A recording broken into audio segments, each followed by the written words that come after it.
Another thing voters say they were happy to see was the number of people that were here voting. They say they are happy to see and glad to see so many people engaged in the issues they care about. Now, Rose Schmidt is at a polling place in Minneapolis. And Rose, why don't you tell us what the situation is like there? Thanks, Maury. So we are at Van Cleve Park here in Minneapolis, right by the U. And there's actually two precincts inside here. They tell us it's been pretty busy all day. Now, when we were inside, we did see a steady stream of people the entire time. There were actually times when all of the ballot boxes were full. Lots of U of M students voting today. They tell us things did move pretty smoothly and they were in and out in minutes. We actually interviewed 4 voters total, and all 4 of them named abortion rights and the overturning of Roe v. Wade as the main issue they feel is on the ballot and the reason they came out to vote today. I tend to care more about local elections than federal ones, just because it feels a lot more personal and it really feels like I'm voting for things that are going to directly affect my neighbors and my friends, the people I live with. I decided to vote today to protect my rights as a woman and be able to get an abortion if I feel like I might need to do that, and allow other women to be able to do that as well. Now, other issues voters did mention to us were things like funding for schools, school curriculum issues, as well as access to food and housing. And now we're going to send it back to you in studio, Amy and Kelsey. All right. Thank you, Rose. Well, a race the entire state will be closely watching tonight is the governor's race. We talked about this at the top of the show. Governor Tim Walz is up for re-election, facing Republican Scott Jensen. Fox 9's Courtney Godfrey has more on this. She's joining us live from St. Paul tonight. Quiet behind you yet, Courtney, but things will be kicking up here in a few hours. Yeah, Amy, Kelsey, as you can see, it's just the media here right now, but certainly in a few hours, this is going to get quite exciting here at DFL headquarters in St. Paul. The highest profile guest expected to be in attendance tonight, of course, is Governor Tim Walz, who is hoping to pull off an easy win tonight, as polls show him with a wider margin of victory than some of the other big races we're watching tonight that are expected to be quite tight. After a contentious and drama-filled race, it all comes down to today. The governor voting early this morning alongside his wife and daughter. His daughter casting a vote for her dad in the general election for the very first time, while on the southwest side of the metro, former state senator and Republican gubernatorial candidate Scott Jensen voting with his wife, the family physician saying he was feeling peaceful after casting his ballot. I don't think we left any gas in the tank. We pretty much spent it all. George Bernard Shaw said when he's done with his journey on earth, he wanted his carcass to be ready to be thrown on the dump heap. In other words, he didn't save anything. I don't think we saved anything. I think we spent it all. There's a sense of relief today. These are my neighbors. I said the thing about voting, as we were sitting there saying that, is we're all neighbors. We see each other. We see the little guy who came as an apple to Halloween last week, and we're all standing there, and all our votes count the same. And there you have it. And in only a few hours, we'll know which one of those two men will be Minnesota's next governor. Both candidates laying low today. Jensen saying he was even planning on seeing patients today at his family practice, hoping that it would take his mind off all of the election stuff going on this afternoon. Now, here at DFL headquarters, we do expect the party to begin about the time that polls close. And of course, we'll be bringing you live updates and live interviews all through the night. Kelsey, Amy? Yeah, quiet now, but it's going to get busy in a little bit. Thanks, Courtney. If you have not yet voted, there are some important things that you need to know before you head out to the polls.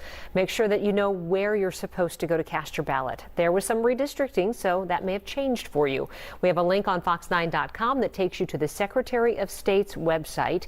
And while you're there, you can also look at a sample ballot to get familiar with all the races and candidates that you'll be deciding on. Also see if you're registered to vote. If you are not, you can still register at the polls tonight. All right, across the border now, it's a fight to the finish in Wisconsin. The U.S. Senate candidates there were working to secure votes ahead of today's election. Incumbent Republican Senator Ron Johnson and his Democratic challenger, Wisconsin Lieutenant Governor Mandela Barnes, touring parts of the state, and both candidates address topics important to voters, things like the economy, health care, and voting rights. There's a candidate, myself, who's going to look out for working people. And there's the incumbent who's only looked out for himself for the last 12 years. He's never had, as far as I can tell, a real job in the private sector. I know his mom was a teacher. I know his dad worked third shift. By the way, I worked all shifts for about 5 or 6 years. The latest Marquette Law School poll shows Johnson beating Barnes 50 to 48%. That is within the margin of error. But the final tally could take a while. Mail-in and absentee ballots couldn't be opened until 7 o'clock this morning.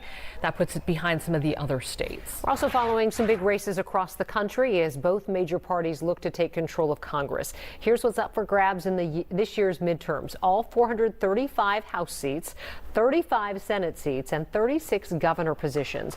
Ultimately, tipping the balance of power could come down to 4 battleground states. Those are Pennsylvania, Georgia, Nevada, and Arizona. And it's unlikely that we'll know which party will control the Senate by tonight. So keep it right here. We'll be following all of these important national races, of course, along with all of our local races tonight.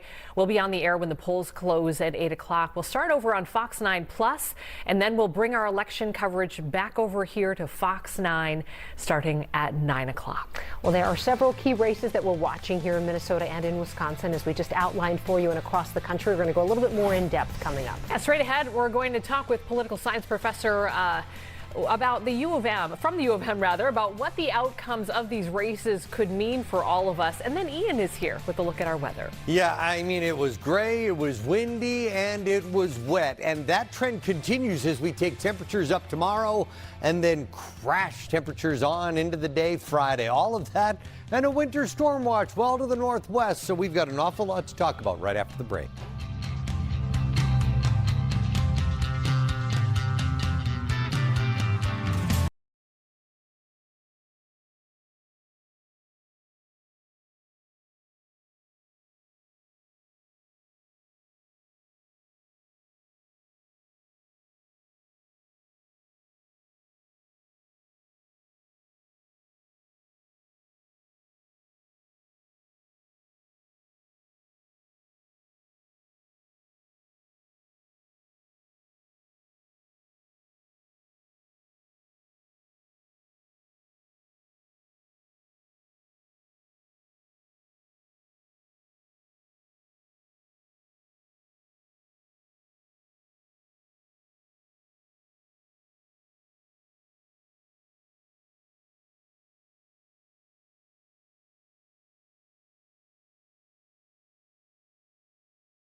Green means go.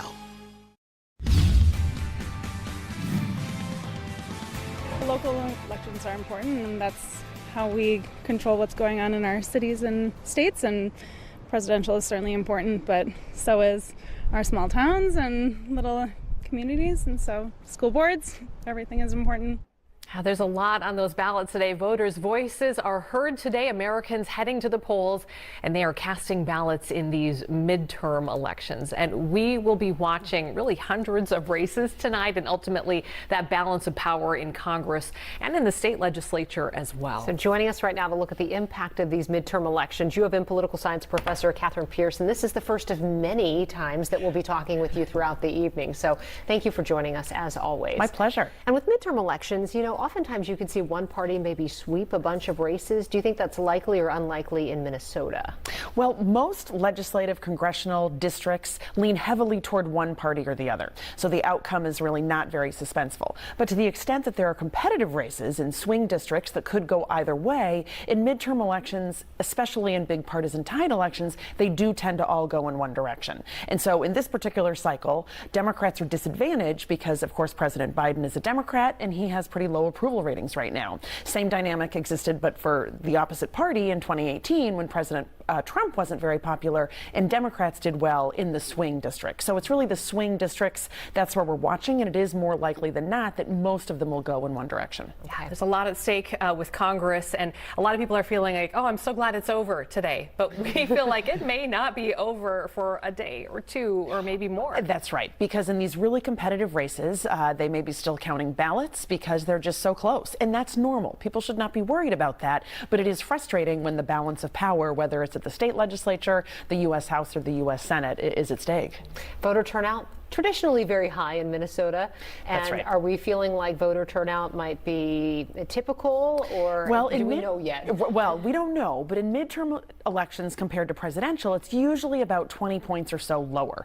Minnesota led the country in a midterm election in 2018 with about 50% turnout of eligible voters. We led the country in the presidential election 2 years ago much higher.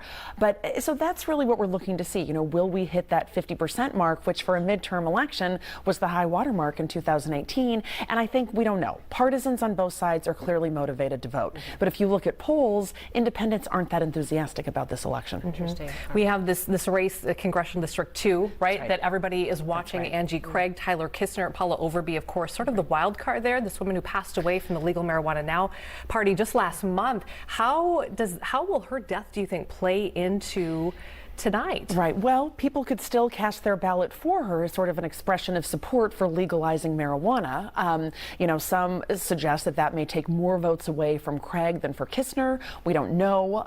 You know, surveys can't really tell us that, but we do know that this is one of the most competitive races in the entire country. It's the most expensive House race in Minnesota to date, and that's because it's one of those seats that Republicans are looking to pick up and Democrats are looking to hang on to because, of course, Republicans only need to pick up 5 House seats to gain majority party control, and this is a target. Yeah, a lot of money spent in that district this time around. All right, Catherine, we'll talk to you again in the next hour and throughout the evening. Yeah, so great. Thank you. Glad you're here.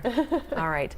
Okay, let's talk about the weather. It started to rain a little bit when some of you maybe went to the polls earlier this morning. No rain, and then as the day has gone on, we've seen some sprinkles. Yeah. So not the greatest forecast, maybe for election day, but also not terrible. The wind is what really cuts through you. It does. When you go outside. Nothing lasts forever, even cold November rain. Sing it, go! It's not only election day here at Fox 9. Thanks, it's man. Amy Hockard's birthday. Can you believe it?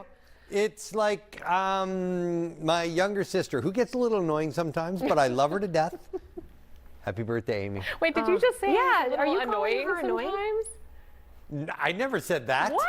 No, I was talking about Kelsey. Thanks. You're both like my sisters. I and know. yes, you annoy. I know I annoy you more than the other way around. True. It's true. We tease and we beat each other up because we love. That's right. Yeah. That's right. Also, Amy is aging backwards, in case you I know, it's that's not totally true. frustrating. Listen, I'm just happy to share my birthday with Election Day. That's just fabulous. What a very special What day. a great day. I mean, wow. Anyway. And guess what? You get to work a 12-hour shift. Woo! Happy A lot birthday. going on You know today, what? so- I'm here with my friends. I'm happy. Happy birthday. Thanks, Ian. Okay, look, here's storm vision over the last 6 hours. Same thing we talked about yesterday, the vivid colors from the Intermountain West, Northern Rockies into the Northern Plains. Last night I was talking about how the winter storm storm watch was rather small in the Dakotas. I expected it to expand into northwest Minnesota. That's exactly what happened today. But this is really all about Thursday into early Friday morning. And when I say this, there's the extent of the winter storm watch. It's well off to the northwest, and there will be accumulating snows in the watch. South, pretty much snow free, but much more about COLD. Today was round one of 4 possible rounds of rain, some much needed rain and very heavy at times. And we're in these waves of rain, successive waves, for about the next 36 hours. So we picked up the rain. Right now temperatures are 30s and 40s. Of course, the wind screaming out of the southeast, producing wind chills in the 30s to low 40s. Feels like 38 right now in Mankato, mainly cloudy. And yes, it is windy and wet outside, 49 degrees with a wind chill at 42. As I mentioned yesterday, it is going to be a very active week of weather. Very warm tomorrow, very windy tomorrow, and very wet. Then everything begins to change as we head into Veterans Day. A sharp drop in temperatures, and one word, COLD, defines the forecast from the weekend moving forward. Overnight tonight, rumbling rainers. You see the rain in the background, but not much of a cool down. We wake up in the upper 40s, build tomorrow for a windy high tomorrow afternoon in the low 60s. That wind screaming out of the west at 30 to 40 miles per hour. Scattered showers and the possibility of much heavier rain as we work into tomorrow night. Now, you notice the temperature doesn't change much. Just wait a minute here. Here's Futurecast. Tonight, scattered showers, maybe a weak rumbling storm. That's wave 1. Wave 2 at around 4 a.m. Wave 3 tomorrow afternoon through the dinner hour. Wave 4 overnight into Thursday morning. Notice the snow Thursday morning gathering in the winter storm watch. The pink area is a rain and a rain-snow mix. As the cold air rotates around the area of low pressure, the snow stays, the rain pulls away, and we cool down. Now, here's the important thing with the forecast. It is going to be warm, windy, and wet tomorrow. You're going to see forecasts that keep 50s in the forecast Thursday. Now, look, we wake up Thursday morning at 60. Then the temperature drops through the afternoon. By 4 in the afternoon, temperatures in the low 40s, and continues to drop so that Veterans Day, we wake up in the upper 20s. Veterans Day, low 30s. There's an outside chance of a flake for the metro. Then it is all about chilly, cold, chilly. And those temperatures running 20 degrees below average stick in the forecast all the way through next week. And that is my birthday present to you. Oh, thanks, brother. Appreciate it. I got you. I got a tear. There's also cupcakes out there. I know. She brought cupcakes. Well, vanilla, my favorite. Vanilla. Because I'm just lowering. Well, it's election day, so we just we go neutral. Yeah, no, vanilla. All right, thanks, Ian. As hurricane season wraps up, Florida braces for another major storm. What Florida officials are doing to prepare for Tropical Storm Nicole as it turns ahead. And the Powerball drawing is over with a winning ticket sold. Why it took hours for officials to release the winning numbers, and why Minnesota may have played a role in it.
the drama of keeping your home healthy.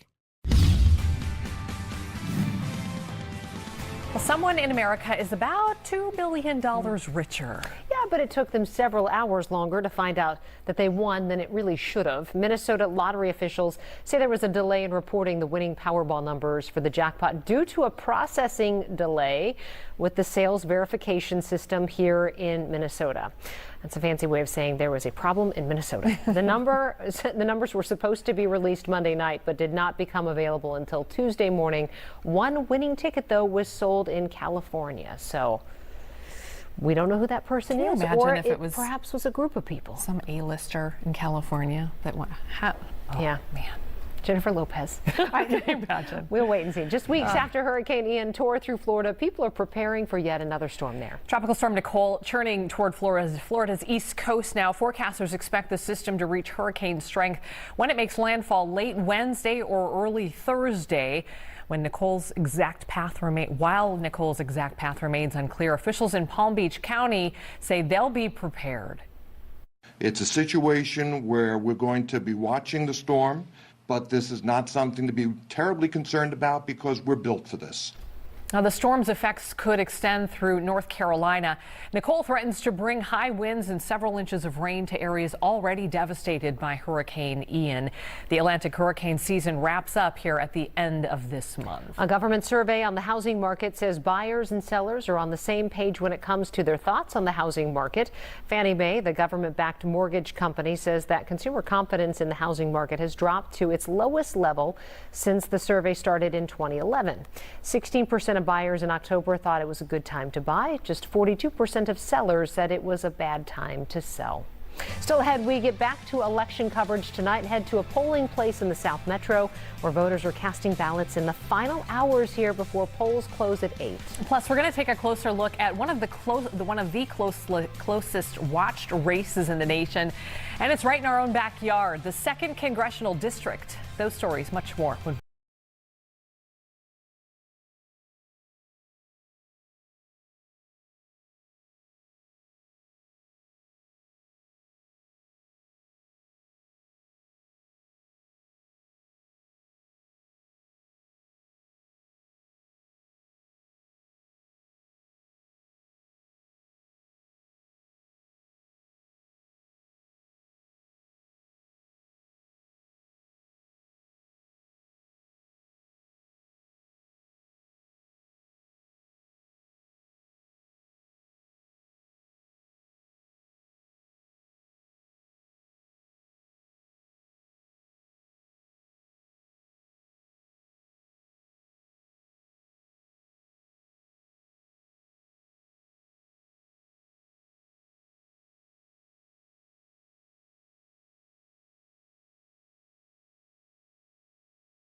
Entry door on us. BuildersandRemodelers.com.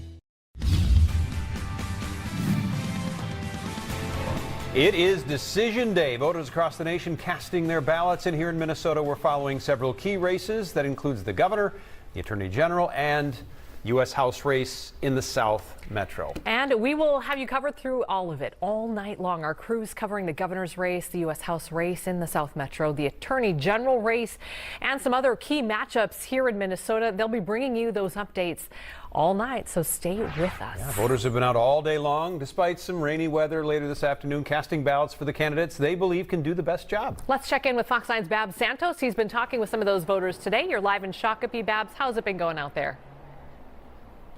Well, it's been a really wet and cold, dreary day, but voters are braving this gloomy weather and coming out here to vote, especially right now as they are starting to get out of work. Again, we're in Shakopee, down here in Scott County in the county seat, and this is inside of their 9th precinct where there's been a steady flow of voters really all afternoon. We got here just after 3 o'clock to talk to voters and learn what issues are most important to them this election day, and so far there have definitely been some reoccurring themes in their answers. There's just a lot more at stake, I feel like, this time around. What is at stake? I think crime is a big one, as well as abortions and just regulating women's bodies. The economy is terrible. That's one of the worst. Education, because I'm a teacher, so education is number one for me. The economy and crime. Changes within criminal justice system. Again, polls will close tonight at 8 o'clock, so still a couple of hours to make your way down here, and we will be down here as voters do. But for now, I'll send it back to you live from Shakopee. Babs Santos, Fox 9. All right, Babs, thank you. A major shakeup we'll be watching or matchup an eye tonight is the race for the 2nd congressional district seat. That's in the area south and east of the metro. Incumbent Angie Craig facing Republican Tyler Kistner. This is a rematch. Fox 9's Karen Scullin live in St. Louis Park for us tonight. With more now on this race. Very quiet behind you, Karen, but it'll kick up here shortly. Yeah, no doubt it sure will. We are at the Holiday Inn in Lakeville. It is the headquarters for the Tyler Kistner campaign. This is one of the tightest races in the entire country. It is the 2nd congressional race, and as I said, very tight right now. You may remember in 2020, Kistner and Angie Craig went head-to-head. Kistner only losing at that time by 2 percentage points. So it could be once again that same scenario. It is actually expected to even be a little bit tighter this go round. Now with that, the race is on track to be one of the most expensive races as well in Minnesota history at around $25 million so far. Much of that money being spent on attack ads really on both sides. And in the end, this could be a key race in determining if the House stays DFL or actually turns GOP. It will no doubt be a long night here. Kistner is expected to speak right around 8 p.m. His campaign, though, telling me a short while ago they're feeling very confident going into this evening. And actually, I just saw Kistner and his wife a short while ago. They were swimming with their kids in the hotel pool. So it seems overall they're pretty relaxed. But it is expected to be a long night as this race is very tight. And Kistner, though, will speak at 8 o'clock and we'll be here and we will keep you posted. For now, we're live in Lakeville. Karen Scullin, Fox 9. All right, Karen. Well, the top seat is up for grabs here in Minnesota. Governor Tim Walz is up for re-election, and he is facing Republican Scott Jensen tonight. Walz and Jensen both casting their ballots this morning. And for the first time, Governor Walz voting alongside his daughter, who missed voting in the last election in 2018 by just 2 months. Hope was campaigning with me when she was 4 and 5 for Congress in southern Minnesota, and she's kind of come around on this, growing up with it, and to see her engaged. And I have to tell you, she's voting not just because I'm her dad, she's voting on the issues and the passion that young people have, so that felt really good. And before casting his, Walz's Republican rival Scott Jensen told Fox 9 he feels good adding his campaign, gave it their all. I don't think we left any gas in the tank. You know, we pretty much spent all. A note on the governor's race here in Minnesota. Republicans have not won a statewide election since 2006. Wisconsin voters are also choosing a governor. Democratic Governor Tony Evers is looking for another term in office, and he is being challenged by Republican businessman Tim Michels. They both cast their ballots this morning, saying they feel confident. Michels ended his campaign tour in Kenosha last night, and Governor Evers also made several stops, including one in Milwaukee. Polls are calling this race a toss-up. It's good for democracy. You know, when democracy has been challenged, and you know the way we talk about our democracy and deal with it is by voting. And if we have lots of people voting, that's a good thing for our democracy. I feel great. I just voted. It's a beautiful day in Wisconsin. Encourage everybody to get out and vote. People are frustrated. They're tired of record inflation. They're tired of crime being up. They're tired of 401ks being down. It's time for change, and that's what this is all about. We're going to provide bold leadership for the next 4 years and take Wisconsin to new heights. Thank you, guys. And a U.S. Senate seat is also up for grabs in Wisconsin. Incumbent Senator Ron Johnson is facing Wisconsin Lieutenant Governor Mandela Barnes. The latest Marquette Law School poll shows that Johnson is beating Barnes 50 to 48%. However, that is within that margin of error. The final tally could take a while as well. Mail-in and absentee ballots couldn't be opened until 7 o'clock this morning, putting it behind some other states. Also, military ballots in Wisconsin will not be sequestered this election day. A Waukesha County judge says the request from a lawsuit would not be appropriate. The ruling comes following charges against a now fired Milwaukee Election Commission Deputy Director Kimberly Zapata. Zapata allegedly used bogus names to create military absentee ballots and then sent them to the Republican State Representative Janelle Branchen's home in an attempt to expose flaws in the system. Branchen and a military group sued, requesting military absentee ballots not be counted until they could be verified. Well, the judge ruled there are better ways already in place to challenge ballots. Millions of voters across the country heading to the polls today as well. At stake, the balance of power in both the U.S. House and the U.S. Senate. As Fox's Lauren Blanchard reports, while there aren't any major problems, some polling places did have to deal with some issues. After months of primaries, campaign events, and fundraising pleas, it's now up to the voters to decide the balance of power here on Capitol Hill. Voting is a select right that we get to have, and not everybody gets that. Final voting began without any major issues at hundreds of poll sites across the country Tuesday. There were, however, some hiccups in battleground states. In Arizona, some vote tabulation machines in Maricopa County weren't accepting ballots. Instead, voters were given the option to wait until it worked or use a secure drop box and have their ballot counted at the end of the day. They were also allowed to go to a different voting center. They're not being disenfranchised in any way. They're voting. It's just a different way of it being counted. It can either be counted right here or it can be counted right here. In Pennsylvania, some polling places briefly ran out of ballots, an issue that was quickly fixed. The biggest problem, mail-in ballots that had flaws, such as incorrect dates and missing signatures. Democrat John Fetterman's campaign has filed a lawsuit to make sure those ballots are counted in the coming days, a lawsuit his Republican rival isn't worried about. When all the votes are counted, I'm going to be the winner. And the reason for that is because I've been pushing hard every day about the kitchen table issues, the issues that are plaguing Pennsylvanians. No issues were reported in the closely watched swing states of Nevada and Georgia. Overall, the Department of Homeland Security says there has been no credible threats to disrupt voting so far. A senior DHS official saying, quote, "We have not seen any evidence of foreign influence affecting any of our election infrastructure." Razor-thin races in Georgia and Pennsylvania mean we may not know who wins control of the Senate by tonight. In Washington, Lauren Blanchard, Fox 9. Well, voters in 5 states are deciding today whether to approve recreational marijuana. There are proposals on the ballot in Arkansas, Maryland, Missouri, North Dakota, and South Dakota. Recreational marijuana is currently legal in 19 states. Minnesota is one of 5 states that has legal medical marijuana programs. Marijuana is still fully illegal in 4 states. Those are Idaho, Wyoming, Kansas, and South Carolina. Well, as you can imagine, we will be on the air throughout the night bringing you all the major election results. The polls close at 8 o'clock here in the Midwest, and you can turn on Fox 9 Plus. We will be on with the results as they come in at 8 o'clock on the Plus, and then at 9 p.m. we'll be right back here on Fox 9 And if you're not in front of your TV, you can also watch online on YouTube and on our news app. Well, one woman is dead. 5 people are behind bars. This was after an apparent home invasion in Brooklyn Park.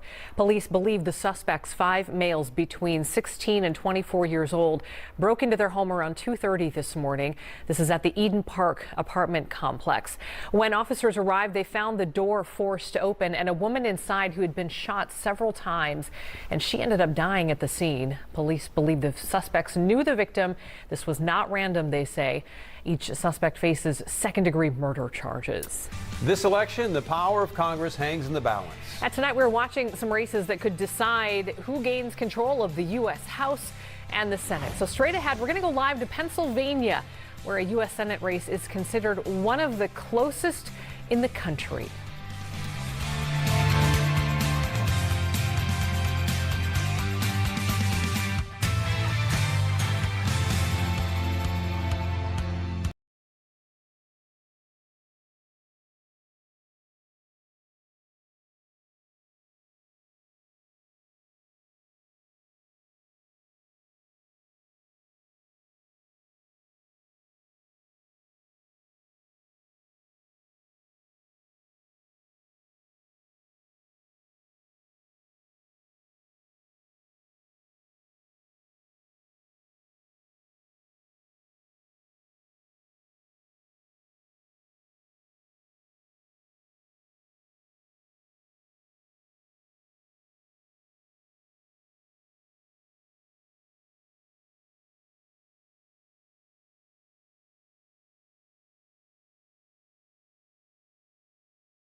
We focus on you.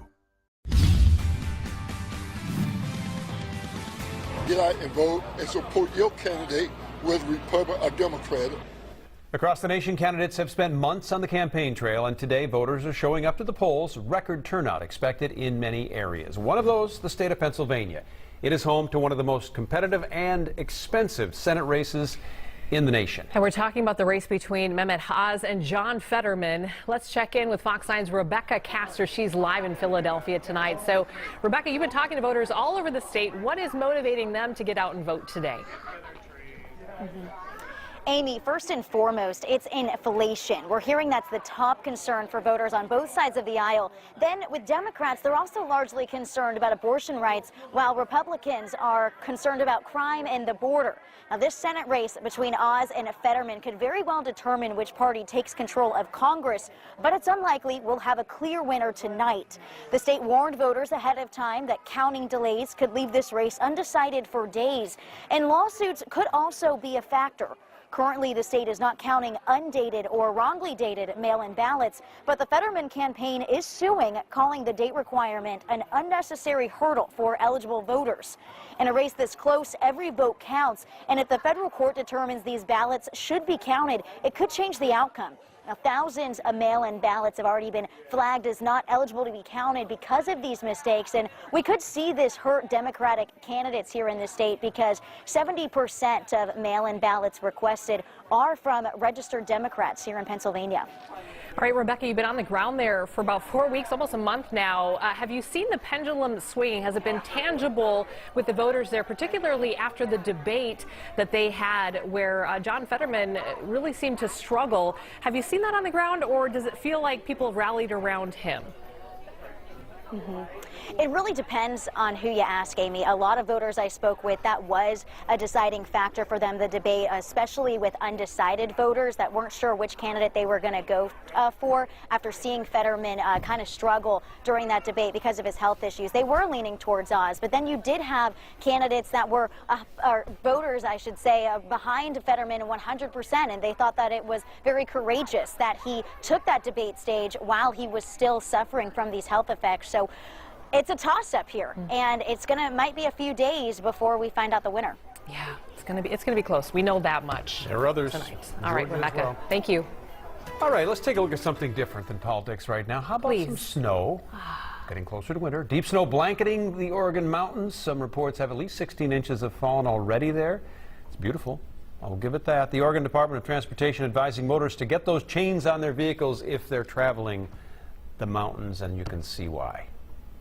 That is actually really beautiful. That's pretty. That's pretty. It is. Yeah. Yeah, but they can have it for now. For now. But we'll take that later. But for now, they can have it. Here's storm vision over the last 6 hours. Look, stretching all the way from Oregon into the northern Rockies, Intermountain West, winter weather advisories, winter storm warnings. Last night I was talking about the winter storm watch in white. Here across the Dakotas, said it'll probably expand off to the northeast, and that's exactly what happened. Look, and we're going to talk about this more in just a minute, but look at the round 1 of 4 possible rounds of rain here coming through as stacked areas of low pressure ride in out of the west. That winter storm watch stretching here all the way into the Arrowhead, but that's primarily Thursday into the day Friday. In the near term, it is all about rain, heavy at times, and really important here, much needed rain. Cumulative, we could pick up to 2, maybe 3 inches of rain by the time we're finished on Thursday. I said we'd talk a little bit more about that.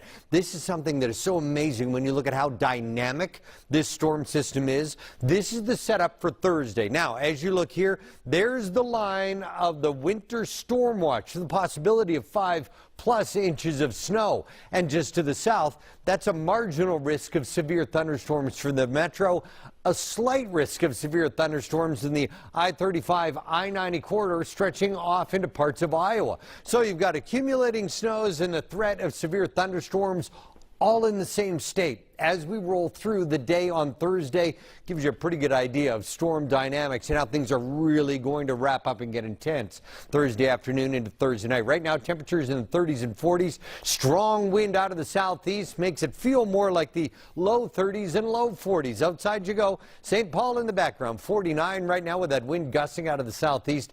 Then a wind chill in the low 40s. A very active week of weather tomorrow. It's warm, windy, and wet. Very warm, actually, even though we're talking about scattered showers.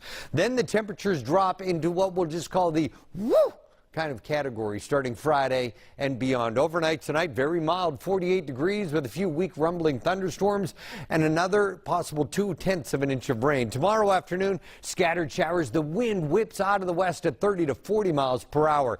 Get into a round of heavy rain tomorrow night, and notice how temperatures don't slide too terribly much. Round 1 is gone, and then overnight it's round 2 between, say, 3 and 6 a.m. Round 4 comes through late tomorrow afternoon into tomorrow night, and then round 4 all the way into Thursday. But interesting here, Thursday morning, where the winter storm watch is, notice the white. The pink here is a rain-snow mix. And keep in mind, we're talking about the threat of severe weather here to the south and accumulating snows well to the northwest. The 7-day forecast is so active. Tomorrow, highs in the low 60s with some heavy rains that linger into the day on Thursday. But I want you to look at temperatures. Tomorrow, a high of 63. Overnight, Wednesday into Thursday morning, temperatures stay in the 60s. And then all afternoon Thursday, the temperatures drop. By around 3 in the afternoon, we're in the low 40s. And then temperatures continue to drop Thursday night into Friday morning. We wake up in the low 30s, upper 20s. And look at your high for Veterans Day. 31 degrees, and as we work through the weekend, that's where we stay in the cold zone with high temperatures running some 20 degrees below average. The accumulating snow is well to the north, the scattered showers, the much needed rain to the south, and then at the end of it all, it is bone-rattling cold. Might have to wear a sweater. Or 2. I'm thinking 4. Some wool socks, too. All right, thanks, Ian. Well, Fox 9 proudly salutes our nation's veterans and the organizations that serve them every day. That's why we're making Camo our cause in support of the U.S. Vets campaign. And you can join us by donating and wearing camo this Friday on Veterans Day. Wear a lot of warm camo. If you do, post a photo on social media, and you can use the hashtag HonorUSVets. And you can learn more by scanning that QR code right there on your screen. That's very cool. Still ahead here on Fox 9, Wisconsin food pantries make a special request of deer hunters. Plus, the last total lunar eclipse for the next 3 years. We have a stunning time lapse of this phenomenon. In case you missed it this morning, which I understand it was hard to see because of the weather, Ian, so you probably missed it.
Shop Zulily.com. A local nonprofit pet rescue group wants a thief to come forward after a 6-month-old kitten was stolen from a PetSmart. Eden Prairie police say on Sunday afternoon a man used tools to unscrew a kennel in the adoption center at the store. The man took a kitten named Pencil Case and then left the store. We're told PetSmart locations in the metro are now locking those doors to the adoption centers, and they will only be unlocked now by staff. Oh, Pencil Case. Firearm deer hunting season is approaching over in Wisconsin, and the state's DNR is looking for donations. It's part of an annual effort to help put food on the tables of those in need this holiday season. The department is encouraging hunters to donate their deer to help stock food pantries. Funds are also being collected in connection with the purchase of hunting and fishing licenses.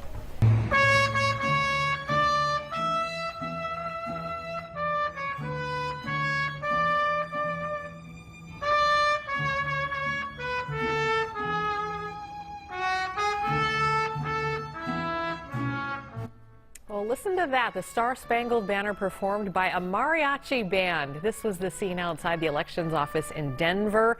We've seen quite a bit of entertainment at polling places across the country, including marching bands, DJs. In some places, they're even giving away free tacos because, of course, it is Taco Tuesday. And a total lunar eclipse, also known as a blood moon, took over the skies across much of the world this morning. This is a time lapse of what the phenomenon looked like above Virginia. You can see the moon get engulfed in darkness before glowing blood red. NASA says a total lunar eclipse happens about every year and a half, and the next one won't be until March of 2025. All right. Cloudy here, so most people. Yeah, they didn't. Yeah. It is just about 6 o'clock. The polls are still open here, and voters have about 2 more hours to cast their ballots. Coming up, we take a look at some of the major races across the state and all across the country.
compensated. Contact Schwabel, Getz & Sieben. Now it's 6. It is Election Day. This evening, it is the last dash to the ballot box as polling places enter their final hours. One vote is all I can offer, so I'm here to offer it. Voters taking democracy into their own hands with pen and paper. And then the wait begins. Tonight, the votes will be tallied and your voices will be heard. Fox 9 News at 6 starts right now. This is Fox 9 News at 6. Election day is here, and the balance of power is in the voters' hands. Right now, polls across Minnesota are entering their last 2 hours before your votes are counted up and winners declared. And while many tend to pass up participating in these midterms, Minnesota voters we talked to today said they felt with so much at stake they could not sit this election cycle out.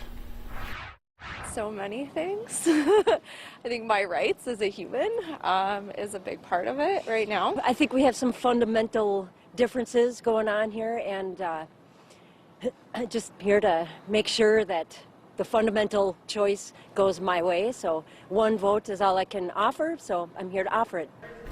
There are several high-stakes races on Minnesota ballots, from the governor's race to the Attorney General and the Secretary of State, all appeared statewide. On top of that, ballots were also stacked with localized races. That could have a big impact. And we have team coverage all night long as the polls prepare to close and the results begin to roll in. We want to get straight away to our political reporter, Theo Keith. Yeah, Theo, we want you to walk us through some of the bigger races tonight and what we should be watching. Yeah, of course, Republicans haven't won a statewide race since 2006. That drought has been well chronicled now over the past weeks and months, but they have a pretty good chance to end that drought tonight. If the polls are true, we're going to see split results tonight, potentially. Democrats potentially winning the governor and the Secretary of State race, Republicans potentially winning the Attorney General and the auditor's race. So let's go through some of these key races at this point. Of course, the governor's race, Tim Walz versus Scott Jensen. Remember, 4 years ago, that Tim Walz won by more than 11 percentage points, while in the Attorney General's race, Keith Ellison won by just 4 percentage points. Now, the expectation is that Walz is not going to win by 11 percentage points this time. Polls suggest that he's up maybe 5 points. And if that holds tonight, that means that Ellison is in trouble because he simply has less margin for error. Where do the Democrats need to go for votes? Well, it's Hennepin County, where Keith Ellison beat his Republican challenger by 200,000 votes 4 years ago. Ramsey County, 85,000 or so votes. Remember that Ellison and Walz actually lost the rest of the state, the other 85 counties in aggregate, but they racked up huge margins in the 2 biggest counties in the state. The other race we're keeping a watch on tonight is Minnesota's 2nd Congressional District. Somewhere close to $30 million have been spent in this race, one of the closest congressional races in the entire country. The rematch between Angie Craig and Tyler Kistner. This race was about 3 percentage points separating Craig and Kistner 2 years ago. And remember, there's a legal marijuana party candidate on the ballot, Paula Overby. She died, but she died after absentee ballots had already been sent out, and so her name remains on the ballot.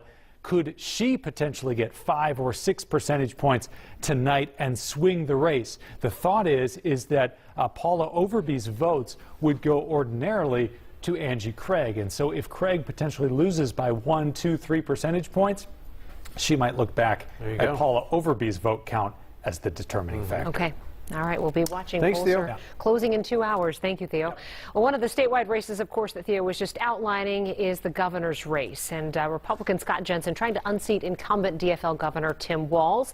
Our Paul Bloom is at the GOP watch party tonight as candidates and their campaign teams wait to see how this all turns out. Paul?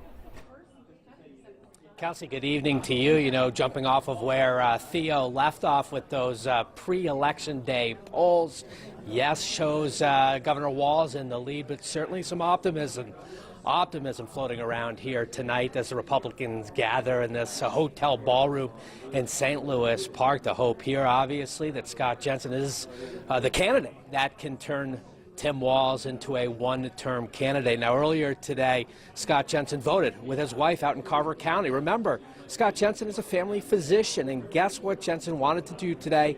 After months and months of campaigning, all the advertisements, a couple of debates, Dr. Jensen met with his patients.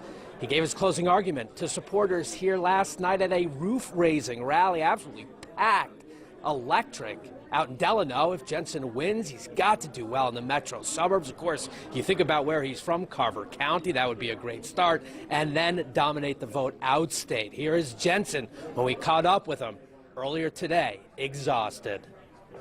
I feel good. I do. I don't think we left any gas in the tank. You know, we pretty much spent it all. George Bernard Shaw said when he's done with his journey on earth, he wanted his carcass to be ready to be thrown on the dump heap. In other words, he didn't save anything. I don't think we saved anything. I think we spent it all. Yeah.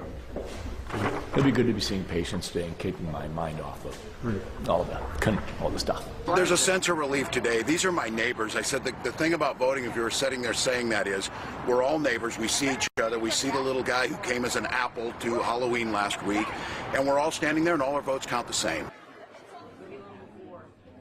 Governor Walz there telling reporters today a day to celebrate democracy. He's clearly confident. The polls, as Theo mentioned, showing him leading coming into today. But of course, no one here ready to hand him another 4 years just yet. Of course, it's been a choppy 4 years. You think about the pandemic, the crime, the post-George Floyd rioting in Minneapolis. Scott Jensen and Matt Burke have taken this campaign to him. Kelsey, we will be watching it all from the St. Louis Park Hotel ballroom and be with you throughout the night. All right, Paul, thank you. Voters across state now have less than 2 hours to get out and vote if they haven't already. Many taking some time to cast their ballots earlier today. Our Rose Schmidt and Maury Glover are out taking the temperature of polling places this evening as the clock winds down. Let's start with Rose, live in Minneapolis tonight. Rose? Yeah, so Randy, we've seen a lot of students voting here today at Van Cleve Park, and we've noticed that in the last hour, things have really started to pick up at this polling place. This parking lot here keeps filling up with cars, people waiting for spots. Now, the voters that we talked to out here today, they feel that it's important to vote in the midterms because that's where you can vote for a lot of the local races that make the decisions for you and your neighbors.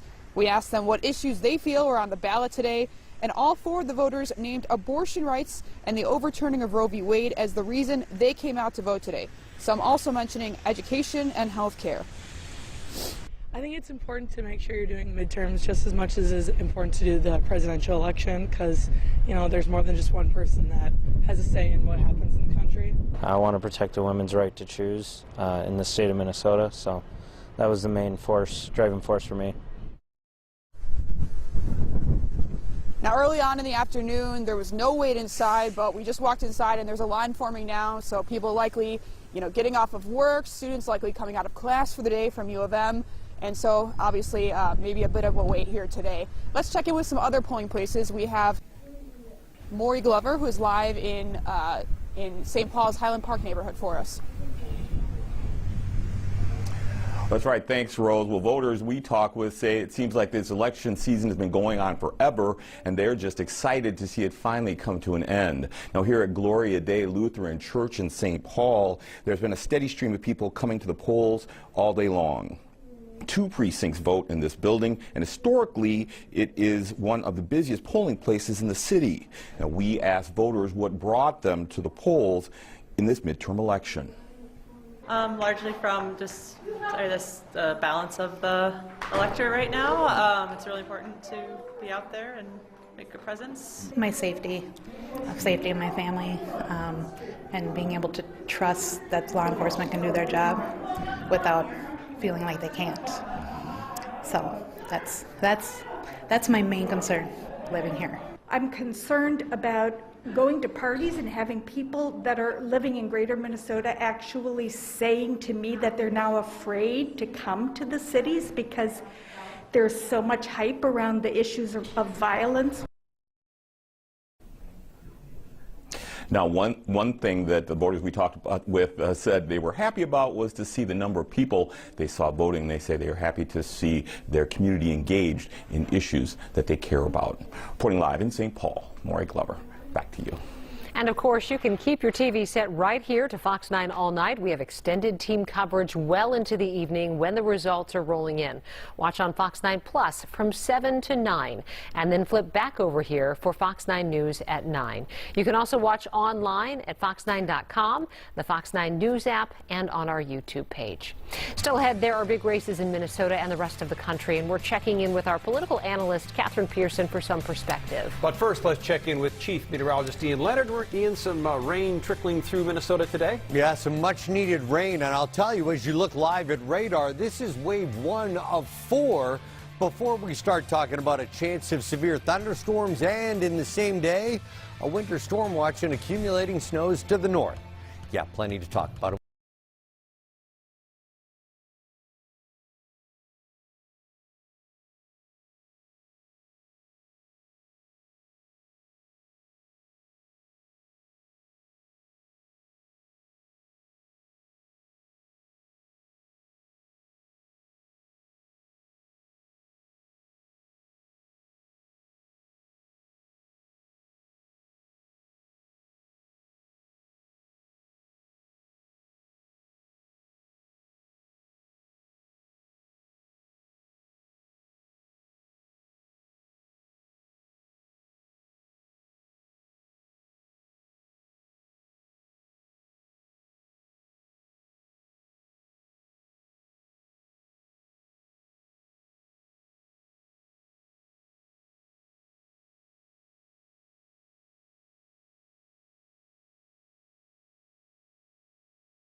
Choose makes a difference. Well,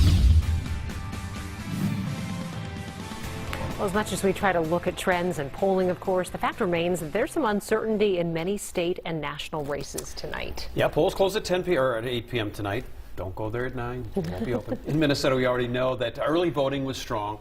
U of M political professor joining us tonight, Catherine Pearson. Catherine, Minnesota is kind of unique in that we haven't seen sort of this split in party voting in our state too often. And tonight is shaping up like we might see that happen. It is certainly possible, given how competitive really all 4 statewide races are, but particularly the Attorney General race and the auditor race. I mean, the polls are often within the margin of error, and so it is entirely possible, even though nationally and in Minnesota, party line voting is very common. It doesn't take that many people to split their tickets when things are so evenly divided to get different results. Yeah. And the 2nd Congressional District, always competitive. It's kind of gone back and forth. It's always been close. We have this rematch from 2 years years ago, Angie Craig, the incumbent, against Tyler Kistner, but there's a third-party candidate that we're watching, and she passed away before Election Day but remains on the ballot and will get votes. Right, and so people will cast their votes. Unclear whether or not they will sort of realize the news about her passing. And the real question is, would the people who cast votes have just not voted in that race otherwise, or would they voted for Craig if Overby was not on the ballot because of her support of legalization? And so in a race that is this competitive, a third-party candidate could really make the difference. Much is said about voter turnout, not just here in Minnesota, because we always do quite well. In fact, we lead the nation in voter turnout almost every time we have an election. What are you seeing in terms of voter turnout as we watch the day unfold today? It's a little bit hard to know, given so many people vote early now, both nationally and in Minnesota. Reports are sort of mixed in terms of lines, but I was reminded that in 2020, Minnesota's presidential turnout was 79%, the highest in the nation. And so sort of whatever turnout is in Minnesota, I think it will still be at or near the top. We'll find out later tonight. Does it favor any one party if we have a high voter turnout in this midterm election? If we have an extremely high voter turnout, I would say that's good news for the DFL, because in midterm elections, Democrats, sort of all else equal, are more likely not to vote because they tend to be more residentially mobile and a little bit younger, and younger voters experience more fall off between presidential and midterm elections. But we know from polls that Republicans are very enthusiastic about voting in this election. Democrats are relatively enthusiastic, and it's those independent voters who have not expressed a lot of enthusiasm. Yeah, a lot of interest in these national Senate races that are just very, very competitive. Nevada, it's on Pacific time too. Right. So one of those races that you're going to be watching late into the evening, into tomorrow and the days that follow. Well, certainly Pennsylvania, because the absentee ballots are only counting starting today, and that will be a very close race. Certainly Nevada, Arizona, Georgia, if it doesn't get to 50% plus one, could go to a runoff on December 6th, just as it was 2 years ago, which of course then determined the partisan composition of the Senate. Wisconsin only starts counting their absentee ballots at 7 a.m. this morning, so they could be lagging a little bit. Right, depending on how many they're counting. And so voting absentee is more popular than ever. Yeah, all right. Thanks, Catherine. You're we'll going to be see with us throughout the evening. Absolutely. For the Thank you. duration. Yes, yes. All right, thank you. All right, soggy out there tonight. Kind of soggy for those that waited Puts a till this damper on afternoon things. to vote. They got a little rain on them. And even this morning, the wind, it just cut right through you. Yeah, it did. So Ian Leonard joining not us the now. most pleasant. Ian, more on the way? Yeah, we are going to get more rain. If you can believe it, this has been wave 1 of 4, and they'll be separated. It's not a complete rainout over the next 36 hours. What it is an entry point, if you will, to a massive swing in both temperatures, storms, and the possibility of snow. So you're looking here at the last 6 hours. Granted, this is a big picture view, but I want to point out where it's all coming from. So pick up the blue. Those are winter weather advisories. The purple winter storm warnings, those extend all the way from Montana, Idaho, down into the Intermountain West.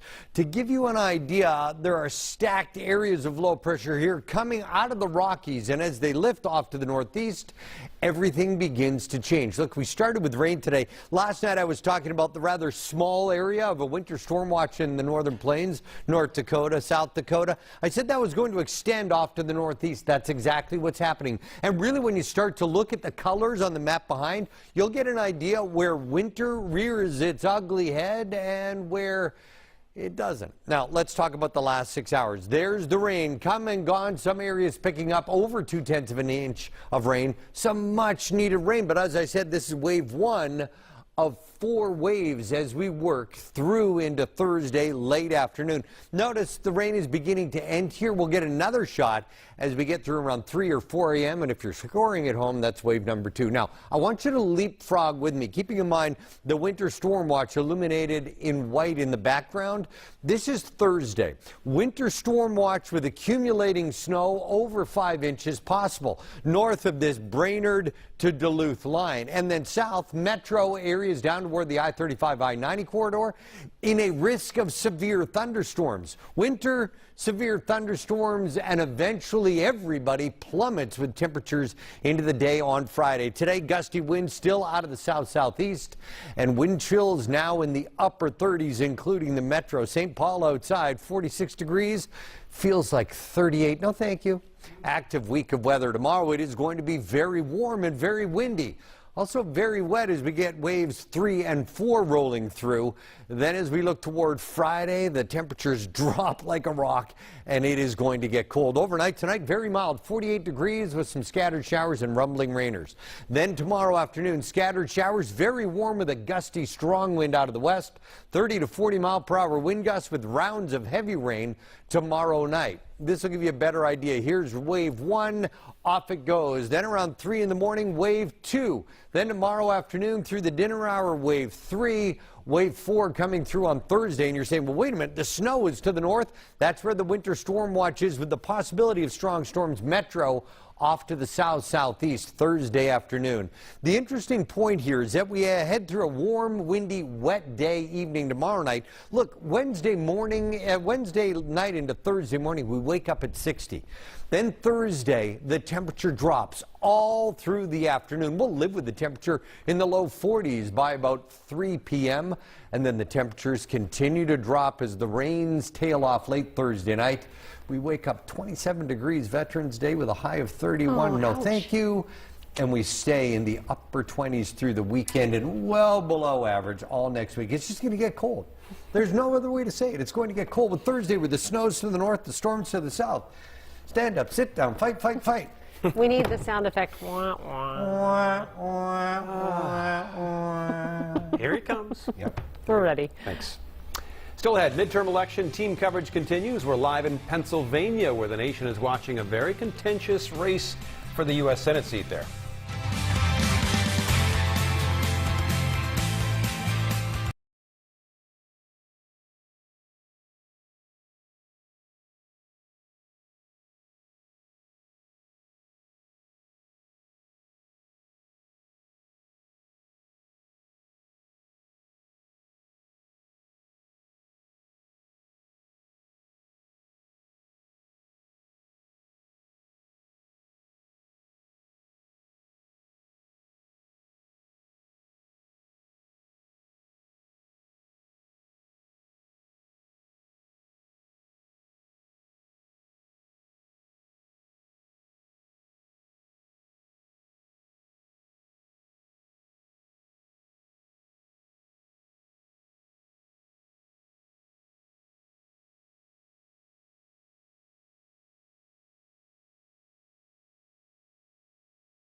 Learn how AbbVie can help you save.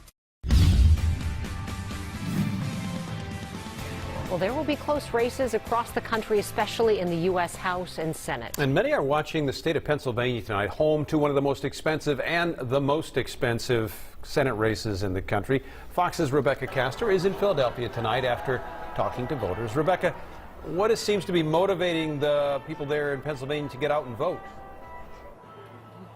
Randy, first and foremost, it's inflation. We're seeing that to be the top concern between voters on both sides of the aisle. And then talking with Democrats, they're also largely concerned about abortion rights, while Republicans are focused on crime in the border. Now, that Senate race you mentioned between Dr. Oz and John Fetterman could very well determine which party takes control of Congress, but it's unlikely we'll have a winner tonight. The state warned voters ahead of time that counting delays could leave this race undecided for days, and lawsuits could also be a factor.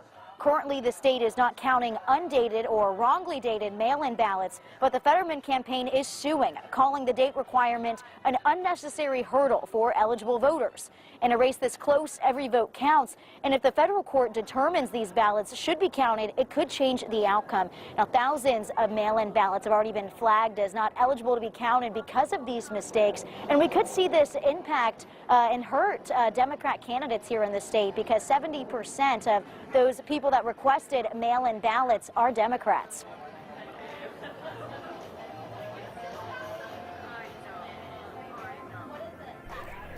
And Rebecca, with these issues that are happening with mail-in ballots, whether it's a date missing or signature or something like that, is there any way for voters to correct those mistakes tonight before the polls close? I know the clock is ticking.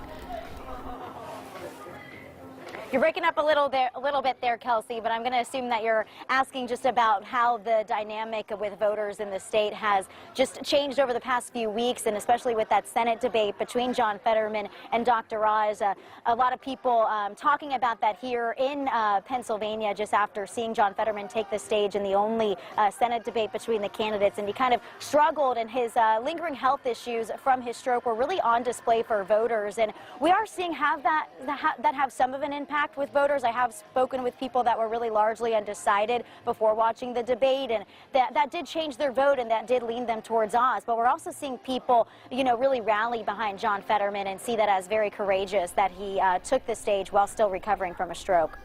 All right, this is definitely a race that will be watched nationally tonight, and it's going to take some time to get results there. So definitely one of the big U.S. Senate races. And balance of power in the Senate. Balance of power at stake. It is very tight. All right, still ahead tonight, more team coverage tracking the midterms right here in Minnesota. We have you covered on all the competitive races. Also tonight, a late lottery draw means delayed answers, but tonight we have the details as to why Minnesota is to blame for this hiccup and where the winning jackpot ticket was drawn.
factory door. Go to buildersandremodelers.com. This is Fox 9 News at 6:30.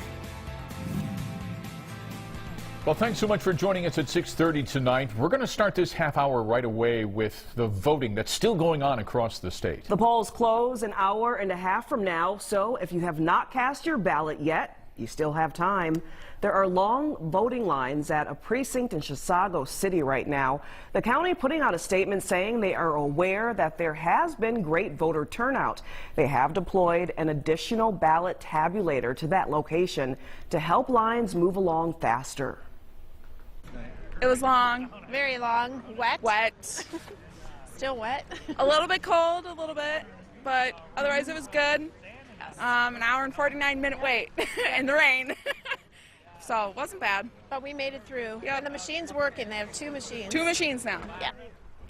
The Secretary of State's office says this is one of the largest precincts in the state. It also has a special 2-page ballot due to local referendum questions. If you vote at this precinct, you can still cast your ballot as long as you are in line at 8 o'clock.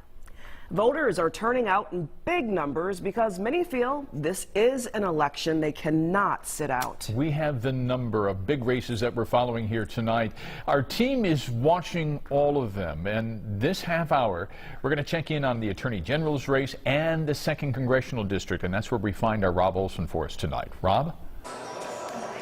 Tim, yeah, we're in Savage here. This is Loon's Landing Brewery and Tap House, where Congresswoman Angie Craig is having her election night gathering here. She's expected to greet the crowd here. The party actually doesn't officially begin until 8 when the polls close, and she will speak to supporters here between 8:30, 8:45, tentatively speaking. Now, show you the video here of Congresswoman Craig casting a ballot this morning at the Prior Lake City Hall for herself. This is the 3rd time she has run for this seat.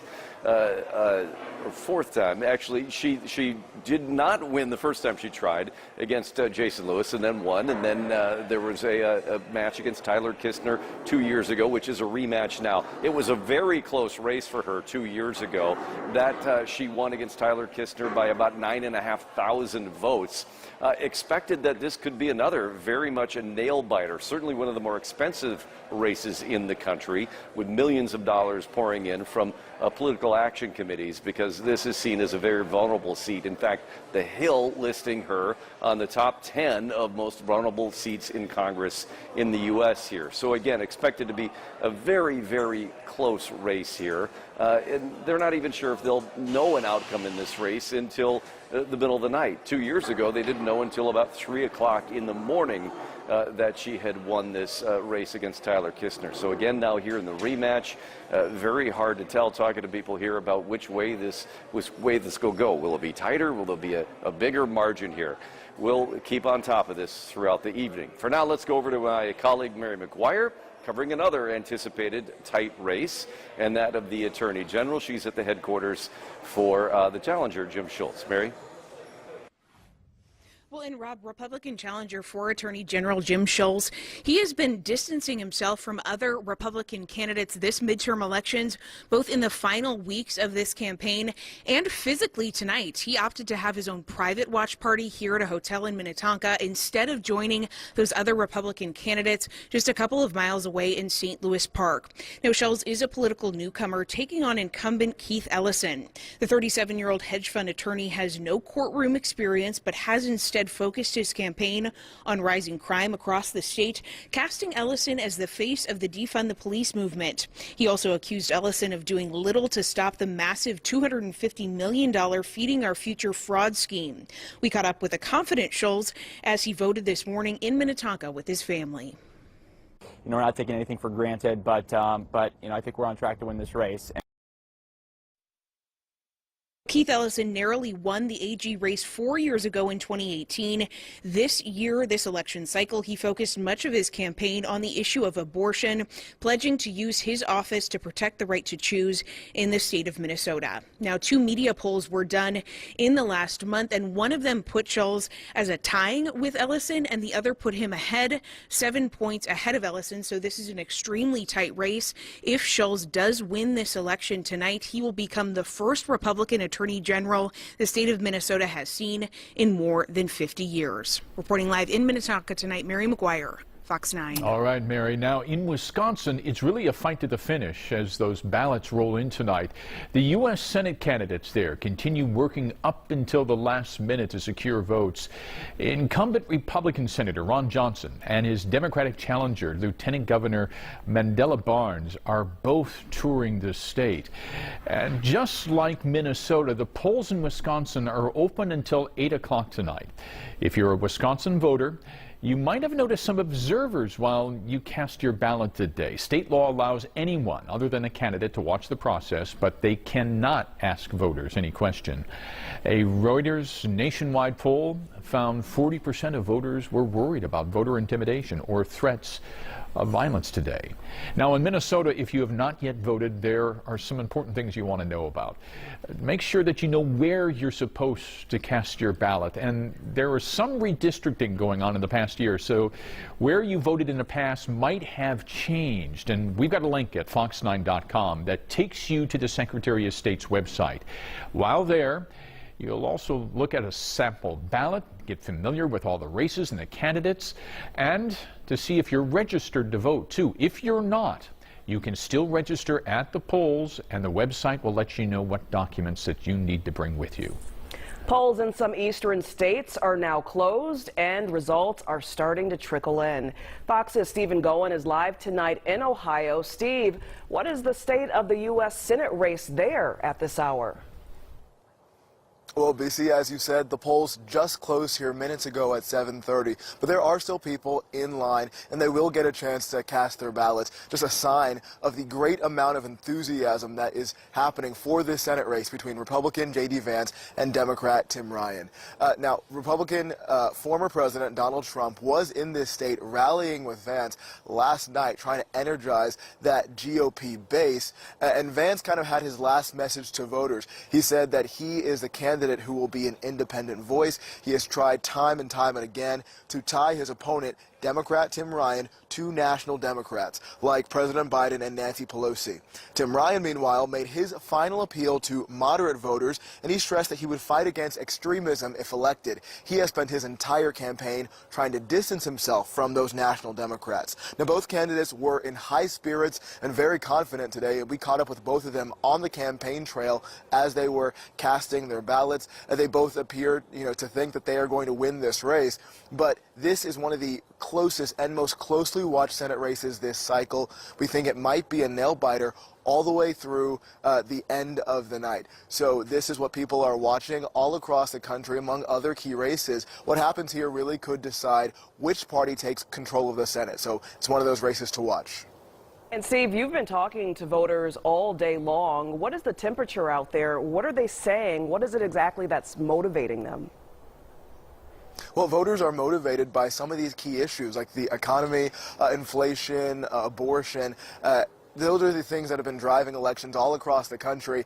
They said that they were really excited to cast those ballots because they feel the stakes in this race are high. But here, and I'm sure in many other places, voters are ready for this to be over. They want the campaign ads to stop. They want their representatives who they are choosing to be in office, and they want to get to work. BC. All right, Steve, thank you so much for your reporting. Really appreciate that. Well, some voters in Arizona running into issues at polling places today. Election officials say 20% of the polling sites in Maricopa County, which encompasses Phoenix, were experiencing issues with tabulation machines. Officials are trying to determine a cause for that glitch. Arizona has several races that are expected to be close. Elections for governor and U.S. Senate are expected to be very tight. In Pennsylvania, some polling places briefly ran out of ballots. The issue, though, was quickly resolved. The biggest issue in Pennsylvania right now, mail-in ballots that had flaws, such as incorrect dates and missing signatures. The Pennsylvania Senate race is a hotly contested election between the state's Lieutenant Governor, John Fetterman, and Dr. Mehmet Oz. And don't forget, you can keep your TV set, your tablet, your phone, whatever you're watching us on right now, you can keep it tuned to Fox 9 all night long. We have extended team coverage into the night. When the poll results are all coming in, you can watch Fox 9 Plus from 7 until 9 o'clock and then flip back over here for Fox 9 News at 9 o'clock. You can also watch us online at fox9.com, the Fox 9 News app, and on our YouTube page as well. Okay, parents are having to pay more this school year for their kids' lunches, and we're going to tell you what's driving up those prices. Plus, there's finally a Powerball winner, but that $2 billion ticket, it's not for Minnesota. And then we have Chief Meteorologist Ian Leonard. I had already spent all the money, BC. That's all gone? We were all going on a big private jet, all of us, to the new Fox 9 tropical island where we would do the news every day. With our own cruise ship. Yes. Sadly didn't happen. What we are talking about is rain. Lots of rain over the next couple of days to the north, transitioning to snow, and all of us transition to a big, deep, cold forecast for the weekend. I've got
when we focus on you.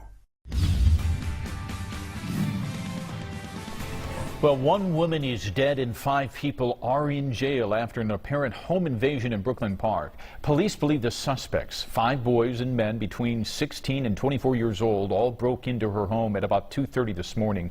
This is at the Eden Park apartment complex. When officers arrived, they found the door forced open and a woman inside who had been shot several times. She died at the scene. Police believe the suspects knew the victim and this was not random. Each suspect faces second-degree murder charges.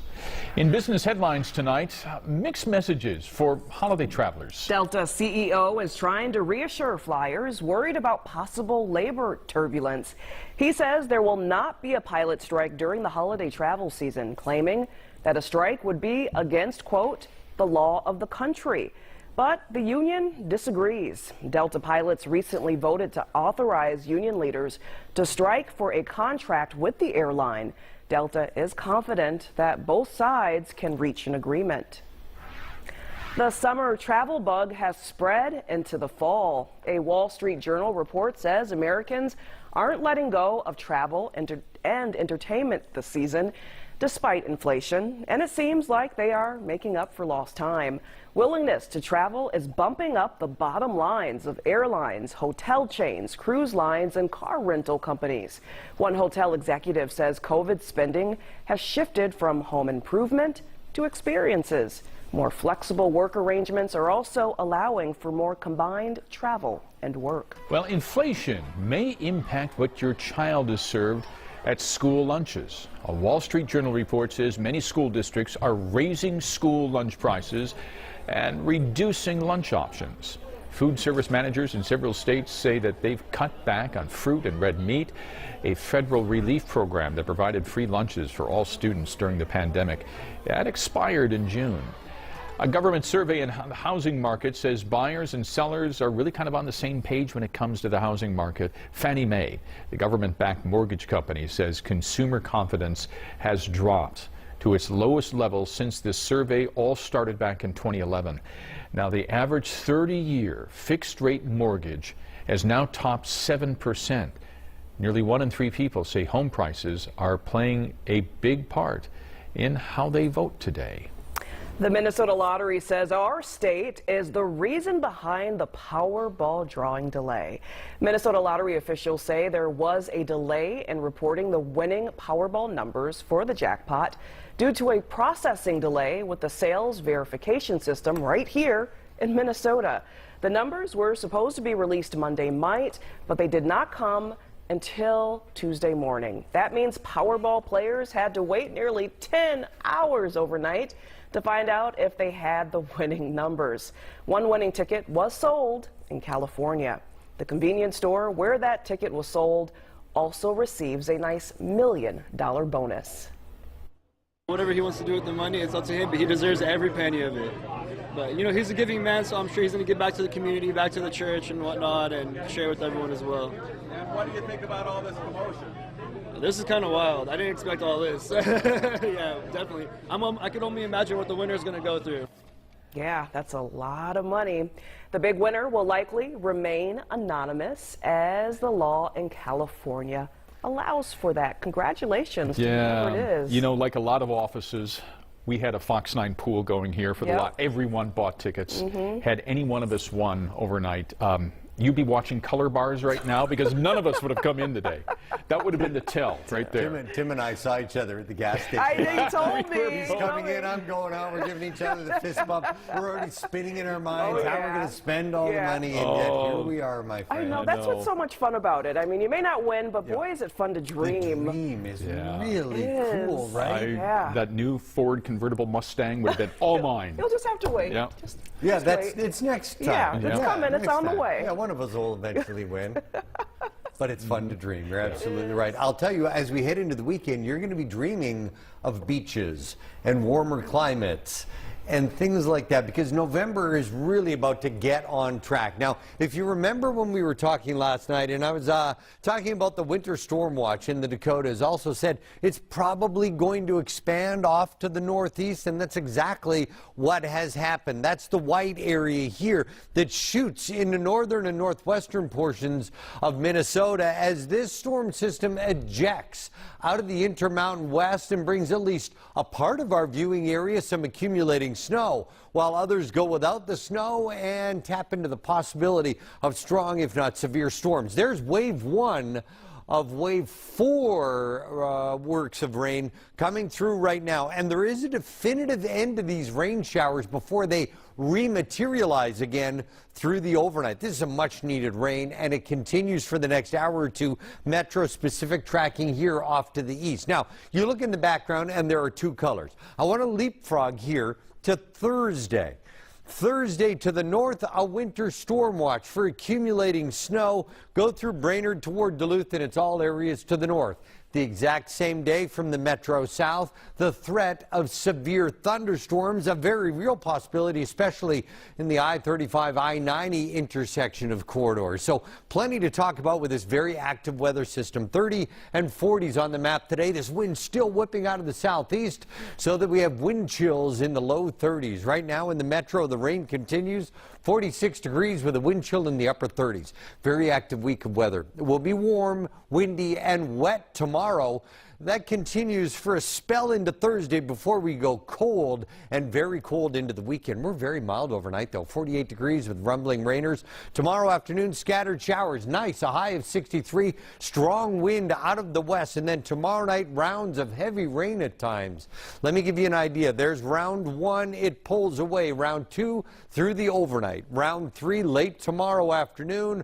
Round 4 into the day Thursday. Notice that winter storm watch starting to see accumulating snows, the pink area rain snow mix. It all twists around so that the colder air cuts off the moisture and the cities goes without. Now here's the big factor. A high of 63 tomorrow, windy and warm with rounds of heavy rain. We wake up Thursday morning at around 60 degrees.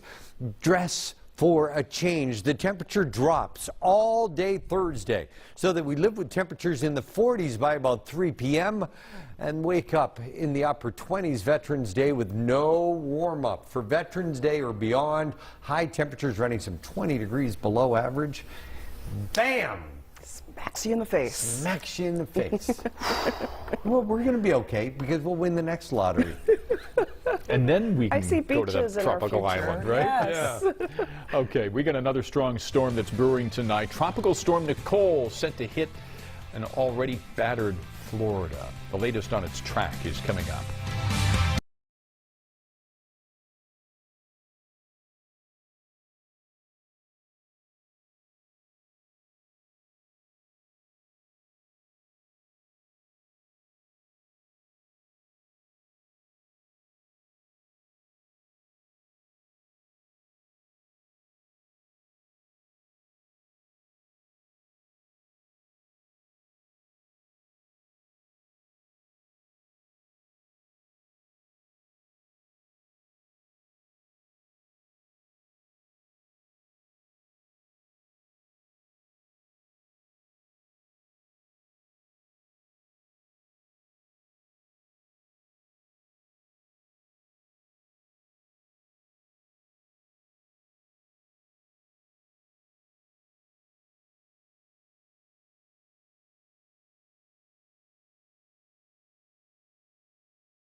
882-1111.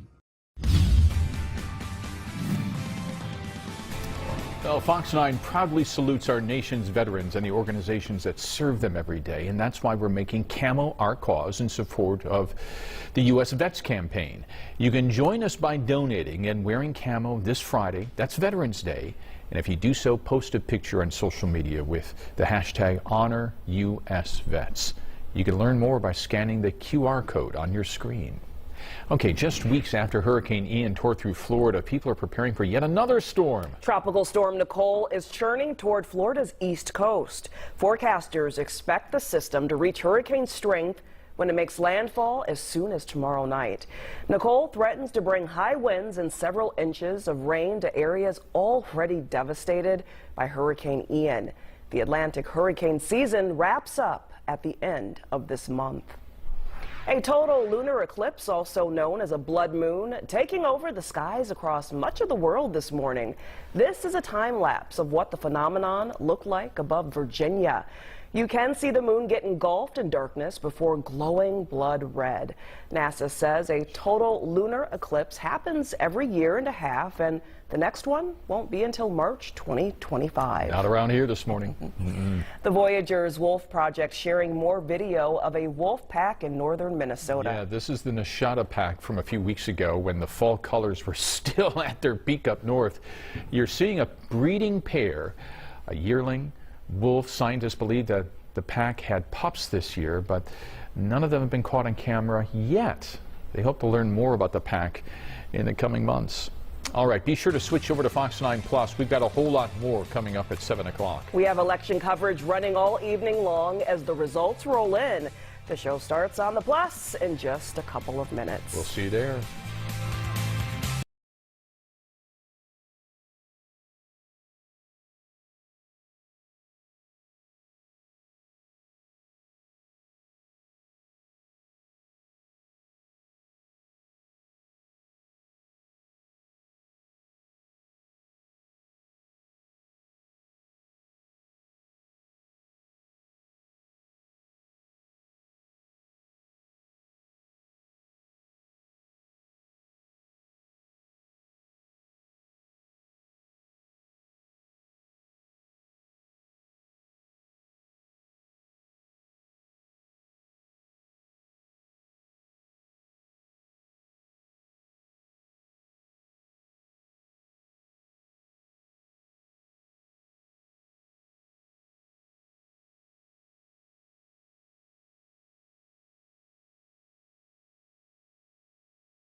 Simply the best for less. Tonight on Fox 9 Plus, it's Election Day, and we have you covered on all of the key races. We think that there's going to be big turnout, which is a celebration of the democracy. I don't think we left any gas in the tank. The polls are open for one last hour, and then we wait for the results. One vote is all I can offer, so I'm here to offer it. Stay tuned for the next 2 hours here on Fox 9 Plus as we bring you everything from around Minnesota, across the country, all starting right now with Fox 9 News at 7. This is Fox 9 News at 7. There's a lot of issues going on right now. I'd like to see some change. Most important to me, I think, is sustaining our democracy. Well, voters are casting their ballots for one final hour before everything closes and officials begin tallying all of those votes. We have team coverage, and you will hear from all of our reporters throughout the evening. Everything from voter turnout to following candidates of all major races and all the watch parties going on around the metro tonight. But first, we want to start with our political reporter, Theo Keith. He's breaking down some of the key races we'll be watching tonight. There's plenty to keep an eye on. Yeah, and you know, one of the fascinating things, we've been talking to a lot of voters all over suburbs, outstate, cities today. The diversity of the issues. You hear about protecting democracy, abortion access, and then you hear about crime, the economy, inflation.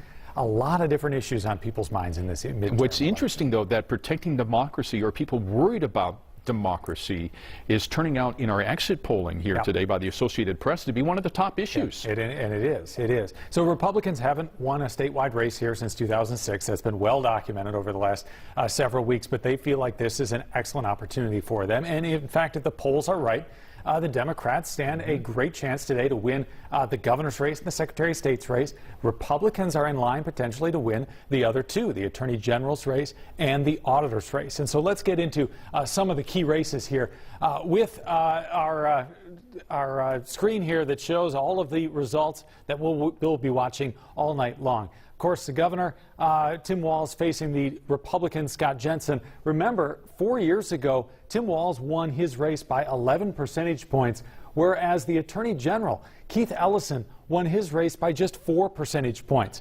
That means that if Walz, as he's expected, is going to perform a little bit worse tonight, maybe only winning by 5 percentage points, that means Keith Ellison is in trouble because there's a gap there. He runs weaker than Tim Walz does. Where do Democrats need to perform well? Well, it's in the core cities. Remember, 4 years ago, Keith Ellison won Hennepin County by almost 200,000 votes, Ramsey County by about 85,000. Both Ellison and Walz lost the other 85 counties in aggregate, but still went on to win because of their strength in the core cities. Now, one other race to point out tonight that we're going to be keeping a close eye on, and that is Minnesota's 2nd Congressional District. Remember, this is the rematch between Angie Craig, the Democrat, and Republican Tyler Kistner. Craig won by just about 2.5 percentage points 2 years ago. This year, recall that Paula Overby, the Legal Marijuana Now Party candidate, is still on the ballot, even though she has died. She died after absentee ballots went out, which is why her name will still appear on the ballot. Let's say she gets 5 or 6 percentage points tonight, which is very possible. Well, that could swing this race. And so as we talk about where Paula Overby potentially takes votes from, those votes go to Angie Craig otherwise. And so if Craig loses by 1, 2, or 3 points tonight, she may look back at Paula Overby as the determining factor. And can you touch on absentee ballots? It sounds like there's more than in the past election, 2018. Yeah, that's right. So comparing apples to apples, midterm to midterm, there were slightly more absentee ballots accepted this year, about 658,000, about 20,000 more than 4 years ago. Now, what we don't know is whether that also means there will be higher turnout today on Election Day. That doesn't necessarily mean that will be the case because voter habits have changed a lot in those 4 years. A lot more people like voting early instead of on Election Day. So we'll have to see for the final results whether the turnout is as strong as it was in 2018. A lot of habits are changing about how people vote. No question about it. Yeah, people love to vote early. It's much more convenient, obviously, than trying to get work off or going after work or rushing out on your lunch hour. Or standing in line in the morning before you head into work, exactly. right? All right, thanks, Keith. Yeah. Well, next we want to highlight the most expensive U.S. rep race in Minnesota history. Yeah, this is expected to be a close call between Representative Angie Craig and challenger Tyler Kistner, as Theo was just alluding to here. We want to bring in Karen Scullin live, who's following Kistner tonight. And Karen, the GOP is really hoping to flip this seat, aren't they? Yeah, absolutely. We are live at the Tyler Kistner headquarters in Lakeville at the Holiday Inn here. The watch party actually just getting underway. People are trickling in for the evening to watch those results come in. But as you said, this is an extremely tight race. You may remember in 2020, Kistner and incumbent Angie Craig, they went head to head. There was just a 2-point difference, Kistner losing by 2 points back then. It's once again expected to be the same tight, possibly tighter in this go-round. This race, as you mentioned, is one of the most expensive, if not the most expensive race in Minnesota history. I think about $25 million at this point. It could also be a key race in determining if the House race stays DFL or flips to the GOP. It's no doubt going to be a long night here. Kistner expected to speak right around 8 p.m., right after the polls close. And his campaign telling me, though, a short while ago that, you know, at this point, they're feeling really confident going into this evening. I saw Kistner and his wife a short while ago. They certainly seemed pretty relaxed, but, you know, only time will tell to see if this watch party turns into a victory party. But it seems like folks here so far are in a pretty good mood, feeling pretty hopeful that the night will, in fact, turn out the way they want it. We're going to go now over to my colleague Rob Olson, who is following Kistner's competitor, Angie Craig. Hey, Rob. Hi, Karen. Yeah, and we are in Savage at Loon's Landing Brewery, where Angie Craig is having her supporters gather tonight, her election night headquarters here. And as you mentioned, a very tight race. It was very tight 2 years ago. Predicted to be very tight again tonight. Now, Angie Craig, she herself began her day today voting at the Prior Lake City Hall at 9 o'clock this morning. Now, last time, 2 years ago, in her face-off with Tyler Kistner, in the end, it was about 2.2% that separated them. That was about 9,500 votes. That was not known until about 3 o'clock in the morning or so. So long after supporters had turned in for the night. They don't know if it's going to be another night like that tonight, but they are preparing for that, expecting that, again, it could take a while to definitively know the winner. Now, as Karen had mentioned, the most expensive race in Minnesota history, Theo Keith had reported that earlier in this matchup, that more than $24 million, $25 million spent on this race, about $15 million of that coming from outside groups. But in this race, Angie Craig outspent Tyler Kistner by more than 2-1. But again, do those ad dollars reflect in votes? And that's something we'll find out. Again, this is considered by The Hill, putting together their top 10 list of the most vulnerable seats in Congress. Angie Craig came in on that list at number 7. So again, a lot of pressure on this race, a lot of eyes on this race, a lot of money spent on this race. That's it here from Savage. Let's head back to Tim and BC.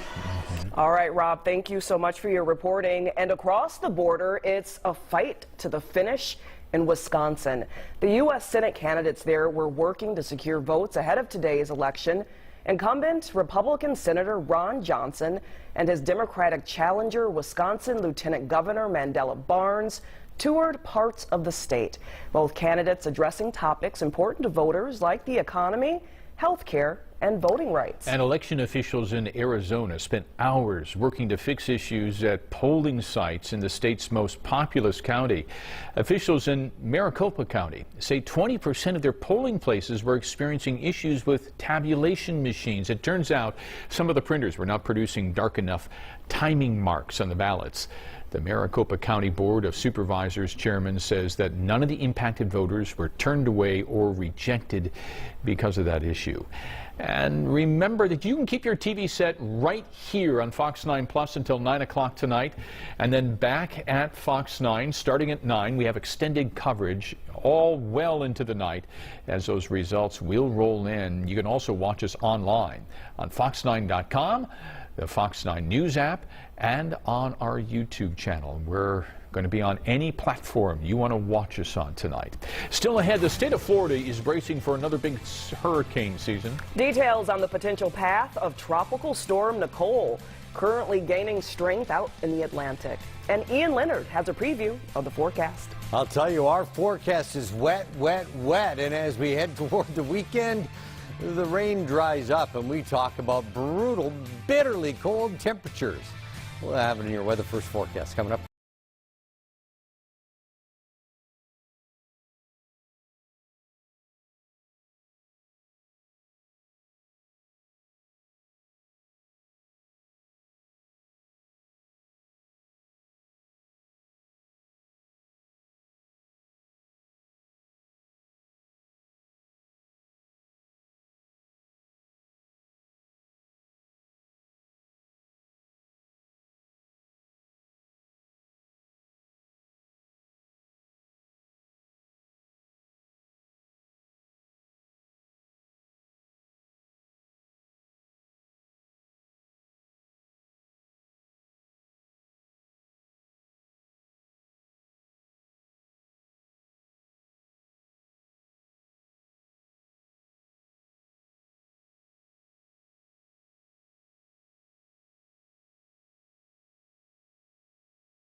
Just weeks after Hurricane Ian tore through Florida, residents there are preparing for yet another storm. Forecasters say coastal flooding and rip currents could extend from Florida all the way up through North Carolina.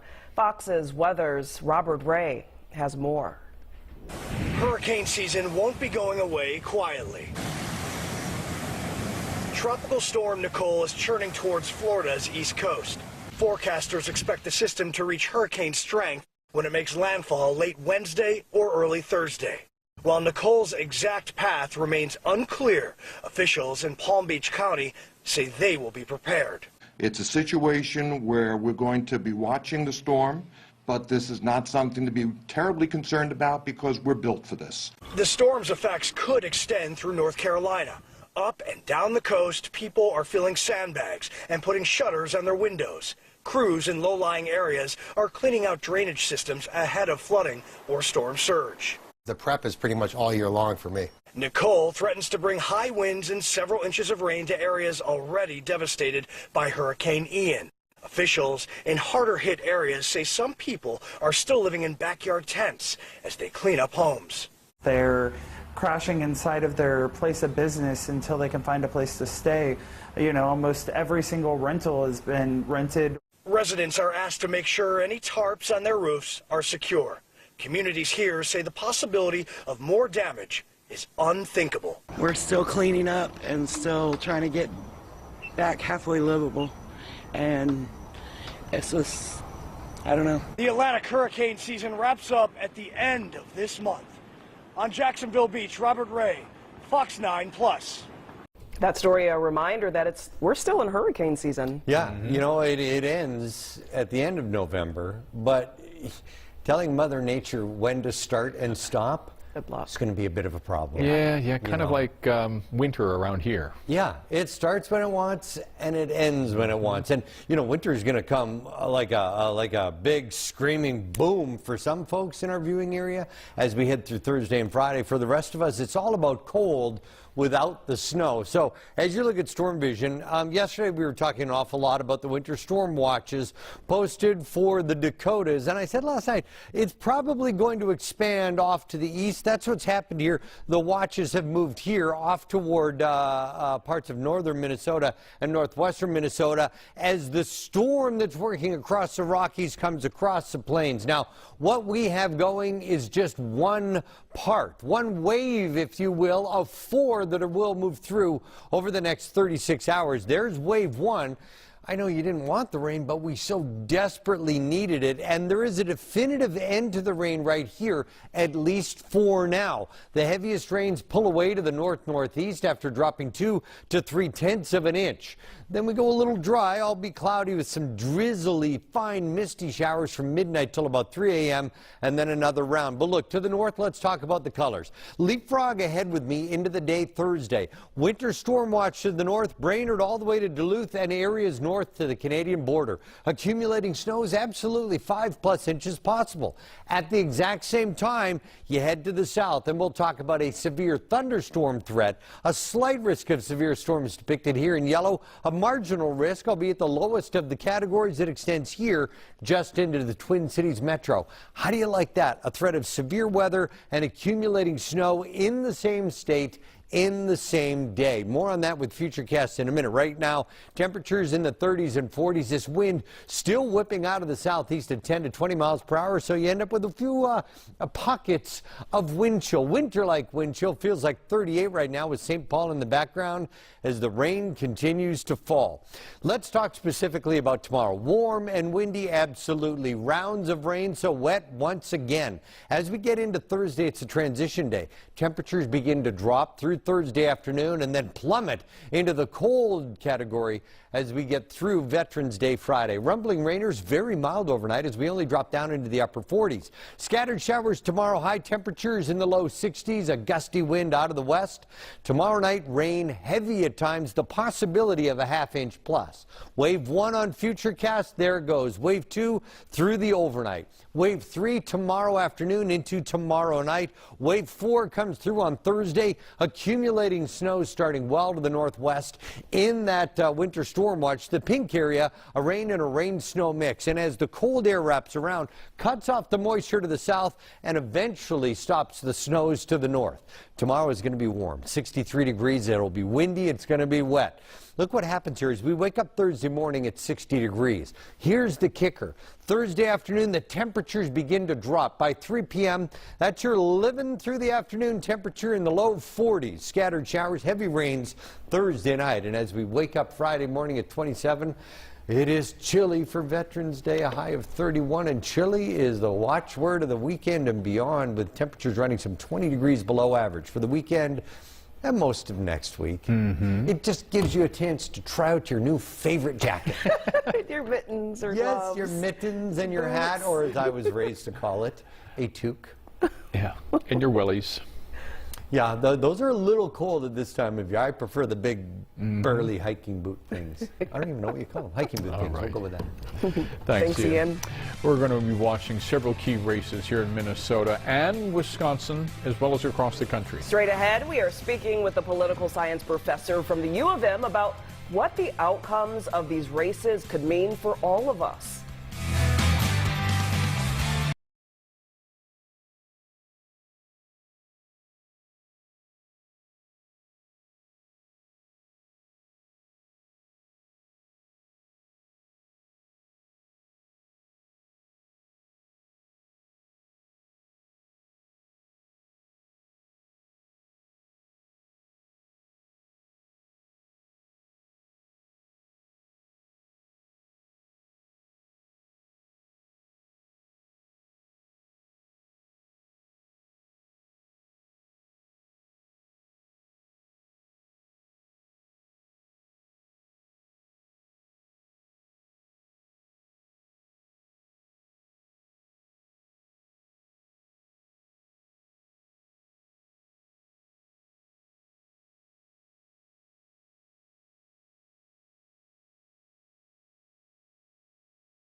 Apollo.com today.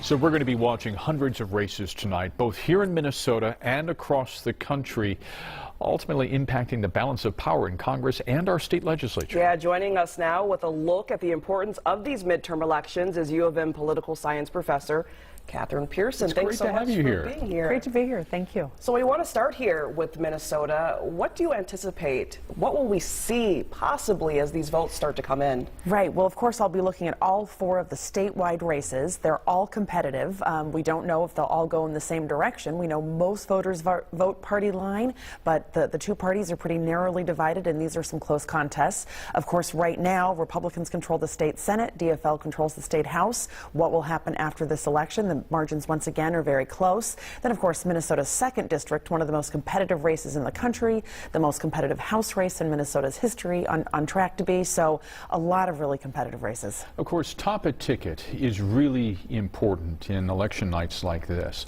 Let's say the voters do give Governor Walz another 4 years in office. By what threshold does he need to win then to affect some of those down ballot Democrats also on the ticket?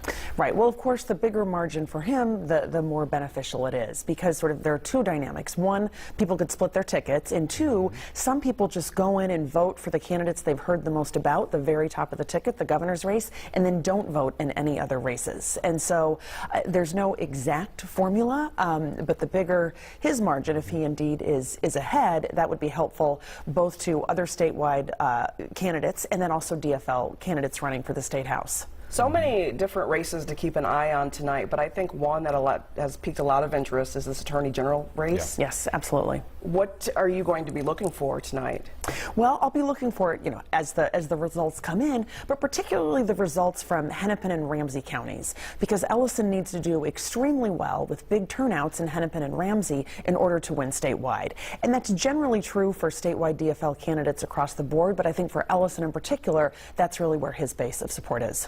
Does he need to overperform what he did 4 years ago in order to win re-election tonight in Ramsey and Hennepin County? Yes, I think that is the case. He probably does, in order to win a very competitive race where the context favors Republicans. Mm-hmm. Across the country, it seems like there are fewer toss-up or competitive House seats this year than there have been in the past, and that's focused a lot of money and a lot of attention on those very few. One of them in our own 2nd congressional district, where just millions of dollars have poured in, as much as $15 million in outside money.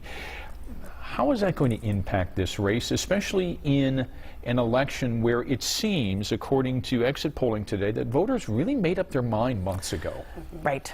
Well, this is a rematch, and so the candidates were known to many of the voters. Redistricting altered the district slightly, but not much, and so it was a rematch, yet we saw ad after ad, and these outside groups disproportionately run negative ads, and so much of what we were seeing are attacks against the 2 candidates. But we know that for midterm elections in the House, they're really a referendum on the president. And President Biden isn't very popular. His approval ratings are hovering in the low 40s, and so that hurts Democrats across the country and here in Minnesota. And inflation. Yeah. Yes, oh, absolutely. Yeah. Thank you so much for your expertise and weighing in on all of these important issues. And Catherine will be with us for our election night coverage all evening. We're going to be having a long night here, I think, too. Thanks, Catherine. Appreciate it. Thank you. Professor. My pleasure. All right, coming up here at 7:30, we continue to have you covered here on election night. We'll take you out to both the DFL and GOP watch parties as we near the start of tallying those votes and announcing winners in the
Fox 9 News at 7:30.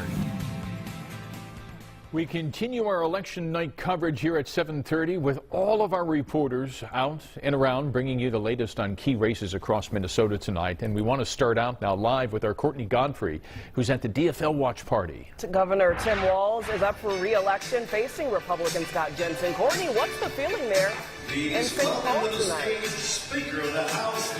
Well, as you can hear, they're doing a lot of sound checks at the moment. Not a lot of guests here quite yet. Really just the media in attendance at this moment. But some exciting races will be watched very closely here tonight. And as you mentioned, the biggest name to probably attend tonight will be Governor Tim Walz. He's hoping to pull off an easy win as he's showing a wider margin of victory in the polling than some of the other big races of the night that are expected to be extremely tight. And after a contentious and drama-filled race, it all comes down to this. The governor voting early this morning alongside his wife and daughter. His daughter casting a vote for her dad in the general election for the very first time, as she was 2 months shy of being old enough 4 years ago. Walz telling reporters as he left he was feeling good. I think this celebration of democracy, just the true American pageant of being there in this moment, it was great. The governor's staff telling us that he stopped by a Get Out the Vote rally earlier this afternoon, and since then he's really just been laying low with family, getting ready to see these vote totals start to come in, and that will start happening in about 30 minutes. Tim and BC, we will be bringing you all the latest here from the DFL watch party, along with live interviews and those results. Thank you, Courtney. Yeah, the clock is ticking. It sure is. We are at the GOP watch party as well tonight. Our Paul Bloom is there tonight, and Paul, Republicans have high hopes of a big night, don't they? They sure do, and optimism here is brimming at the St. Louis Park Hotel. I want to take you inside the GOP party. You got obviously the posters. Scott Jensen here, of course, picking famous NFL former football players, his lieutenant governor candidate, the signage over here, and they'll bring you over to some of the hospitality areas that are lined up for Ryan Wilson, state auditor candidate. This thing got going in the last hour or so. People are feeling very good. In fact, we just saw candidate for Attorney General Jim Schultz just briefed the media. He's awfully confident about things as we come down through the hallway. And so one of the reasons they are optimistic here at GOP headquarters, they really feel like these statewide offices are up for grabs tonight. They feel they have the right candidate in Scott Jensen, the type of candidate, a retired state senator, a family physician from the West Metro out in Carver County, the type of candidate who can make Tim Walz a one-term governor. Here's the state party chairman just a little while ago with me. You're the right candidate to do it, though. Well, we think we do, and typically when a person runs for re-election, they talk about all the great things they've done. I've not heard Governor Walz say one thing. Here's the great things I've done. Not one thing has he pointed to. Here's the things, here's what we've accomplished. It's all been criticizing our candidates over the top with issues that most voters don't care anything about, not responsive at all to the economy, to the crime, to the inflation, refusing to do debates. The biggest debate that was going to be this session, he completely ducked that one. So to me, that tells me this is a guy who knows he's very vulnerable. A couple other reasons why the GOP is hopeful tonight about that governor's race, the early voting and some of the numbers they're seeing on where those early absentee ballots have come from. They're reporting depressed turnout in some of the DFL hotspots, think the inner city core, Minneapolis and St. Paul. And again, just to show you kind of how this party has gotten going already, let's take a look. This is the main ballroom. This is where the candidates, the supporters, the grassroots organizers are going to be watching the returns come in. Fox News on the big screen up there.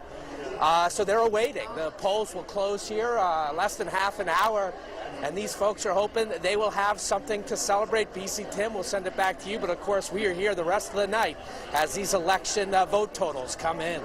All right, sounds good, Paul. Across the country, one of the big decisions voters will decide is whether to put Republicans in control of both the House and the Senate. Fox's Lauren Blanchard has more on how voting is going today from Washington. After months of primaries, campaign events, and fundraising pleas, it's now up to the voters to decide the balance of power here on Capitol Hill. Voting is a select right that we get to have, and not everybody gets that. Final voting began without any major issues at hundreds of poll sites across the country Tuesday. There were, however, some hiccups in battleground states. In Arizona, some vote tabulation machines in Maricopa County weren't accepting ballots. Instead, voters were given the option to wait until it worked or use a secure drop box and have their ballot counted at the end of the day. They were also allowed to go to a different voting center. They're not being disenfranchised in any way. They're voting. It's just a different way of it being counted. It can either be counted right here or it can be counted right here. In Pennsylvania, some polling places briefly ran out of ballots, an issue that was quickly fixed. The biggest problem, mail-in ballots that had flaws, such as incorrect dates and missing signatures. Democrat John Fetterman's campaign has filed a lawsuit to make sure those ballots are counted in the coming days, a lawsuit his Republican rival isn't worried about. When all the votes are counted, I'm going to be the winner.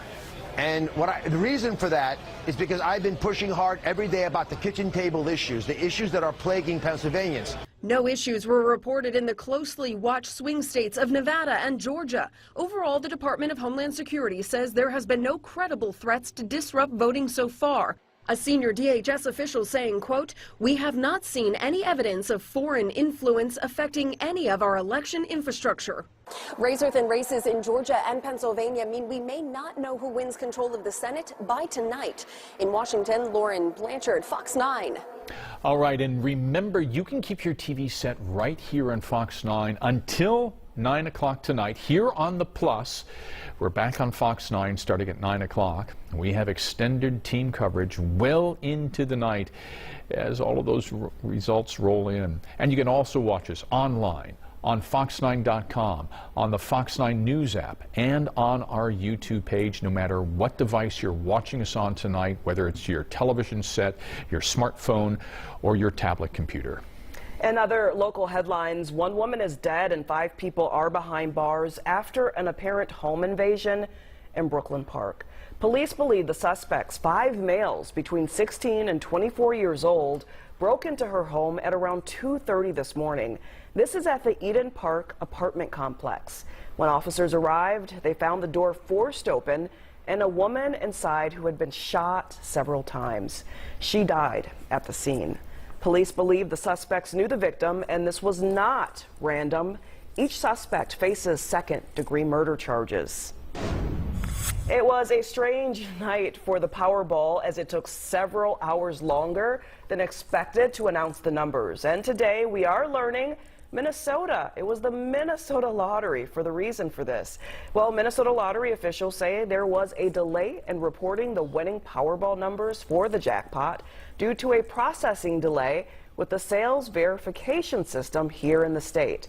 The numbers did not become available until around 8 this morning, 10 hours later than announced. Meantime, that winning ticket, it was sold in California. Just one winning ticket will claim all of the $2 billion jackpot, matching all 5 numbers, and of course the Powerball. And in addition to the big winner, the convenience store where that ticket was sold, they also get a nice $1 million bonus. He's the winner, so whatever he wants to do with the money, it's up to him, but he deserves every penny of it. But, you know, he's a giving man, so I'm sure he's going to give back to the community, back to the church and whatnot, and share with everyone as well. And what do you think about all this commotion? This is kind of wild. I didn't expect all this. Yeah, definitely. I can only imagine what the winner is going to go through. Yeah, well-deserved commotion at that store. The big winner will likely remain anonymous, as the law in California actually allows for that. It does here now, too, in Minnesota as well. None of us here at Fox 9 won the office pool, though, last night. Maybe next time. We wouldn't be here. You'd be seeing color bars right now. Well, we still have plenty more election coverage here on Fox 9 Plus, but next, a special look at the last lunar eclipse for the next 3 years. We've got a stunning view of this morning's phenomena in case you missed it. And let's face it, we all did overnight because we had a cloud deck. Ian Leonard is coming up next.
that Warner Stellion.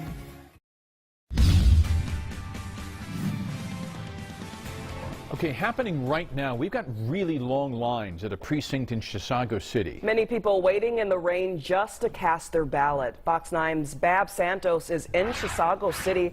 Babs, what are you hearing from voters? Well, obviously, we're now down to just about 15 minutes until polls close, and you just check this out. It really speaks for itself. There's still a very long line stretching here outside of the Chisago Lakes Area Library. And some of these people say they've been standing in line for hours in the rain just to be able to cast their ballots. Tonight, both county and state officials are responding to the trouble here. Chisago County Auditor Bridget Conrad writing in part, there has been great voter turnout throughout the county. The school district has a referendum question that I believe has generated some additional interest. Because of the number of candidates and the questions on the ballot, we have a 2-page ballot which takes longer to complete and process. We've deployed an additional ballot tabulator to that location to help move the lines along faster. The spokesperson for the Secretary of State's office adding, this is one of the largest precincts in the state and has a special 2-page ballot due to local referendum questions. The combination of these factors and high turnout are causing delay. It was long. Very long. Wet? Wet. Still wet? A little bit cold, a little bit, but otherwise it was good. An hour and 49-minute wait in the rain. So it wasn't bad. But we made it through. Yeah. And the machine's working. They have 2 machines. 2 machines now. Yeah. So again, wet and cold, but these people sticking it out. And an important reminder that anyone that is in line at 8 o'clock will still be allowed to cast their vote. Live in Chisago County, Babs Santos, Fox 9. All right, Babs, and if you got up early enough, you may have had a chance to see a total lunar eclipse. But for those who missed it, here's a look. It started at around 4:15 this morning and lasted for nearly 90 minutes. If you did not get a chance to see it in person, well, you unfortunately will have to wait until 2025 for the next total lunar eclipse. But there will be plenty of partial lunar eclipses to take in before then. It's fascinating, isn't it? There's always beautiful sights, and it's too bad we had a cloud deck this morning that we couldn't see it, sure. but we'll get our chance again. All right. We got bigger things to worry about right now because we've got some really cold temperatures and possible snow moving into northern Minnesota, too. Ian Leonard is going to bring us up to speed. Hi, Ian. Well, it was one of those days that you had to get a jacket, you had to get an umbrella, but they weren't always at the same time. Otherwise, a gray, breezy, cool Tuesday. Nothing to excuse anybody from a vote today as this line of rain showers continues to track off to the northeast. Stacked areas of low pressure here approaching the northern plains coming out of the Intermountain West, and it's going to act like one big scoop working this system off to the northeast. Look, blue are winter weather advisories, purple winter storm warnings. It's all up and down the Rockies. But yesterday I talked about what was going on in the Dakotas, said we should probably get the extension of the winter storm watch into northwestern sections of Minnesota, and that's exactly what has happened. Now, the snow won't fall here until Thursday. For everywhere else, it is all about rain, even some weak rumbling thunderstorms, and almost 4 waves of moisture. There's wave 1 coming through, wave 2 through the overnight. Now, the white shaded counties, that winter storm watch, here you have it all the way north of Brainerd into Grand Marais and areas along the Canadian border. That's where we'll see the possibility of 3 to 5 inches of snow come Thursday into Friday morning. Areas south will probably go snow-free, but everybody will eventually get into the cold. Look, it's going to be an active week of weather. Tomorrow, it will be warm, it will be windy, and it will be wet. Some much-needed rain to the tune of 2 to 3 inches possible here once we total everything up come late Thursday afternoon into Thursday night. Then on the other side of the rain, it is all about cold. It is going to get cold Friday for Veterans Day, and it is going to stay cold as we look through the weekend into next week. Overnight, look, not much of a temperature drop. We wake up in the upper 40s, see the rain falling in the background. That's wave 2. And then a little bit of a break before we get the wind tomorrow, gusting out of the west at 30 to 40 miles per hour. Hang on to your hats and small furry animals, scattered showers, and then rains intensifying tomorrow night, heavy at times. It's not going to cool down too terribly much, though, tomorrow night. That doesn't come until we start working into Thursday and Friday. So here's Futurecast. As we work our way through overnight, there's wave number 2. A little bit of a break. Wave number 3 with some rumbling rainers tomorrow night through the dinner hour. Wave number 4 comes early Thursday morning. So here we go through the day tomorrow. It has been warm, windy, and wet. Now we wake up Thursday morning. Snow begins to make an appearance in the winter storm watch. As the cooler, drier air rotates around, we'll cut off the rain and really begin to drop temperatures Thursday afternoon as the snow flies well to the north in the winter storm watch. Let's give you a better idea here. As we get through the day tomorrow, warm, windy, wet with showers and thunderstorms, a high of 63. We wake up Thursday morning in the upper 50s and low 60s. So there's no cool down, but then as we head into Thursday afternoon, the temperatures begin to cool. We'll live in the lower 40s Thursday afternoon with scattered showers. Temperatures drop again as we head into Friday morning. We wake up in the upper 20s, and for Veterans Day, that's your high. All the way through the weekend, upper 20s and low 30s. Yes, it's going to feel an awful lot like winter, but we escaped the snow for the metro. It is just all about the cold. For me and mine, it's all about double jackets. Seriously, probably double jackets. All right, topping tonight's Business Watch, a federal judge rules out a new trial for Theranos founder Elizabeth Holmes. The judge ruled that Holmes did not introduce material new evidence or establish government misconduct, so a new trial would unlikely result in an acquittal. Holmes was convicted of 4 counts of investor fraud earlier this year and is scheduled for sentencing coming up on November 18th. She faces up to 20 years in prison for each guilty count. Well, more people are considering store credit cards. According to LendingTree, 35% of consumers are considering applying for them. LendingTree tells Fox Business that the data is fairly surprising as store credit cards have mostly lost popularity in the wake of the buy now, pay later phenomena. LendingTree says that the average new store card APR, it rose to more than 26% during the past year. An archaeological masterpiece is expecting to go for millions at auction. You are looking at Maximus, a Tyrannosaurus Rex skull excavated in South Dakota during 2020 and 2021. Officials say evidence shows the beast was in a fight with another large dinosaur, potentially another T-Rex. Experts are predicting it will sell for more than $15 million at auction next month in New York. T-Rex is the most popular dinosaur out there. This is an incredible example. It's one of the best and most complete ever found. And when you think about it, more people can fit a skull in their home than people who could fit a full dinosaur. So this actually has a wider range of uses than a full skeleton. Wow, that's big. Scientists aren't sure what happened to the rest of this T-Rex's body. Sotheby's auction house says the owner of the skull has chosen to remain anonymous. Wow. Well, Annika Sorenstam was a legendary professional golfer in her day, and now she's taking to competitive golf with the next generation. We're going to see how she and her son are preparing for the PNC Championship next month.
1-800-ASK-GARY.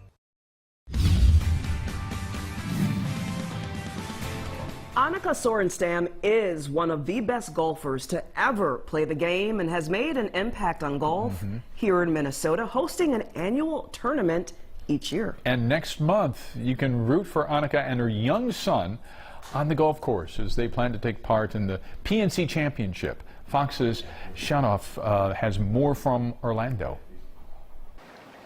Will McGee loves golf. My favorite thing about golf is that you can just hit it anywhere, and then the very next shot you can be right back in the hole. But Will doesn't really hit it offline too often. He is a regular on the junior tournament circuit, and the 11-year-old has a career low round of 73. This December at the Ritz Grand Lakes in Orlando, he'll be teeing it up with his mom, Annika Sorenstam, in the PNC Championship, the parent-child event. I just want him to have a good time and just kind of think of what golf has meant to us, and now with Will being such a being so into the game, I just think we thought, hey, he's ready. I mean, we know what we're capable of. You know, it's going to be hard to beat all of them, but it's to us it's a lot more than the score. I'm just really excited to be able to play in a tournament with all these professionals that's won many majors, and then just have fun with my mom. So Will takes golf lessons with a coach, but Annika does also help him some with his game. And even though she's considered the greatest player of all time to Will, she's still also just mom. She gives me good advice, but I don't listen most of the time. Why not? I don't know. I just like doing what I usually do. I enjoy it. I mean, I think I care more about his game than I do my own game, because I just want to share everything that I know and you know, just kind of help him. I mean, we all know, you know, my career is on the way down, his is on his way, so how can I help him? But I try to also, you know, let him do his thing, experiment and play with his friends. This will truly be a family event, with Dad, Mike, caddying for Will, and Annika's father caddying for her. Annika says she hopes Will enjoys the tournament, gets a taste of high-level competition, and builds some lasting memories.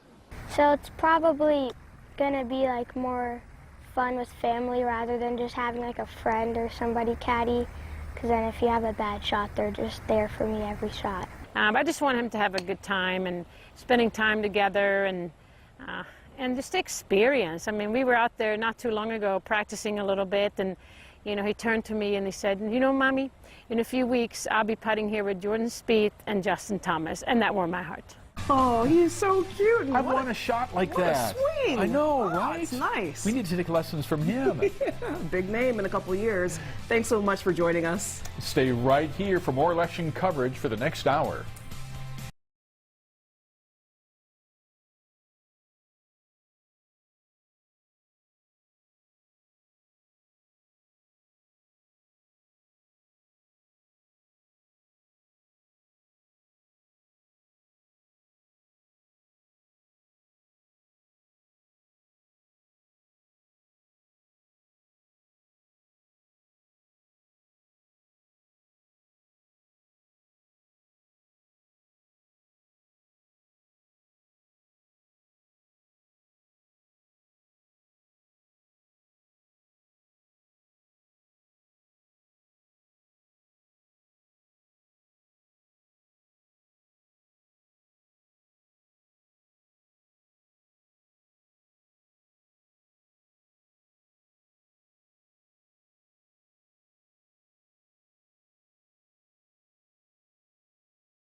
Election night 2022, the governor's race headlines the ballot here in Minnesota. Also on the ballot, Attorney General Keith Ellison is in a tight race for his re-election bid.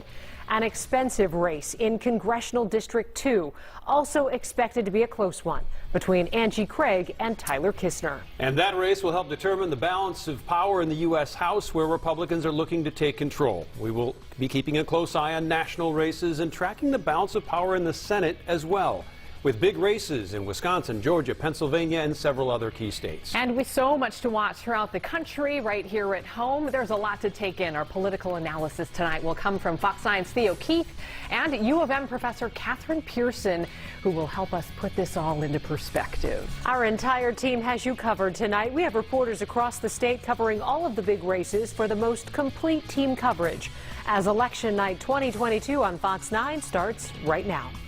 Thank you so much for joining us tonight. We have a lot to get to over the next few hours in an election that has far-reaching consequences. You'll see live results scrolling across the bottom of your screen, and that'll happen throughout the night. So let's get right to some of the numbers, starting with the governor's race. All right, here we go. Polls just closed in Minnesota. Governor Tim Walz trying to fend off Republican challenger Scott Jensen. No data to report just yet. Jensen has narrowed that gap in recent months, but will it be enough?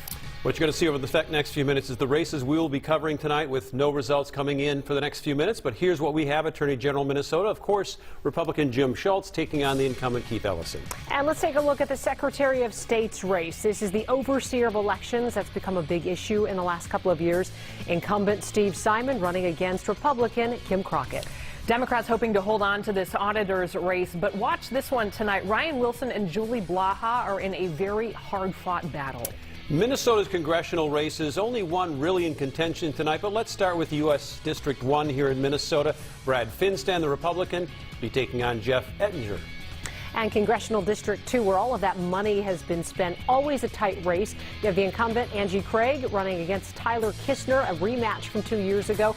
And then there's a third-party candidate, Legal Marijuana Now. Paula Overby passed away before the election. She still appears on the ballot, though, and it will be interesting to see how many votes she will get and how that could affect the race. To the West Metro now, Dean Phillips turned the seat blue back in 2018, and he is up against Republican challenger Tom Weiler this time around. And in House District 4 here in Minnesota, keep in mind also balance of power in the U.S. House. We'll have that up for you in the corner of your screen there, so throughout the night you'll be able to tell how that is shaping up.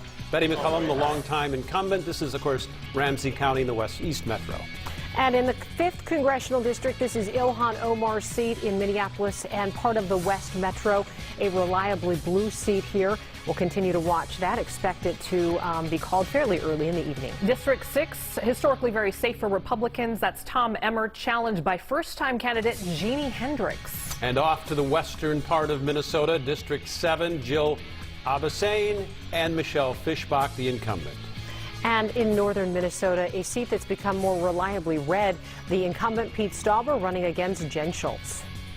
Taking a look now in the race for Hennepin County Attorney, it's former Judge Martha Holton Dimmick and former Chief Public Defender Mary Moriarty in this race. So a lot of eyes on this one, more so than maybe years past. And looking to be the next Hennepin County Sheriff, Dewana Witt and Joseph Banks. Will watch this race closely throughout the evening as well. Of course, polls just closing, so we're still waiting on a lot of data. It will be a long evening. Pretty much all the data. All of the data. Well, in other states in the East Coast, we have some information already. There's a lot going on. Yeah. So let's get a bigger picture view here with our political analyst, Catherine Pearson, and political reporter, Theo Keith. So what's catching your eyes, guys? Well, to start with, I don't think we're seeing a wave, for a major wave anyway, from Republicans. Some of these early results in the early states, Virginia, New Hampshire, Georgia, showing some good news for both parties at this point, to the point where Democrats, I think the OMG night that they had feared maybe isn't going to happen, but potentially a red wave still could happen. Right, and we're seeing more optimistic news for Democrats perhaps in statewide races than we are in some of these House races, where it does look like Republicans are already poised early in the night to pick up at least 3 House seats, and that's with, literally hundreds more to still be called. So one of the things that we looked at to start tonight were these 3 House races in Virginia. One of them was a seat that Republicans thought they were going to going to flip, and that would mean that the Republicans would take control of the U.S. House more than likely. Then there was a middle race that if they had won, that may be a sign of a wave. And then you've got, as I said, the OMG over on the on the other side. Republicans did not win that far hope try to strive for a race. Seat, right. The Wexton seat in Virginia, but it looks like they're going to win the middle seat, the Spanberger seat, although closely. That could portend a wave, and then they're going to win, of course, that seat. Yeah, that especially close seat. So, guys, we talk about early tea leaves. Well, that's what we're trying to do at this point with these other races, to try to see, will there be a wave? Will it come to Minnesota? And we'll only know that answer in the coming minutes and hours. All right. So, yeah, as we mentioned, there are some results coming in here from the East Coast and some of the states where polls have already closed. We want to go through some of the key U.S. Senate races right now and bring you up to speed. We're going to start out with Wisconsin, where there are no results yet. The polls just closed here at 8 o'clock, but we do have Ron Johnson, the incumbent, and Mandela Barnes. This one slated as a toss-up, so we'll keep a close eye on this one. Also one much talked about, the state of Georgia, Raphael Warnock, the incumbent Democrat, and Herschel Walker, the Republican challenger there. There are some numbers coming in now. 50% of the precincts reporting in, and it is very tight, as was expected. At this point, though, Raphael Warnock with about a 1-point lead over Herschel Walker. And let's take a look at Pennsylvania here. You have Dr. Oz versus John Fetterman. And right now we're still waiting for a lot of numbers to come. And this is, it's probably misleading because this is expected to be so close. But right now you have Fetterman with 74% of the vote that has been counted. The way Pennsylvania counts their votes, we expect this to be a long process. Folks are still voting in Arizona as well, so those polls are still open. Mark Kelly winning a special election in 2020 to fill the seat of John McCain, and he's up against Blake Masters this time around. We'll see how this one shakes up. A big race to watch, though, as we look at the balance of power in the Senate. And in Florida, this is one that was interesting in terms of where the votes came in. Marco Rubio, Fox predicting Marco Rubio the winner there in that race against Val Demings, 90% of the precincts reporting in. What was interesting about this was the amount of votes that Marco Rubio got in Miami-Dade County. And they're going to watch that very closely because that is not typically a county that a Republican would take as strongly and as solidly as he did. All right, let's take a look at Nevada. Polls still open in Nevada right now, but this is expected to be another close one that could tip the balance of power or make some changes in the Senate. You have the incumbent, Catherine Cortez Masto, against Adam Laxalt. There is an open seat in North Carolina, and we're watching this race right now with 66% of those precincts reporting Ted Budd with a very slim lead over Sherry Beasley right now. Ted Budd for the GOP is a Trump-endorsed candidate, and North Carolina leans Republican. We'll keep an eye on this one. And moving over to Ohio, this is also a race that's being watched very closely, and it's a little further apart than many had thought it would be. J.D. Vance, the author, against Tim Ryan, 37% of the precincts reporting in. This is the one that was leaning toward Vance right up until Election Day. So tight they couldn't predict it, and this is how it's shaping up at this point. And then a very competitive race out in Colorado where we're waiting for polls to close out there. The incumbent, the Democrat, Michael Bennet, running against Joe O'Dea. All right, let's bring it back to our local races here, and the one that everybody is watching, Scott Jensen and Tim Walz. That's our Paul Bloom, and he is at the Scott Jensen camp tonight. So, Paul, what's the mood like there early on in the evening?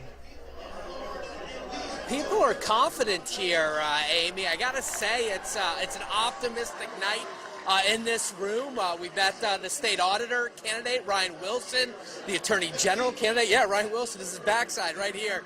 Spoke to us a few minutes ago. He's confident.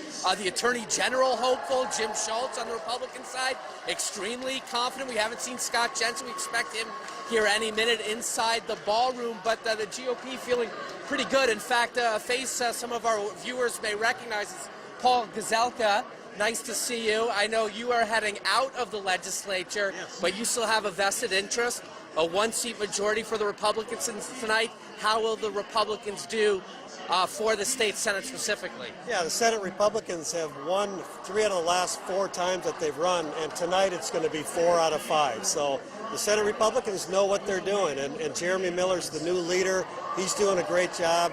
I think we're going to do better than 34-33. I think it's going to be 37, 38, 39, depending on how big the red wave is nationwide. And I know I didn't tell you off camera, but I'm specifically here to talk a lot about the governor's race tonight, Scott Jensen specifically. Will that Republican-controlled Senate that you're confident in, will they be working with a Republican governor this year? So we haven't won House, Senate, and governor all at the same time in almost 2 generations. This will be the closest we've been since Pawlenty. So either we win by a couple of points or lose by a couple of points, but that's how close it is. I'm sure that we will win some of the statewide races this time. Maybe all 4, maybe just a couple. We'll all have to wait and see. And you were in that gubernatorial fight at the beginning. Now I know hindsight 2020. What type of race did Scott Jensen run? And is it one you're proud of? Well, I wanted to focus on crime, the economy, inflation. Those were the things that I think the middle voter and all voters care about. I think Senator Jensen or Scott Jensen has switched to that. He's focused on that. I think he'd be a good governor. I think if he's governor, Republicans will have the House and Senate, and that'll be fun to watch. I mean, I'd like to be involved in it, but it'll be fun to watch. And what I was hearing tonight from some of your other GOP leaders is some positivity in some of the early absentee voting, where those votes were coming from, maybe a depressed turnout like the inner core, the DFL strongholds in Minneapolis and St. Paul. Obviously, this thing will come down to the suburbs statewide, right? Is that how you... Yeah, it always has come down to the suburbs, and I think in the suburbs it's not about abortion one way or the other. It's about crime. It's about gas prices, inflation, the economy. And then you've got the Iron Range, which has been Democrat forever. That could completely go Republican this election cycle because of the blue-collar jobs and who's fighting for their jobs. So it's going to be fun to watch. Absolutely. Always a pleasure to talk to you, Paul. Good luck in your next step. But it was a pleasure speaking with you tonight. So just a little bit of the flavor here at GOP Party headquarters. And again, if we pan over, it is a good-sized crowd. They got Fox News on there. That's Ron DeSantis down in Florida celebrating his victory tonight. This party's excited. It's not every year in Minnesota that folks are excited that the state could go red. There is that feeling here tonight, though. That very well could happen. All right, Paul Bloom, thank you very much. We appreciate it. More to come from there tonight, but we do have some results. All right, let's take a look at the governor's race here. Now, we're talking about 1% of polls reporting here, so still very low numbers, but we do have numbers to talk about. And we don't know where this polling site or sites are reporting in from, but Scott Jensen, the Republican challenger, with 62% of the vote that has come in so far against incumbent Democratic candidate Tim Walz. All right, let's talk a little bit about the legislature here in Minnesota, specifically the Minnesota House. DFL runs the House right now, and there are a lot of races up. All of them actually are up for grabs, but there are only a few, maybe 20 or so, that we're really taking a close look at tonight. I want to bring in Theo Keith here to talk a little bit about these races that we're watching that could swing the balance of power, Theo. Well, we talk about the House, we have to talk about the Senate too, and yes, probably 23, 24 races in total out of the 201 that are up for election will decide the balance of power in the House and the Senate. Probably about 15 in the House, maybe 8 or so seats in the Senate, and they are really geographically spread out across the state. Probably 2/3 of the races in play are in the Twin Cities suburbs. Another half dozen or so are up in the Iron Range. And then St. Cloud. Some races in St. Cloud and then in Rochester as well. So here's the thing. Republicans hold a very narrow lead. Take out the independents. They only have a 3-seat lead in the Senate. In the House, Democrats have a 70 to 64 lead, but in midterm elections, that is a very small lead, and it frequently flips much more than that in midterm elections. That's what the Republican hope is, that they can flip the House tonight and at the same time keep the Senate. Right, and as of now, we are only one of 2 states which has one party control one side of the Capitol and the other control the other side, the Senate and the House divided. And so both are so narrow, it could go either direction. It is true that Minnesotans like divided government. This entire century, the governor, House, and Senate have only been a single party for 2 out of the 22 years this century so far, and that was in the early 2010s when Mark Dayton was governor, and only for a brief time. So the question is, even if Republicans take the House and the Senate tonight, does Tim Walz keep the governorship, as polls suggest that he will, and then he's going to have a challenging next 2 years, vetoing things frequently that come out of the Republican legislature. He did not issue a single veto in his first 4 years, and he was very proud of that. Will that continue? A few ifs to get there, but that's the way it looks like it may happen. Absolutely. And one of the dynamics in Minnesota that's so interesting is that voters, Democratic voters, are pretty packed in the metro area, particularly in the most urban areas, and Republicans are more efficiently spread out in the more sparsely populated areas of the state. And so to win statewide DFL candidates, they can rack up big margins in Ramsey County, Hennepin County, and then Republicans can still do quite well winning majorities in the chambers of the state legislature. And one specific place to look, of course, is on the Iron Range, which has been Democratic blue for a century or more. It has been progressively moving toward the Republican side over the last several years. Donald Trump had a lot to do with that. But Republicans think there are 6 seats in play up there, 4 in the House, 2 in the Senate, and Republicans think that they can flip all 6 of them. Maybe that's overly optimistic. We'll have to see. But that would be a historic sea change in what was a traditional that area of the state gave the L in DFL, Democratic Farmer Labor. Exactly, and the western part of the state, sort of the 7th congressional district, that F part of the farmer part of the coalition has really already gone pretty solidly red, both at the congressional level and at the state legislative level. Yeah, so guys, as we talk about this, 22, 23, 24 races that are in play in the state legislature out of 201, and that will decide the balance of power in the state legislature. All right, well, we'll be watching it. Let's look at some of those top races that you mentioned here in Minnesota, beginning with Minnesota's governor. This is where it's shaping up right now. And again, just to point out, only 1% reporting in. Really fewer than 1,000 votes have been tallied up for either candidate right now. Scott Jensen and Tim Walz vying for the Minnesota governorship here. Also, we are closely watching the Attorney General's race as well. You have the incumbent Keith Ellison seeking a second term here, running against Republican Jim Schultz. And we don't have any numbers, despite the fact that we do have some precincts reporting. Minnesota Secretary of State is also in office for watching and oversees the integrity of the state's voting system. Steve Simon has been Secretary of State since 2014, and Kim Crockett is trying to unseat him. We have, again, 1% reporting, but no data to bring you at this point. In the race for Minnesota Auditor, the keeper of the books, Julie Blaha, the incumbent, Ryan Wilson, the Republican challenger. Again, this is a race that could split the ticket here in Minnesota for the first time in a long time. We'll watch it for you. And the 2nd congressional district, I mean, tens of millions of dollars have been spent on this very competitive seat that has gone back and forth in recent years. We actually have a rematch tonight of 2 years ago. Incumbent Angie Craig running against Republican Tyler Kistner. But what makes this race especially interesting is that there's a third-party candidate, Paula Overby, in the legal marijuana now party. She passed away before Election Day, but early voting had already begun. She remains on the ballot. And if this is close, we'll be looking to see how many votes she gets tonight.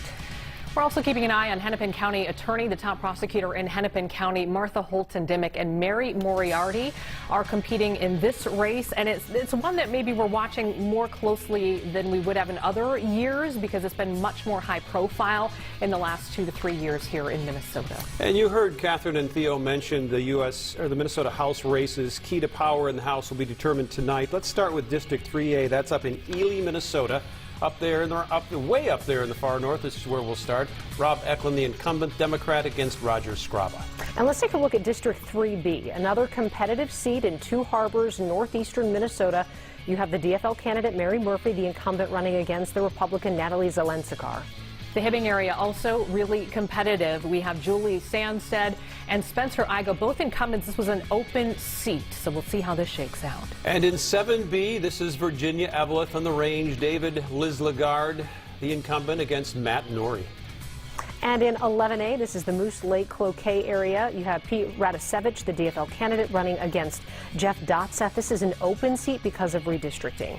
In District 14B, we go to St. Cloud now. Dan Wolgamott and Aaron Henning, the Republican, in this race. Again, we see 5% reporting no results just yet, so we'll try to get to the bottom of that and bring you those numbers as soon as we can. All right, let's go south of the metro here. District 18A, North Mankato and St. Peter. Jeff Brand against Susan Ackland, the incumbent. And 23B, this is the Austin area. You have the GOP incumbent, Patricia Mueller, running against Tom Steen, the DFL candidate. District 32B is the Blaine area. Donald Raleigh is the incumbent. He's a Republican, and Matt Norris, his challenger, the Democrat. Move over to Stillwater now in 33B. That's Josiah Hill against Mark Bishofsky. Again, this is a race that there is no incumbent in this one. And open seat, we'll watch it too. Now, and this is an interesting race here in 35A, the Coon Rapids and Noka area, because of redistricting. You have two incumbents running against one another in these redrawn districts. So you have John Heinrich of the GOP running against Zach Stevenson of the DFL. In District 45A, the Orono Mound area, you have an open seat here with Andrew Myers and Lauren Bresnahan. West Metro, Chanhassen, District 48B, Greg Bowe and Lucille Ream. And in District 54A, this is the Shakopee area. You have Eric Mortensen, the GOP incumbent, running against Brad Tapke. And then also on the ballot, could receive some numbers tonight, the legal marijuana now candidate Ryan Martin. And this is another one we're watching, 57B. This is Lakeville. And again, it's an open seat. Aaron Priest and Jeff Whitty will battle it out for this seat. Let's go off to one of our reporters, Mary McGuire. She is now out there interviewing one of the big candidates, one of the big races tonight, Jim Schultz. He is up against the incumbent, Keith Ellison, for Minnesota Attorney General, and you have him with you tonight. Let's listen in. Yes, he just arrived here at his private watch party here in Minnetonka. And Jim, if you do win this race tonight, you would be the first GOP AG that the state of Minnesota has seen in more than 50 years. What does that mean for the state of Minnesota? Well, I think it will show that Minnesotans are ready for change. They're ready for change. They're ready for a different vision in the AG's office. And unfortunately, in my view, we've had a lot of recklessness from that office in the recent years, starting with the policies that have delivered us the extraordinary violent crime that we've had, including defunding the police. And so I think it will show that people are ready for change. And, I'll be proud. We will be the first Republican in 56 years. But the fact is, the Attorney General is a nonpartisan. It ought to have delivered nonpartisan justice. And I'll deliver justice whether you're a Republican or Democrat, black, brown, or white, rich or poor. I'll stand up for all Minnesotans, regardless of party, regardless of other things that may differentiate us. And so I'll stand up for all Minnesotans, even though I am a Republican, hopefully winning here tonight. And public safety really has been a cornerstone of your campaign. Why do you think that that's such an important issue to Minnesota voters? Well, it's touched everybody in our state, whether folks in the metro who have been carjacked or shot or had their property stolen or otherwise, or in greater Minnesota, the drug problems, the fentanyl crisis, that we've had a really lack of leadership around our state. And so the fact is, the crime in our state has touched everybody's life, whether you're rich or poor, whether you're black, brown, or white, whatever that may be. And the fact is, we need a leadership in our state that will respond to this current challenge that we're facing, the greatest increase in violent crime in many decades. And unfortunately, we've currently had in our state a lot of reckless policies, including defunding the police. And so, as Attorney General, I'm going to partner with police to deliver public safety for our communities again, including the troubled communities in Minneapolis and St. Paul, including communities in greater Minnesota as well. And your challenger, Keith Ellison, he won narrowly in 2018 by a narrow margin. Why do you think that you have what it takes to go over the finish line this year? Yeah. Well, I'm really proud of the campaign we've run. We've tried to run a campaign that appeals to Minnesotans across the political spectrum. The fact is, crime affects you the same, whether you're a Democrat, or Republican, or an independent. We've tried to speak to the issues that Minnesotans care about and run a campaign that is focused like a laser beam on the fundamental issues in this race. And it is the violent crime that everybody's experiencing. It is things like feeding our future, where the AG's office was at the center of it. Every Minnesotan wants responsible leadership at the top, and we've tried to deliver a message that communicates that that's what we'll deliver when I'm Attorney General. And final question, why did you decide to have your own watch party instead of spending the entire night with the rest of the GOP? Oh, sure. Well, this is not uncommon. We just did it. We had a lot of supporters that we wanted to thank in a unique way. A lot of supporters that weren't necessarily ordinarily involved in the party process, things like that. And so everybody's welcome here. But it was just an opportunity, and I'll of course be over at the state parties one as well here as the night goes on. All right. Thank you so much. The polls closed here in Minnesota just about 24 minutes ago, so we have yet to see any results pouring in just yet. We will stay on top of those and bringing those results as we get them. All right, thanks, Mary. We'll be checking back with you in just a little bit. As we know, we can go for long stretches without any numbers, and then a bunch of numbers come in all at once, and we expect that to start happening soon. Let's go over some of the big races, starting with the governor's race. You have Tim Walz, the incumbent, seeking a second term here, running against Republican Scott Jensen, a family physician. We still have low numbers of precincts reporting, so these numbers are going to be misleading because we just don't have a lot of numbers to show at this point. And the race we just talked about, Jim Schultz, you just heard from him, 78%, but again, 1% reporting here, the incumbent Keith Ellison. Moving to Minnesota Secretary of State, the overseer of our elections, Kim Crockett, and Steve Simon, the incumbent. Right now, again, with only 1% reporting in, Kim Crockett leading the incumbent. And the auditor's race expected to be very competitive tonight. You have the incumbent, the DFL candidate Julie Blaha, running against her competitor, Republican Ryan Wilson. All right, let's zoom out here and look at U.S. House District 1 here in Minnesota, southern Minnesota. Brad Finstead and Jeff Ettinger. Brad Finstead right now with 77%, just 2% reporting. All right, U.S. House District number 2, that is the South Metro. Angie Craig, this is the one that we will watch throughout the evening. It's the one that is considered competitive. And again, only 1% reporting in. All right, let's look at House District number 3. And you have the incumbent, Dean Phillips. There's been some redistricting changes. His district, not as much money poured in from outside entities this time around. And he's running against Republican Tom Weiler. House District 4 covers pretty much all of Ramsey County and some of the East Metro. Betty McCollum, the incumbent here, and her Republican challenger, Maylor Zhang. In District 5, we do have Cicely Davis against Ilhan Omar, the incumbent. This is not expected to be a competitive race. Again, that's Minneapolis and West Metro. Congressional District 6 now, the incumbent Tom Emmer, the Republican candidate. This is expected to be a very reliable red seat, running against Jeannie Hendricks. There's been some redistricting here, and they pull in Chaska and Chanhassen into this district now. House District 7 is in western Minnesota. Michelle Fischbach is the incumbent, and Jill Abasane is her challenger, the Democrat here. 1% reporting. We'll bring you that data as soon as it comes in. And up in District 8, that's north and northeast Minnesota, Jen Schultz against Pete Stauber. Pete Stauber, the incumbent there. All right, let's look at Hennepin County Attorney. You know, crime, accountability for law enforcement. These have been big issues. You have a former judge, Martha Holton Dimmock, running against former public defender Mary Moriarty. Taking a look at Hennepin County Sheriff Dewana Witt and Joseph Banks are both vying for this seat. Again, this has been another sort of higher profile race that we've been watching in about the last year or so, and we'll bring you those results as soon as they come in. Let's pitch out to Courtney Godfrey. She's with the DFL chair Ken Martin out there talking about tonight's races on the level at which they are right now, which is very cursory, not a lot going on. But Courtney, I'm sure they have some ideas and some things they'd like to see happen tonight.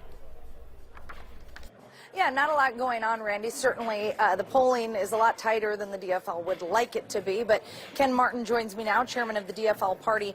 And Ken, I have to start with the basic question. How are you feeling going into tonight? Well, we're cautiously optimistic. Of course, we're seeing a lot of great numbers coming out in terms of turnout. We expect a really high turnout, which usually favors the DFL. But, you know, it's a midterm election. You never know. Anything goes, of course. And we expect all the races tonight to be close. So buckle in for a long night of counting votes. But we've left everything on the field, and we feel really good about our chances. Now, usually in Minnesota, especially the last couple election cycles, the Democrats are pretty safe here in Minnesota. Polling is showing way tighter races this election. How do you bring those voters back that you may have lost? How does this impact your strategy? Well, look, I tell everyone, stay off the roller coaster, right? One poll shows you up, the other shows you down. The reality is none of it really matters. What matters, especially in a midterm election, is who gets their voters to the polls. We've invested in a ground game second to none here. We don't see the Republicans investing in the same effort. We've had millions of conversations at the doors with voters over the course of this election cycle, and we feel that will be the difference maker in close elections. Those intimate conversations are what Minnesotans have come to expect, which is why we have the highest voter turnout in the nation. So I feel confident, given what we've been able to do this cycle, that we're going to prevail tonight.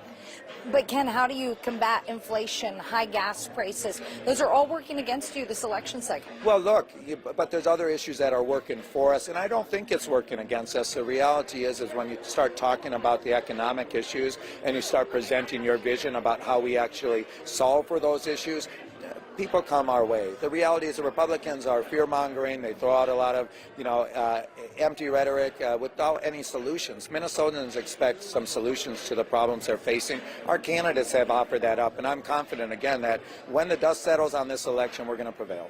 Let's talk about crime. Crime has been a big issue, especially in the metro. And when we look at the Attorney General's race, a lot of people are citing crime for their reason to maybe look elsewhere in a candidate than with Keith Ellison. How do you, as a DFL party, address this issue of crime and the raging crime that we've seen the last couple of years? And what has the DFL done to prove that you are the party that will combat crime? Well, first off, look, as much as, again, the Republicans want to fearmonger on this, the reality is, whether it's Governor Walz, who presented a $500 million public safety bill, or the House, DFL House members who presented a $200 million bill, the Republicans walked away from actually funding both of those. There's only one party in the state of Minnesota that's actually defunding the police, and that's the Republicans. When they had an opportunity to actually invest in giving police departments the tools they needed to bring down violent crime, the Republicans walked away from the table. The DFL has actually proposed real solutions to actually bringing down violent crime. Now, in the Attorney General's office, Keith Ellison has gone to the legislature the last 3 sessions and asked Senate Republicans to help him increase his criminal division budget, and they've walked away from that as well. So let's be honest about it, and the facts are what they are. The DFL has proposed giving police departments and cops in this state the tools they need. Republicans walked away. Well, there's so much more I could talk to you about. Ken, I wanted to talk to you about the Angie Craig race. I know that's going to be a tight one tonight, but they're telling me in my ear that I need to wrap. We'll be here all night. We will be here all night. You heard it from the DFL chairman, Ken Martin. We'll be here all night. We'll be covering the hot races. So, guys, come back to us whenever you need. I know we will be. All right. Thank you, Courtney. All right. Election day has run pretty smoothly in Minnesota. We really haven't heard of a lot of problems, but there have been long lines in Chisago. And a couple of hours ago, they had to bring in some extra voting machines because of the long lines and the slow process there. We have Babs Santos there to talk a little bit with an election judge about what's been happening. And Babs, I understand people are still in line right now. Yeah, first, just to set this up, obviously the polls did close at 8 o'clock, and they've now locked the doors here at the Chisago Area Lakes Library, but still many people in line. He just estimated maybe 150 to 200 people, some of whom have been waiting for over an hour to be able to vote in the rain. So here we have their election judge to answer some questions about just the trouble they experienced tonight. And first question I want to ask you is, when did it start? Actually, it started this morning. As soon as the polls opened, we had a crowd, and it hasn't let up all day. You were probably expecting a crowd, but what was maybe a contributing factor that really made this problem worse? Sure. So I would say there was 2 things. The first thing is it's a midterm election. We're experiencing higher rates of voting than we did for the last presidential election. So in terms of planning for a midterm election, this far exceeded what we experienced at the last presidential election. The second part is our residents were given 2 ballots, one that had the state and local representatives on it, the other one that had a school district question, and then the judges had their own separate ballot. So when you went to put your ballot into the ballot machine, you're actually placing 2. So it really started to double the time it takes for that ballot counter to get the ballots through. How late do you think you'll be here tonight? I would say at this rate we will probably be here close to 9:30 or 10 o'clock. Thank you for your time. For now, we'll send it back to you in the studio, Kelsey and Randy. All right. Thank you, Babs. All right, let's run through some of the numbers that we have here for the marquee race here for governor of Minnesota, Tim Walz and Scott Jensen. About 10,000 votes in right now, 1% reporting. And Tim Walz, 54% at this point. Another race that we'll watch very closely tonight, the Attorney General race here in Minnesota, Jim Schultz. We just heard from him. Again, only 1% reporting in. And the Secretary of State's race, again, this is the office that oversees elections, and we've heard a lot about the integrity of elections, and that's become a campaign issue. The Democratic incumbent, Steve Simon, running against Kim Crockett, and we still have very low numbers reporting, so we'll continue to watch as the numbers come in. All right, Minnesota Auditor, the GOP trying to pick up this seat right now, 1% reporting, just over 2,000 votes. Senior Ryan Wilson with 76% over the incumbent Julie Blaha. And the congressional race to watch here in Minnesota is District 2. That's the South Metro. Angie Craig, the incumbent there, and Tyler Kistner. Again, no results to report as of right now. And the Hennepin County Attorney's Office. This is expected to be an interesting race to watch tonight. You have a former judge, Martha Holton Dimmick, running against a former public defender, Mary Moriarty, and you're hearing it in the interviews that our reporters are doing tonight. Crime has been a big campaign issue. It is on the minds of voters, and this is a race where this is going to be a very important issue. All right, as we're waiting for more data to come in, we want to check in with Theo Keith. He has some information he wants to share with us. We want to take a look at this governor's race. Theo, what do you want to show us as far as which precincts are reporting and which districts are going which way? Well, these early results, you always wonder where are they coming from. Well, we can show you where they're coming from specifically. The first to come in, we're here in southwest Minnesota, which is Scott Jensen territory. We look at some of these counties. Rock County was the first to come in, and the Republicans said that they needed to rack up huge margins in these rural counties, and they're doing that. 73, 76, 80% in particular counties. And then we are getting some of our first results in the metro as well, where, well, this is exactly what you'd expect on the flip side. Tim Walz, who won Hennepin County with huge margins 4 years ago, is at least in early results well on his way to doing so, and again also in Ramsey County. So these are very early results, but we are starting to get our first numbers from across the state, and we'll return to this board over the course of the evening to show you where the results differ from 2018, and that could help us explain why Tim Walz's margins are different, why Keith Ellison's margins are different, and the other statewide candidates. So stay tuned to this board. We'll be coming back to it a lot. All right, that's good stuff right there. We can see how people are voting very early on. Thank you, Theo. Let's move over to Minnesota Senate. Again, the key races for determining the power here in Minnesota in the Senate, which is currently held by Republicans. Up there in the Ely area, 2% reporting in. You've got Grant Hauschild against Andrea Zupancic, and you can see the separation there, but again, only 2% reporting in. And in District 14, this is the St. Cloud area. You have the DFL candidate Eric Putnam running against Tama Tice, the Republican, and Putnam is the incumbent in this race. To Coon Rapids, Anoka, now District 35, pits Jim Abler, the incumbent, against Kerry Ray Rower, his DFL challenger. And in District 36, Lionel Lakes area, Heather Gustafson and Roger Chamberlain. Roger Chamberlain is the incumbent. And in District 41, this is the Afton Cottage Grove area on the east side. You have an open seat here with Republican Tom DePel running against DFL candidate Judy Seeberger. All right, let's look to the east, shall we, and take a look at what's happening right now in Wisconsin. Those polls closed at the same time that we did here in Minnesota. 5% reporting Tony Evers, Tim Michaels, pretty close there with just that 5% reporting. Tony Evers with just about 57% of the vote at this point. One of the key Senate races throughout the country that's being watched closely is Wisconsin's race. Incumbent Ron Johnson against the current lieutenant governor in that state, Mandela Barnes. 4% reporting in, the Democrat leading at this point. All right, and so let's take a look at the bigger picture now as some more numbers are starting to come in. Of course, on the East Coast, polls have been closed for quite some time, so we're starting to see some races being called. Yeah. And then in Minnesota, it is 8:37 now, expecting to maybe see a big dump of numbers in the next 10 to 15 minutes. Theo and Catherine, you saw what's happening up in Chisago, and we're starting to get a sense of voter turnout, too. So big picture-wise, what are you noticing? Yeah, wow. That line in Chisago County and the elections officials saying that they may not be done voting until 9:30 tonight. That is, right. You Good see for that, them for staying there. Absolutely. Yeah. You see that sometimes in central cities where the lines are long, especially in presidential elections. Not so often in greater Minnesota. But again, they had some special circumstances there that leads to wow, a line at 8:30 at night. Right. Well, I think it also taps into the fact that we've seen in polls partisans on both sides of the aisle are committed to voting. We see that less among independents in polls that are talking about midterm elections, where turnout is often about 20 points lower than it is in general in presidential elections. But this midterm, I would expect, not to reach perhaps Minnesota's record in 2018, but for turnout to be pretty high, which was 64.25% in 2018.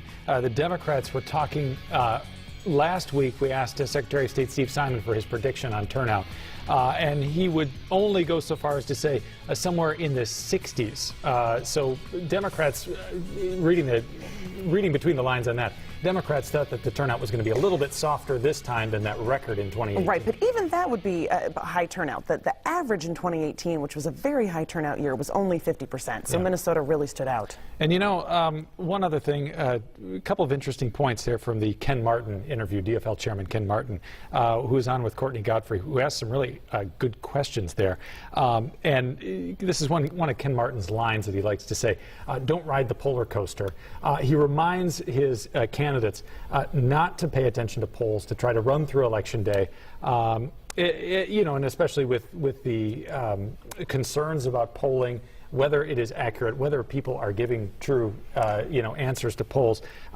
You know, Ken Martin and Republicans do the same thing, reminding their candidates, don't pay attention to the polls, keep running through Election Day. You just don't know what's going to happen. Well, that's right. Polls are a snapshot in time, and they're not really meant to predict election results. They can give good strategic information to candidates. But, you know, we learned in 2016 and then again in 2020 that polls are increasingly difficult to conduct. It's both harder to reach voters, and we've seen that the polls in these recent cycles undercounted white men in particular without college degrees, who increasingly are going toward Republican candidates. And so that undercount of that population really underestimated support for Republican candidates in 2016 and then again in 2020.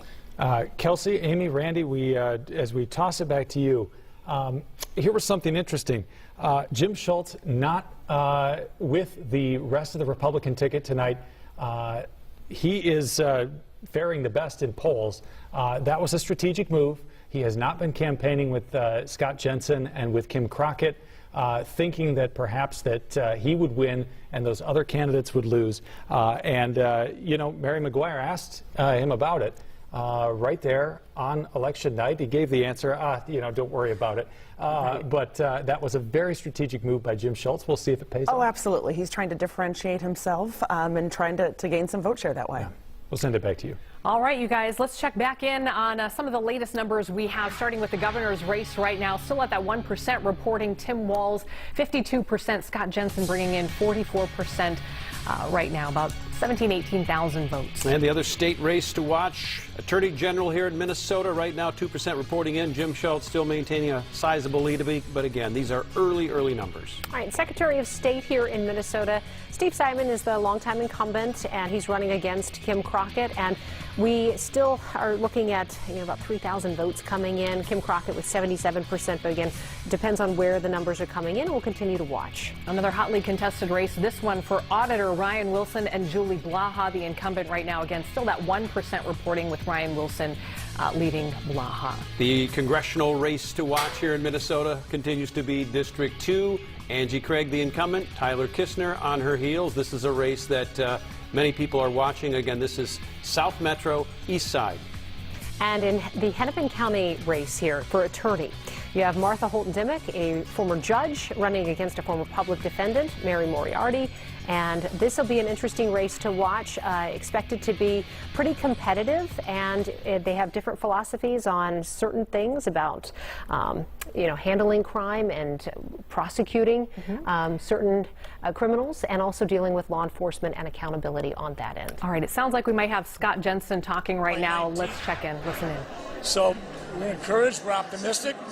We've said it before. We've all endured some pretty tough times the last 3 years. People have felt the heartbreak, watching people's lives turned upside down. And I know that a lot of people say, Tim Walz had a tough shake of the dice that he had to deal with, but he failed. And he wasn't there when Minnesota was looking for him, and that's why we had newscasters saying, where's our governor? Well, I'm hoping that tomorrow morning they won't have to ask where our governor is anymore.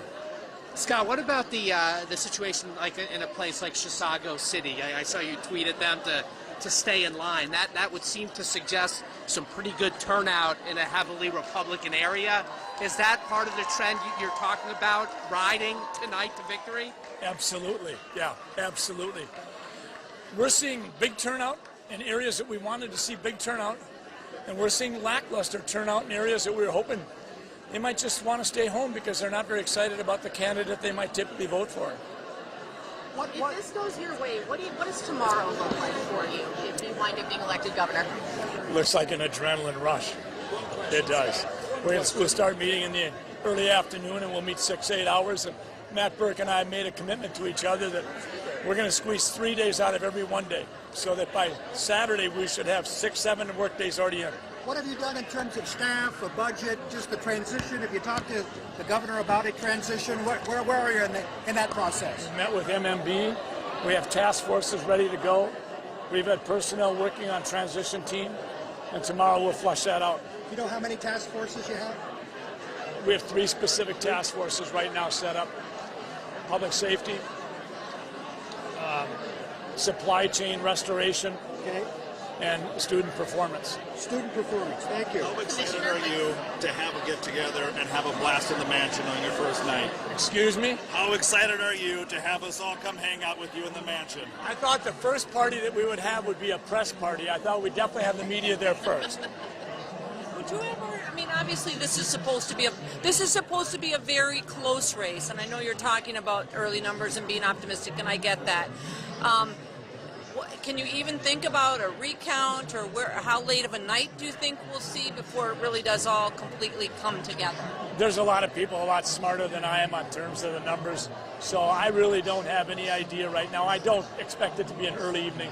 I brought a lot of Propel water to drink throughout the night and some caffeine. What vibe did you get on the road the last 24 hours, 48 hours? Excuse me? What kind of vibe did you get in the last 24, 48 hours?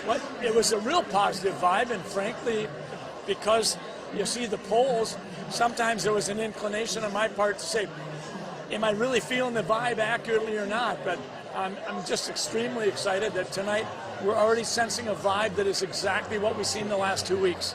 Scott, how did you unplug from the politics today? I know you went back and actually visited with your patients today. Why not, one last door knock or something like that? Did you just have to unplug and take it easy after that long campaign? Sometimes it's best just to refresh the soul. So dealing with people with congestive heart failure and headaches and ordering CAT scans and making sure that if they have a tumor that I was going to make the diagnosis promptly was a pretty big deal to me. Could you just talk again about the energy you felt the last few days? I feel like I've just been getting a transfusion of energy from everybody we've connected with, whether it was flying around Minneapolis in the bus or whether it was flying around Minnesota in an airplane. People are fired up. Come here, lover. So that's what we've got. All right, have been listening to Scott Jensen, who continues to be optimistic as we're very early in this race. Some of those questions probably were directed more toward a win, with only 1 or 2% reporting in, probably a little too premature. Yeah. But he's optimistic, and that's good. We also have Angie Craig, who's also speaking to her supporters at this moment. Let's listen into that. Results somewhere around 3 a.m. So I wanted to come early and just say thank you to every single one of you. Let me start by thanking Loon's Landing for this amazing space.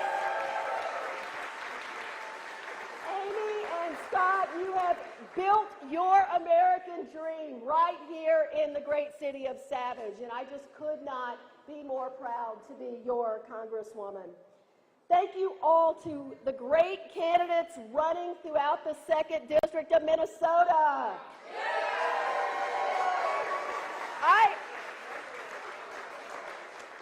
I have to tell you, there are a few people who are here or on their way, people running for office across the 2nd District of Minnesota.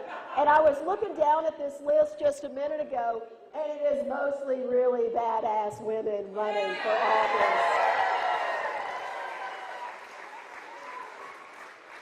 So I'm not sure if you're all here yet, but I want to give a big shout out and take a few minutes to say thank you to every single one of you. So, Senator Lindsey Ford, where are you?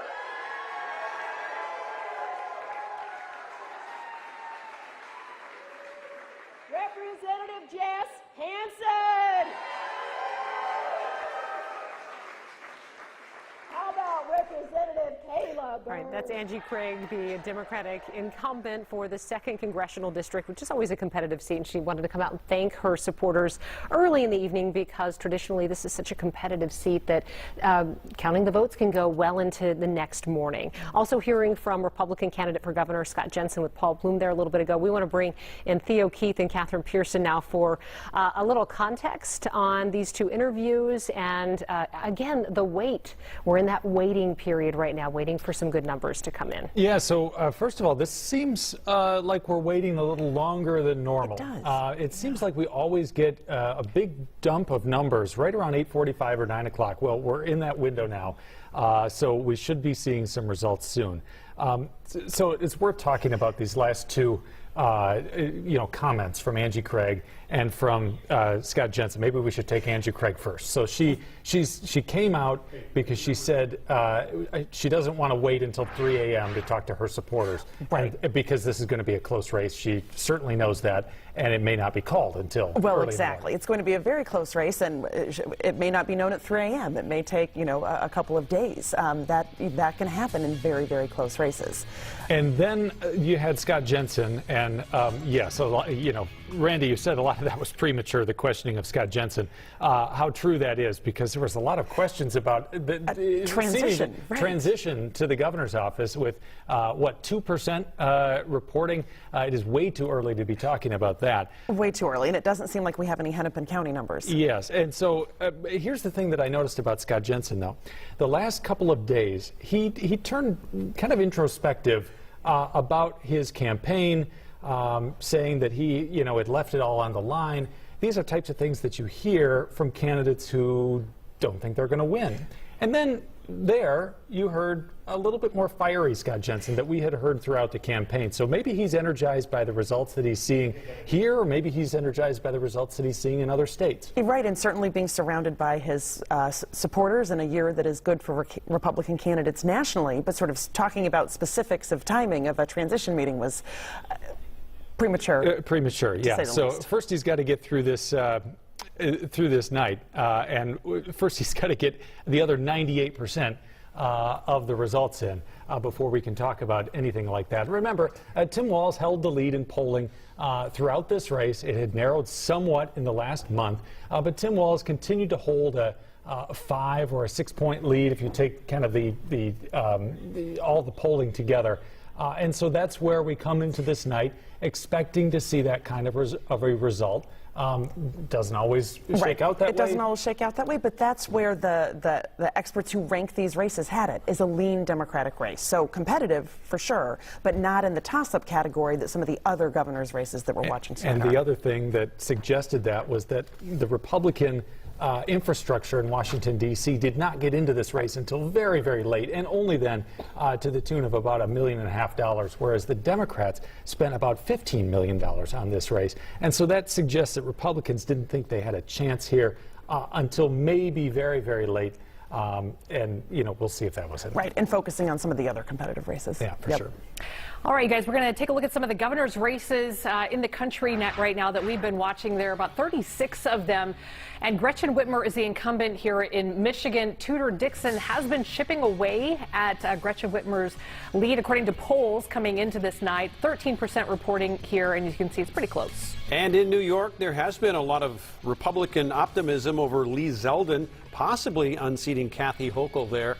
As the incumbent, Kathy Hochul was thrust into that seat as lieutenant governor. This race, not nearly as tight as many thought it would be, with 22% reporting in. All right, in Florida, this one was called early in the evening for incumbent governor, Republican Ron DeSantis, running against former governor Charlie Crist, and he won by a huge margin tonight, and again, it was called fairly early.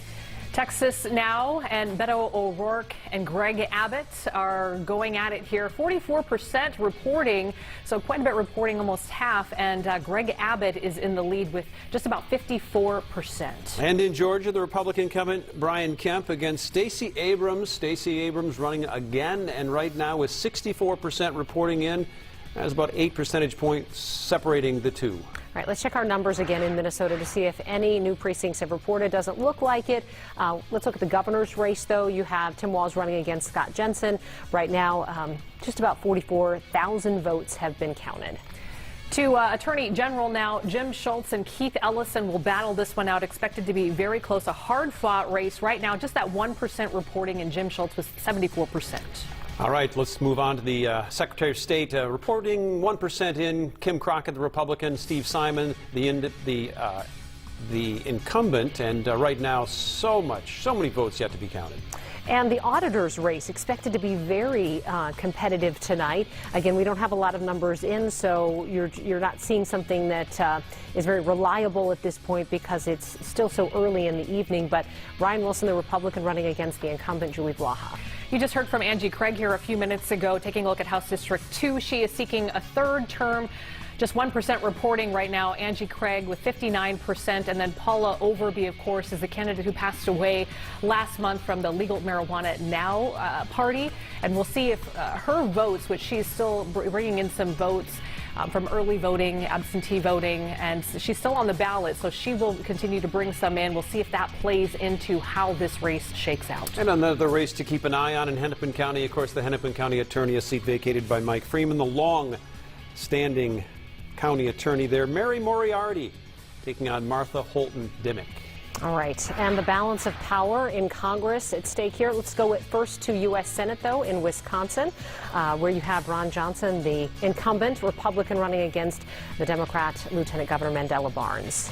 To Georgia now. This could head to a December 6th runoff. One of these candidates needs to get a 50% plus one, and it's Raphael Warnock and Herschel Walker, pretty much neck and neck right now with 70% reporting at this hour. An open seat in Pennsylvania. Lieutenant Governor John Fetterman taking on Mehmet Oz, the Republican. Right now, 33% reporting in. John Fetterman is leading. And in Arizona, a close race here tonight. Mark Kelly, the astronaut incumbent on the Democratic ticket, running against Blake Masters, the Republican. To Florida now, and this one was called early. Marco Rubio with 57.7% of the vote, and again, called early, which is unusual for Florida. 95% of those precincts in right now. And in Nevada, Adam Laxalt, the GOP, versus Catherine Cortez Masto, the Democratic incumbent. And no results there in Nevada as of now. Of course, polls out there barely closing. If they've closed at all, I'm not quite sure they have yet. Maybe. And another seat that could change the balance of power here in North Carolina, an open seat because Richard Burr, the Republican, is retiring. You have Ted Budd for the GOP running against Sherry Beasley on the Democratic ticket. Another open seat in Ohio. J.D. Vance, the author, up against Tim Ryan, the Democrat. Right now, J.D. Vance with 61% of those precincts reporting with a very slight lead. And in Colorado, this is a seat the GOP was hoping to flip, and right now, Michael Bennett, the incumbent, leading 58 to 39% against the Republican Joe O'Dea. All right. Results slow to come in Minnesota right now. So let's go over to Theo Keith for a look at some of the results that we're seeing and where they're coming from so far. Does Scott Jensen have reason to be excited as he was in the interview that you just saw with him? Well, in some cases, yes. Let's look at, there's 3 counties right now in Minnesota where most of the results are already in. Take Rock County down in the far southwest, for example. Scott Jensen has 73% of the vote. Go back to 2018. Rock County, Jeff Johnson, the Republican, only got 60% of the vote. So that means that Scott Jensen might have reason to be excited. How about Murray County, also in the southwest? Scott Jensen with 76%. Jeff Johnson with only 56%. But the third county suggests that Scott Jensen has less reason to be excited, and that would be this one, Rice County, which is much closer to the metro. Tim Walz is winning that right now with 52%.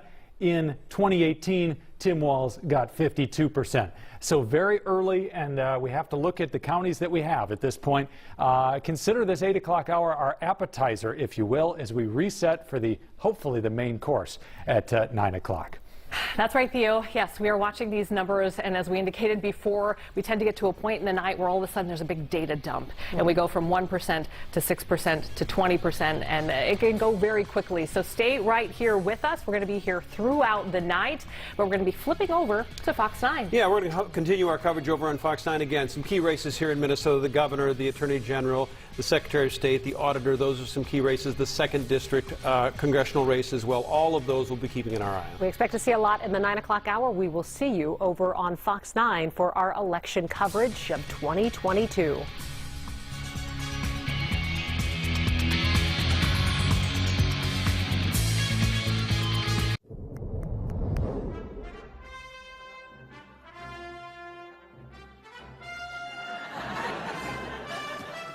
So what'd you think? It was good. That's it? Good? I enjoyed it. But when you told me I was going to be losing my virginity, I didn't think you meant showing me Raiders of the Lost Ark for the first time. My apologies. I chose my words poorly. I should have said you were about to have your world rocked on my couch. Anyway, thank you for watching it. It's one of my all-time favorites. It was very entertaining, despite the glaring story problem.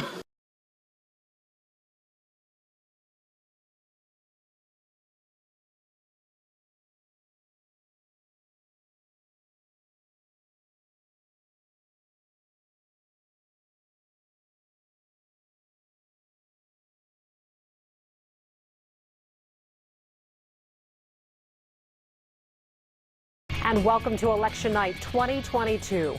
The governor's race headlines the ballot here in Minnesota. Also on the ballot, Attorney General Keith Ellison is in a tight race for his re-election bid. An expensive race in Congressional District 2, also expected to be a close one between Angie Craig and Tyler Kistner. And that race will help determine the balance of power in the U.S. House, where Republicans are looking to take control. We will be keeping a close eye on national races and tracking the balance of power as well in the Senate, with big races in the states of Wisconsin, Georgia, Pennsylvania, and several others. With so much to watch throughout the country and here at home, there's a lot to take in. Our political analysis tonight will come from Fox 9's Theo Keith and U of M professor Catherine Pearson. They are here to help us put this all into perspective. Our entire team has you covered. We have reporters across the state covering all of the big races for the most complete team coverage as Election Night 2022 on Fox 9 starts right now. Thank you so much for joining us tonight here on Fox 9. We have a lot to get to over the next few hours in an election that has far-reaching consequences. You'll have live results scrolling across the bottom of your screen. That'll be happening now throughout the night. So let's get right to some of the numbers, starting with the governor's race. All right, this is the marquee race right now. At the top of the ticket, Minnesota Governor Tim Walz and Scott Jensen with 2% reporting now. Tim Walz with 53% of the vote. Minnesota Attorney General, this is a race closely watched as well. The incumbent Keith Ellison and Jim Schultz, the Republican, again 2% reporting in. Jim Schultz leading. And the Secretary of State, this is the office that oversees the election process. You have the incumbent Steve Simon running against Kim Crockett. Still just a few precincts reporting. Another one to watch closely tonight is this. The auditor Ryan Wilson and Julie Blaha, the incumbent, 1% reporting right now. About 3,000 votes with Ryan Wilson with 72%. And in Minnesota's congressional district, let's start with District 1. Of course, that's southern Minnesota. Brad Finstad, the Republican. Jeff Ettinger, the Democrat. Right now, Finstad leading. And the second congressional district, this is the one that is being watched nationally because it's always competitive. The incumbent Angie Craig running against Tyler Kistner. Will also be keeping a close eye on this third-party candidate, Paula Overby, to see how many votes she gets. All right, to the West Metro now. Dean Phillips turned this seat blue back in 2018. He's up against Republican Tom Weiler, 1% reporting. We don't have any data, though, to bring you in this race. And in District 4, Betty McCollum, the longtime incumbent there, that's Ramsey County and East Metro, taking on Maylor Zhang. And in the 5th congressional district, this is Minneapolis and some of the western metro.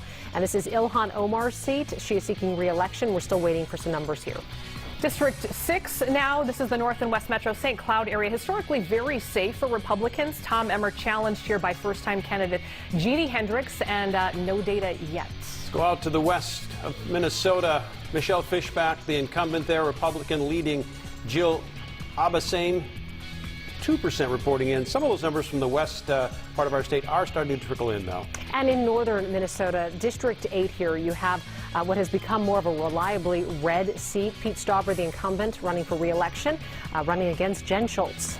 Some are calling this one a sleeper race. Hennepin County Attorney, the top prosecutor in Hennepin County, it's former Judge Martha Holton-Dimick and former Chief Public Defender Mary Moriarty. No results to bring you right now. And in the race for Hennepin County Sheriff, again, 1% reporting in, but no real results. DeWanna Witt and Joseph Banks.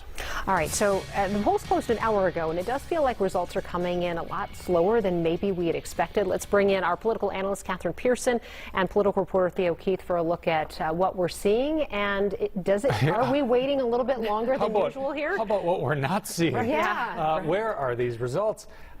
We usually get them around this time, and yet we're looking in the governor's race at 3% in. Right. And so we're stuck looking at, as I just did on Fox 9 Plus, at 3 counties, which are mostly in at this point to examine whether Scott Jensen, the Republican, has reason for hope. And these counties are mostly outstate that have reported so far.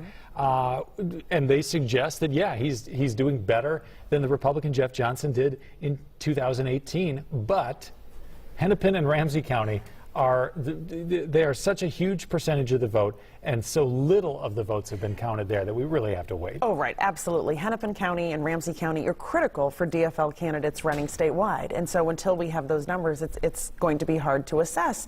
And although Jensen is doing better, it's worth sort of remembering that Walz defeated Johnson 4 years ago by over 11 points. That was not a close election as this one is expected to be. That was a Democratic year as this is a Republican year. Walz has much more margin for error than, say, a Keith Ellison does. Right. But in other states out east where the polls have been closed for several hours now, 6 and 7 o'clock, some of these polls close, and we're seeing some results that will make both parties happy. It doesn't seem like there's a huge groundswell toward the Republicans in some of these races. However, it looks like they are going to pick up some seats, potentially some governorships, some Senate races. Maybe. Right. Well, and just at the county level in Florida, you know, that race was called so quickly, and the shift in votes toward the Republicans is pretty dramatic. Yeah, you're talking about Miami-Dade. Yes. Yeah, yes. The city of Miami, which was heavily a Democratic area for so long, and that is now moving toward the Republicans. Right. Important, not of course, germane, I guess, to the races here in Minnesota, where we continue to wait for the results, maybe a little longer than we had expected to. All right, let's check in now with Scott Jensen's camp, the gathering that he's having tonight. Our Paul Bloom is there. And Paul, you just interviewed Scott Jensen, and he has said tonight he has no gas left in the tank. He has put it all on the table. What is the mood like right now?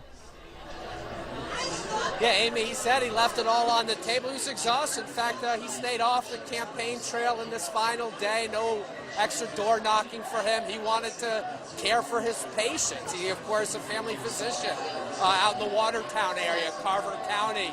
So he said he laid it all out on the field when he came in here. This party already buzzing, turned electric. He's a real celebrity in here, not surprisingly. The Republicans are optimistic by a couple of things that they are seeing today. They say the early absentee balloting that they've seen come in early are coming from outstate in decent numbers that would suggest strong turnout in areas where Republicans do well. Then in the core cities, Minneapolis, St. Paul, a feeling that maybe the vote totals coming in from there depressed versus years past. So added up, depending on how the suburbs go, that clearly will likely be where this race is decided. And here is Jensen a few moments ago addressing that very question. Feeling good. Feeling good. I think we're going to rock the world. What do you like about the early numbers that have come in? I talked to Brad Finstead down in CD1, and he said it's been very, very strong. And I like the trends in terms of watching it move from east to west. I think there was a poll a couple of weeks ago that had DeSantis up by 1 point, and it looks like he wins by 19. So we're encouraged, we're optimistic. We said it before. We've all endured some pretty tough times the last 3 years. People have felt the heartbreak, watching people's lives turned upside down. And I know that a lot of people say, you know, Tim Walz had a tough shake of the dice that he had to deal with, but he failed. And he wasn't there when Minnesota was looking for him, and that's why we had newscasters saying, where's our governor? Well, I'm hoping that tomorrow morning they won't have to ask where our governor is anymore. Well, there you go. Scott Jensen was asked by a couple reporters in this crowd kind of looking ahead.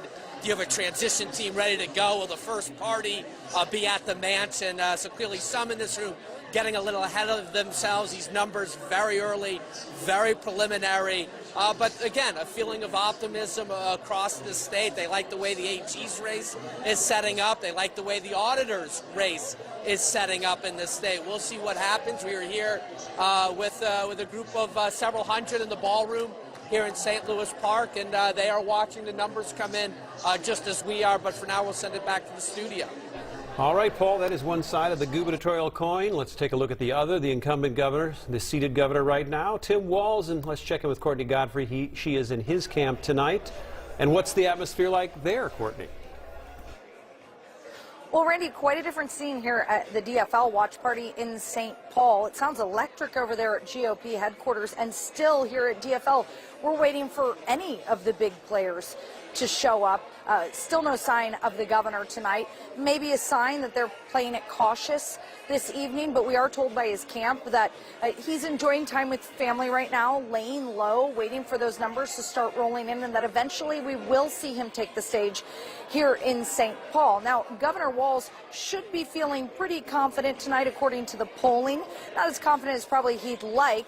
He's ahead by a much wider margin than some of those bigger races that we're paying attention to tonight, but certainly not ahead by the margin that he won by 4 years ago, when he won by more than 10 points in the last general election that he was in. Walz attending chapel earlier today after he voted early morning in St. Paul. And like I said, just spending some time with family until those numbers come rolling in. But as you can see, it's a lot of sound checks, a lot of media, and some DFL volunteers here right now. We're still waiting for all those big players to show up. Well, it'll happen, Courtney. It'll happen. Yeah, we know we'll be checking back with Courtney here in a little bit, as well as all of our reporters who are across the state. It's going to be okay. You know, election night is a lot of hurry up and wait. It is. We've always said that. In the good old days, you had to wait for these ballots to be counted by hand, and it was 3 in the morning before we were wrapping up. And so we do get a little impatient sometimes. But Theo Keith says some numbers are starting to pour in, and he's going to take a look at where we're starting to see some numbers. Yeah, we're hurrying up and waiting on most of the state at this point. So we have a few counties where we can look to. You see here the overall results. Only 3.5% of precincts are reporting, and the DFL incumbent Governor Walz holds an advantage over Scott Jensen. But 3.5% is a long ways to go. So there are some counties which have most of the results in, so we can compare their numbers this year to 2018.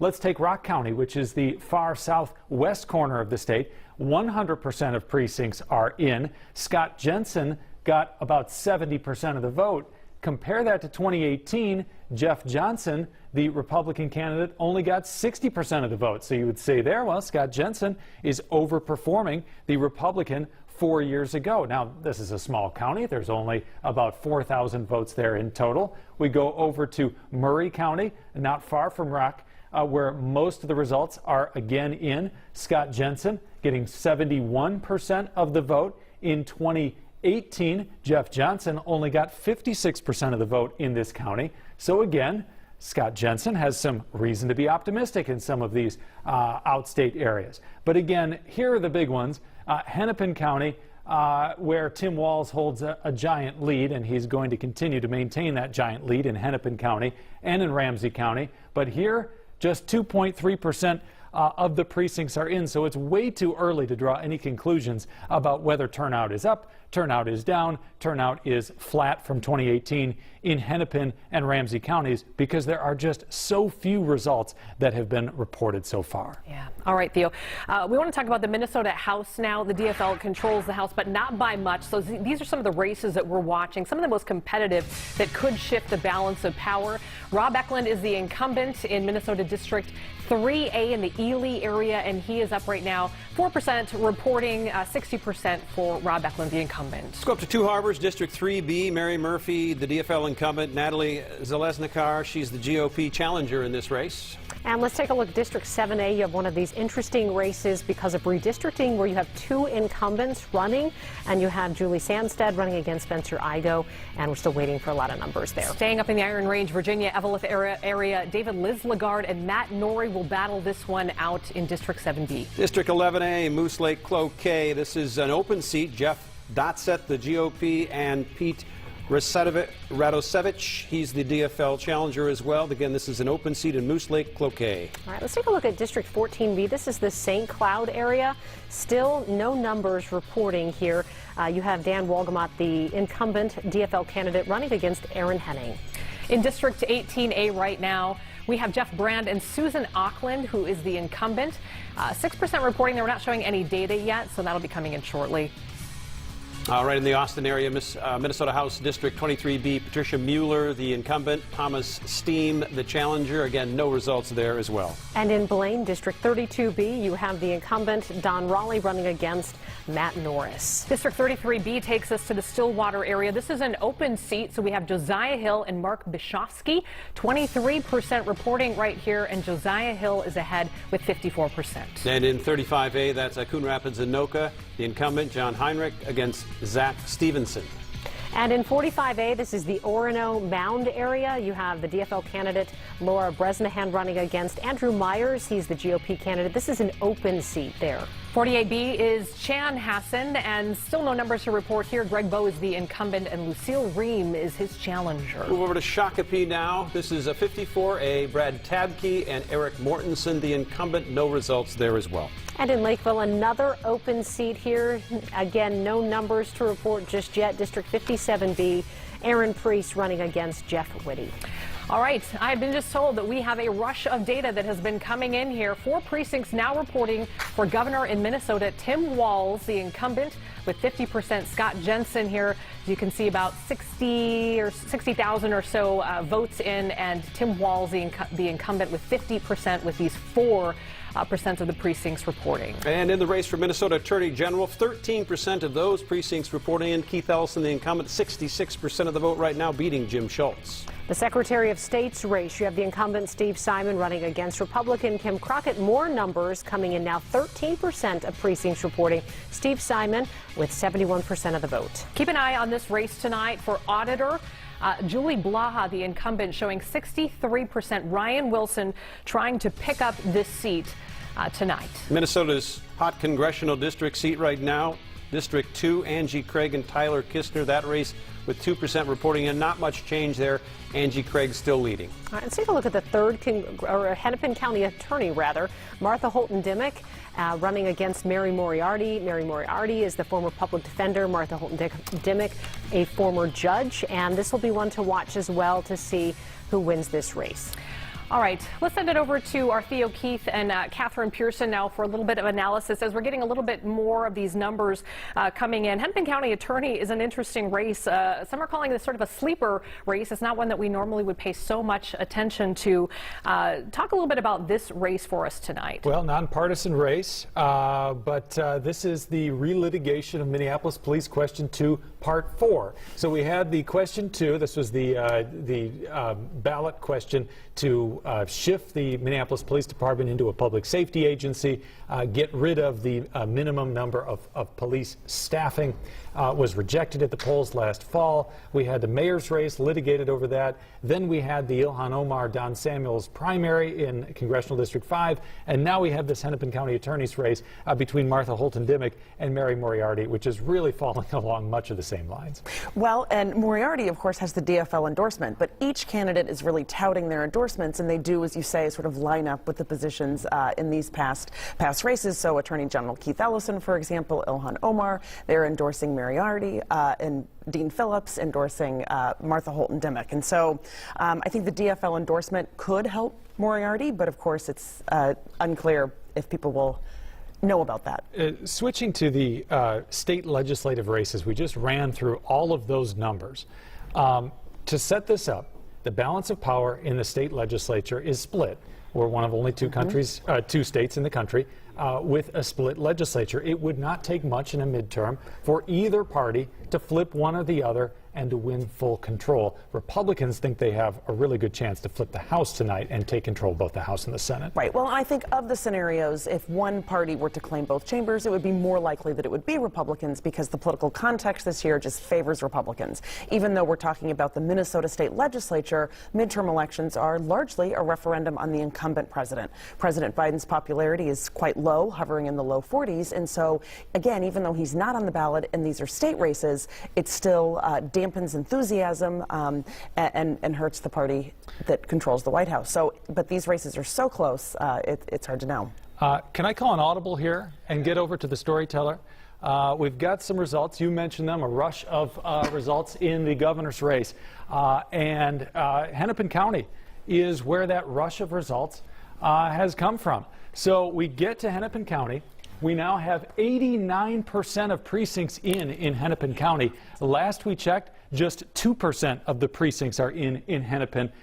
And you see here a big lead for Tim Walz, but we want to talk about the margins. Just doing the math here, Tim Walz has a lead of, let's see, 224,000 votes in Hennepin County.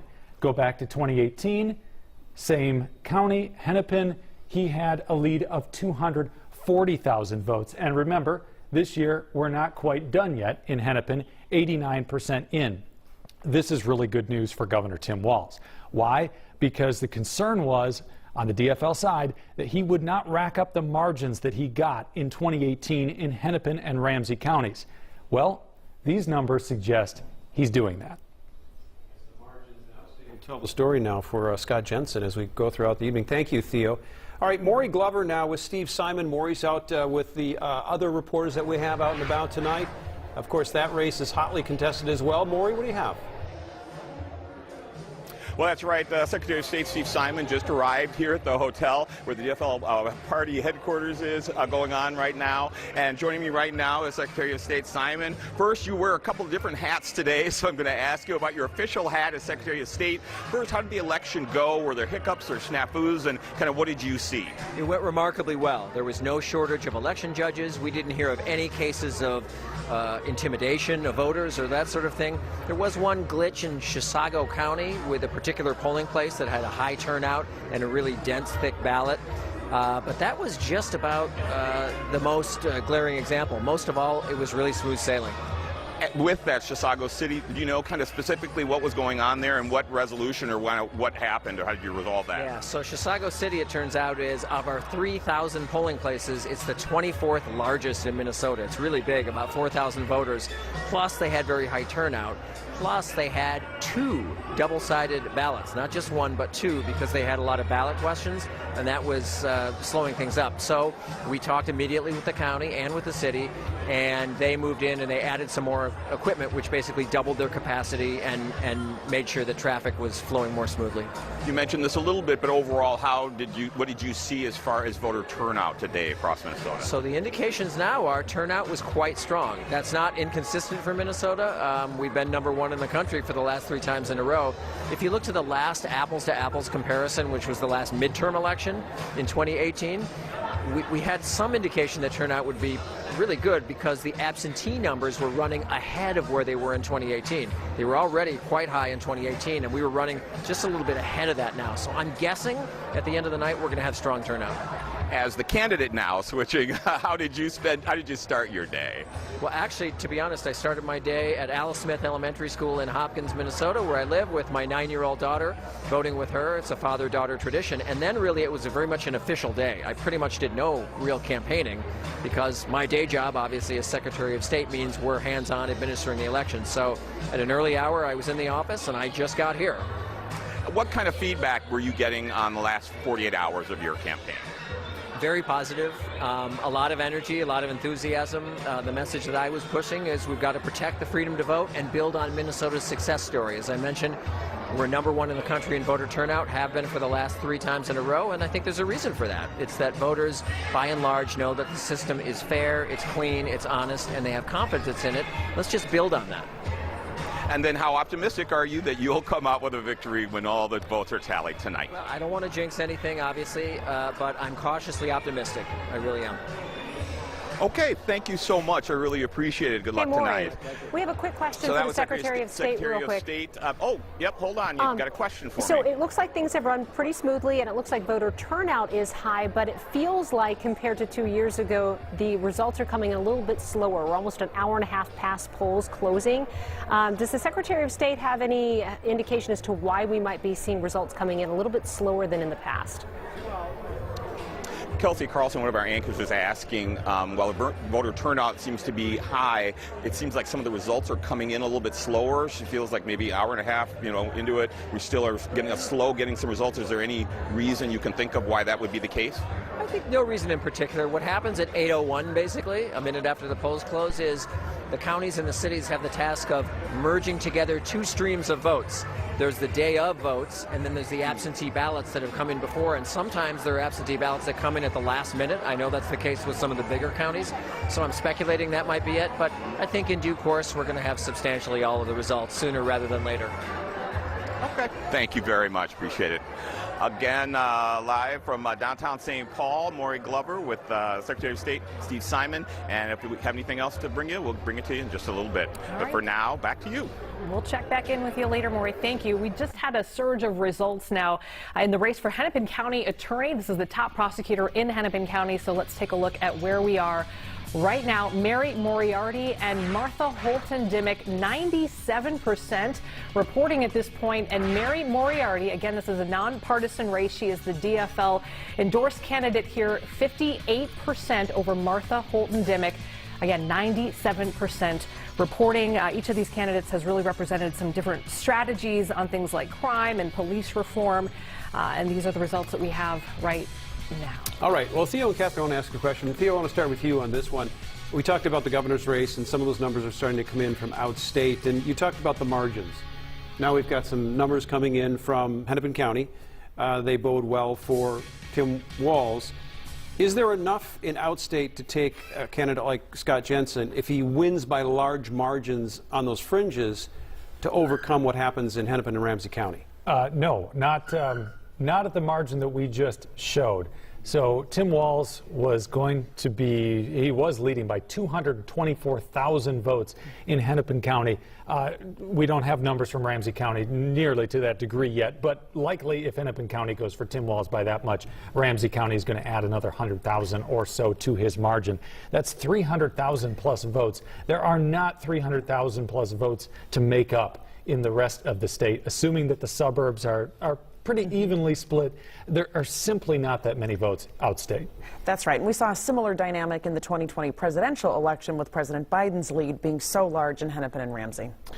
So back to the Mary Moriarty race, because we were talking about that before we brought this up here. Mary Moriarty is leading by a significant, 58 to 42%, as we put those numbers back up on the screen, is a significant, it's going to be likely a victory, and likely a pretty significant one. You and I were expecting a closer race in this.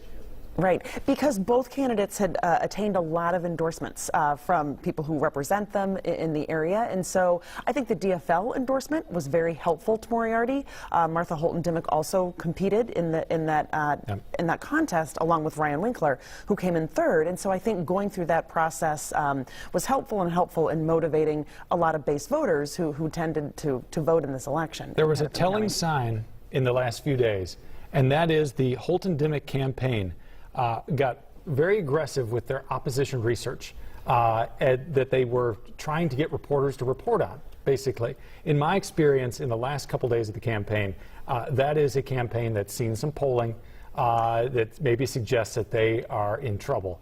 And so they bring up this type of opposition research to get one kind of last jab in at the opposition. Behind the scenes, that doesn't always work out to mean that that's going to be the losing candidate, but perhaps we should have seen this coming based on that. Right, and we really did not see Moriarty go negative throughout the entire campaign. No, in fact, she talked about that. She would run a positive campaign. So a few more precincts to report on that, but most of the results in, and it looks like Mary Moriarty is going to head to victory in the Hennepin County Attorney's race. Because we are getting some new numbers in, we want to go over the top races in Minnesota, starting with the governor's race. Again, we'll just show this graphic quickly. Governor Tim Walz, the incumbent, leading right now with 68% of the vote, only 14% of precincts reporting. Minnesota Attorney General, a very hard-fought race right now, 14% reporting. Keith Ellison, the incumbent, with 66%. Jim Schultz attempting to oust him tonight. And you just heard from Steve Simon. Let's take a look at that Minnesota Secretary of State office run there. Steve Simon, the Democratic incumbent, against Kim Crockett. And right now, Steve Simon, again, with 14% reporting in with a sizable lead. And the auditor's race, about accountability here in government. You have Julie Blaha, the incumbent, running against Republican Ryan Wilson. And right now, she's leading that race. House District 2, this is one that's being watched all over the country right now in the South Metro. Angie Craig, Tyler Kissner, they're expected to be in a hard-fought battle, very expensive toss-up here. And then Paula Overby is the legal marijuana now candidate who passed away last month. Still on the ballot, though, still collecting some votes. So we'll see how that plays into the final results. Just 2% reporting here. And let's get eyes one more time on that Hennepin County Attorney race. 97% of precincts reporting in. You can see Mary Moriarty is ahead by some 16 percentage points with a sizable lead. And we want to talk about that very competitive 2nd congressional district. Angie Craig, the incumbent, and right now Rob Olson is with her supporters as they wait for numbers to come in. Rob? Yeah, I tell you what, we're here in Savage at the Loon Landing Brewery. Angie Craig was here for about 30 minutes, has already departed. Unsure if she'll come back and address supporters again tonight. They were kind of leaving that up in the air at this point to watch how the race unfolded. But as she spoke to supporters here a little bit ago, she recounted how 2 years ago, she actually went to bed at midnight, exhausted, and gave instructions, don't wake me up, don't tell me what's going on, I'll find about it in the morning. Said she went to bed down by 7 points and woke up to the victory of just over 2 percentage points, a narrow win over Tyler Kissner 2 years ago, about 9,500 votes. So tonight, she told me that, she doesn't know what she's going to do. She might stay up and wait and see, anticipating that it could be another late night, early morning as these votes come in if it's a tight race. I asked her, too, about the amount of money spent in this race. She had mentioned that as well as she spoke to supporters. And she just mentioned that as it went on and as the money kept pouring in, it showed what a crucial race that both parties saw this particular Senate or congressional seat in Minnesota to be. As the money kept coming in, she said the negative ads that kept coming in, difficult to deal with, but that's part of the campaign. So again, she is now left after thanking all her supporters here. A bigger crowd, it's grown, it's gotten louder. People are excited here. So again, they know that this is going to be tight. But again, like everybody else, waiting to see as these ballot numbers, polling numbers start rolling in. Back to you. All right, Rob, because this race has just national implications and so many eyes are on it, we want to stick with us here and bring in Catherine Pearson and Theo Keith on this race. So we talked a little bit about the other candidate here, Paula Overby, and while only pulling in, this 3% here very early on, talk about the role that she could play in this, although she passed away last month.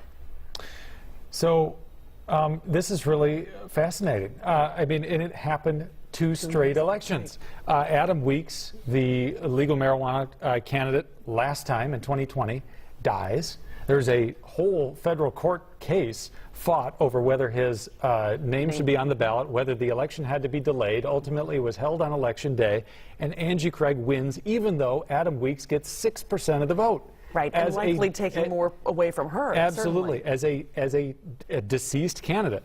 So now we get to this time. The same exact thing happens. Paula Overby, dead, legal marijuana candidate, would be taking votes likely from Angie Craig. Can she hang on in that environment? Right, and because this is such a competitive and close race, it could actually make the difference. Now, I don't think that she'll get 6% of the vote, but nonetheless, in a very competitive toss-up race, it could make the difference. But I think maybe voters were maybe more aware, especially after what happened 2 years ago. But nonetheless, as we see the returns come in, clearly some people are still casting their ballot for Overby. I think the real question is, would they have voted for Craig otherwise, or just only voted for the statewide offices? Really fascinating. Very little results are in this race, and so we'll just have to see if that makes a difference in this race. Right. Well, and the fact that it's a rematch from 2 years ago just shows you how much the political context matters. So if this was a good year for Democrats, if a Republican were in the White House, I don't think we'd be having this conversation. But because the fundamentals favor Republicans, Democratic incumbents in swing districts are just much more vulnerable. Amy, Kelsey, Randy, $30 million spent, and it could be all up to chance. Yeah, we're going to see that happen tonight. See how far that money goes. All right, let's go. The balance of power in Minnesota and U.S. House, or in the Minnesota House and the Minnesota Senate, are up for grabs tonight. Let's take a look at U.S. House. Hold on that for just a second. Karen Scullin is with the Tyler Kistner camp in Lakeville tonight, and I believe she has him with her now. Karen? Well, hi there. Yes, we are with Tyler Kistner now. Of course, the race for the 2nd Congressional District.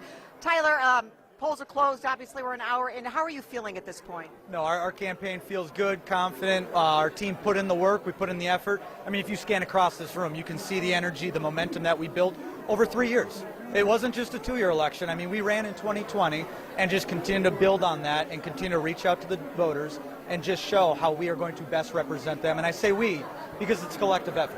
You can't represent unless you have a pulse on the district, and this is exactly what you want from the district. So, how is this moment right now? Is it different than it felt a couple of years ago? I mean, a close race then, a close race now. How is it different, if it is? 2020 was a lot more about the presidential race. 2022 is about the 2nd Congressional District race. And you can just feel a lot more attention, a lot more eyes on there, and just a lot more energy and effort behind our campaign. And it makes us feel confident and feel good. Now, it's only, I think, 2% reporting in right now. I think they're cheering you on right here.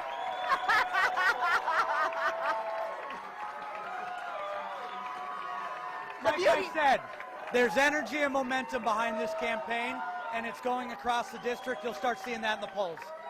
For sure. I think so. And like we started to say, only 2% or so reporting right now. Still feeling pretty confident at this point? Oh, absolutely. Regardless of what the polls say right now, once we start getting around 60%, you're going to see us starting to run away with it. And how was your campaign, would you say, different this time around compared to last time? Did you have to campaign more on the issues? Was crime your number one? No, what we did different this cycle was we actually started to build more of a robust ground game effort. In 2020, there was COVID. We weren't able to do that. We weren't afforded the opportunity to do it. This time, we're actually able to get out there and meet with voters face to face, and that's exactly how you win people over. All right, Tyler Kistner for 2nd Congressional District. Thank you for your time. Good luck tonight. Hey, appreciate it. Thank you. Yeah, absolutely. Yeah. Take care. Yep. All right, we will send it back to you guys in the studio, but you can see the watch party here, hoping to become a victory party. Yeah, and Fox 9 on in the background there, Karen. All right, thanks. We'll be back with you in just a little bit.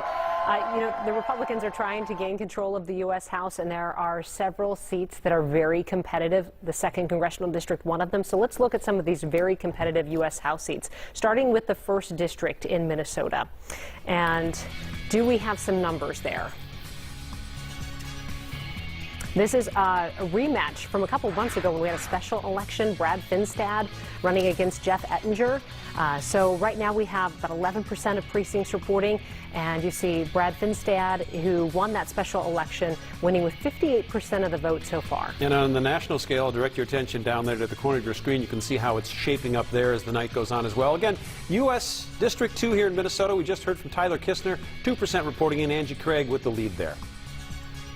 And then in District 3, this is Dean Phillips' seat, and because of redistricting becoming a little bit more reliably blue, he is winning with 60% of the vote, 84% of precincts reporting.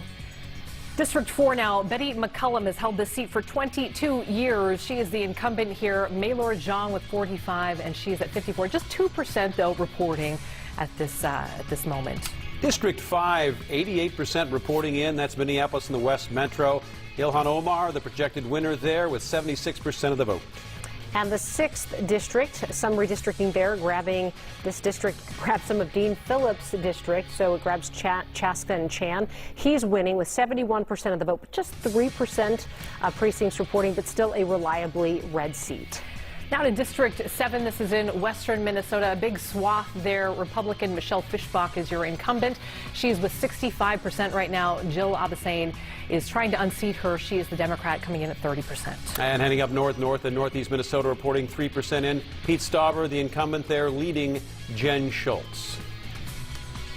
All right, let's take a look at the balance of power, talking about the U.S. House. The Republicans trying to gain control, and right now we do have some results coming in. And Theo and Catherine, please feel free to weigh in here as we continue to watch these competitive races across the country and what we typically see with midterm elections and how they swing. So in one case, we talk about Virginia. We haven't talked about some of these races for a couple of hours now, so maybe it's worthwhile to bring them back in. There were 3 competitive races in Virginia for the U.S. House, and in one case we had a race that Republicans, if they won, they were going to win the House majority. Then we had a kind of a middle race where if Republicans won, it was looking like a wave. And then we had the OMG race off at the end that if they won that one, that would be so far afield and they would have a huge majority in the House. It looked, well, they didn't win the OMG race. Right. And then the middle race, the Spanberger race, she's now been declared the winner. So there is not going to be a huge Republican wave. They did win that third race. And so they're likely to take the House majority, but not by maybe as much as the Democrats were fearing that the Republicans. Right. I mean, there were predictions of up to 30 seats that Republicans had the potential to gain in this midterm. And the fundamentals, an unpopular Democratic president, suggested that Republicans were going to take the majority and have a good night, and they will yet take the majority, but it won't be by the big margins that some Republicans were anticipated. And then on the Senate side of things, where things, the balance of power may not be known for several days, because Pennsylvania takes multiple days to count absentee ballots. Arizona and Nevada take multiple days. Georgia might be headed for a runoff. Georgia could be December 6th if no one gets 50% plus one. Of course, states make up election laws, and Georgia's is different than the other states. And so because there's a third-party candidate, it's not the plurality winner. You have to get 50% of that vote plus one. It's really fascinating how we have this, we have Congress, but then Congress is determined by all of these individual state election laws, and they're all different, including these runoffs, which we don't have here, but they have in Georgia. Exactly. And if you think about polling places and times and sort of voters' opportunities, they vary from state to state because of differences in state election laws that are all, casting ballots for our federal offices. So much to watch in the congressional races. Maybe we'll be back on Wednesday, Thursday, and Friday and continue watching. Well, in one other note, so Tom Emmer, of course, is safely ahead in Minnesota's 6th district, but if Republicans have a really good night, he will be in position to be competitive for the Republican majority's number 3 leadership position. There are about 3 Republicans who are vying for that spot of, if Republicans, assuming they will, take majority control, majority whip. So that'll be interesting to see, and how well Republicans do will influence that race. Yeah. All right. All right, let's stick with Wisconsin right now. Let's stick with the Senate, and let's go to Wisconsin and take a look at some of these results. Ron Johnson is your incumbent. Mandela Barnes, his challenger. And look at this. They are locked up. This is not a surprise. This one expected to be a toss-up with 55% of those precincts reporting. And in the governor's race in Wisconsin, this also expected to be tight. 56% reporting in. Tony Evers, the incumbent governor, still leading that race against Tim Michels. Yeah, their poll is also closing at 8 o'clock tonight. And there are a lot of big races in Wisconsin that we are monitoring as well. So we'll continue to bring in those races throughout the night as we continue to wait for Minnesota numbers as well.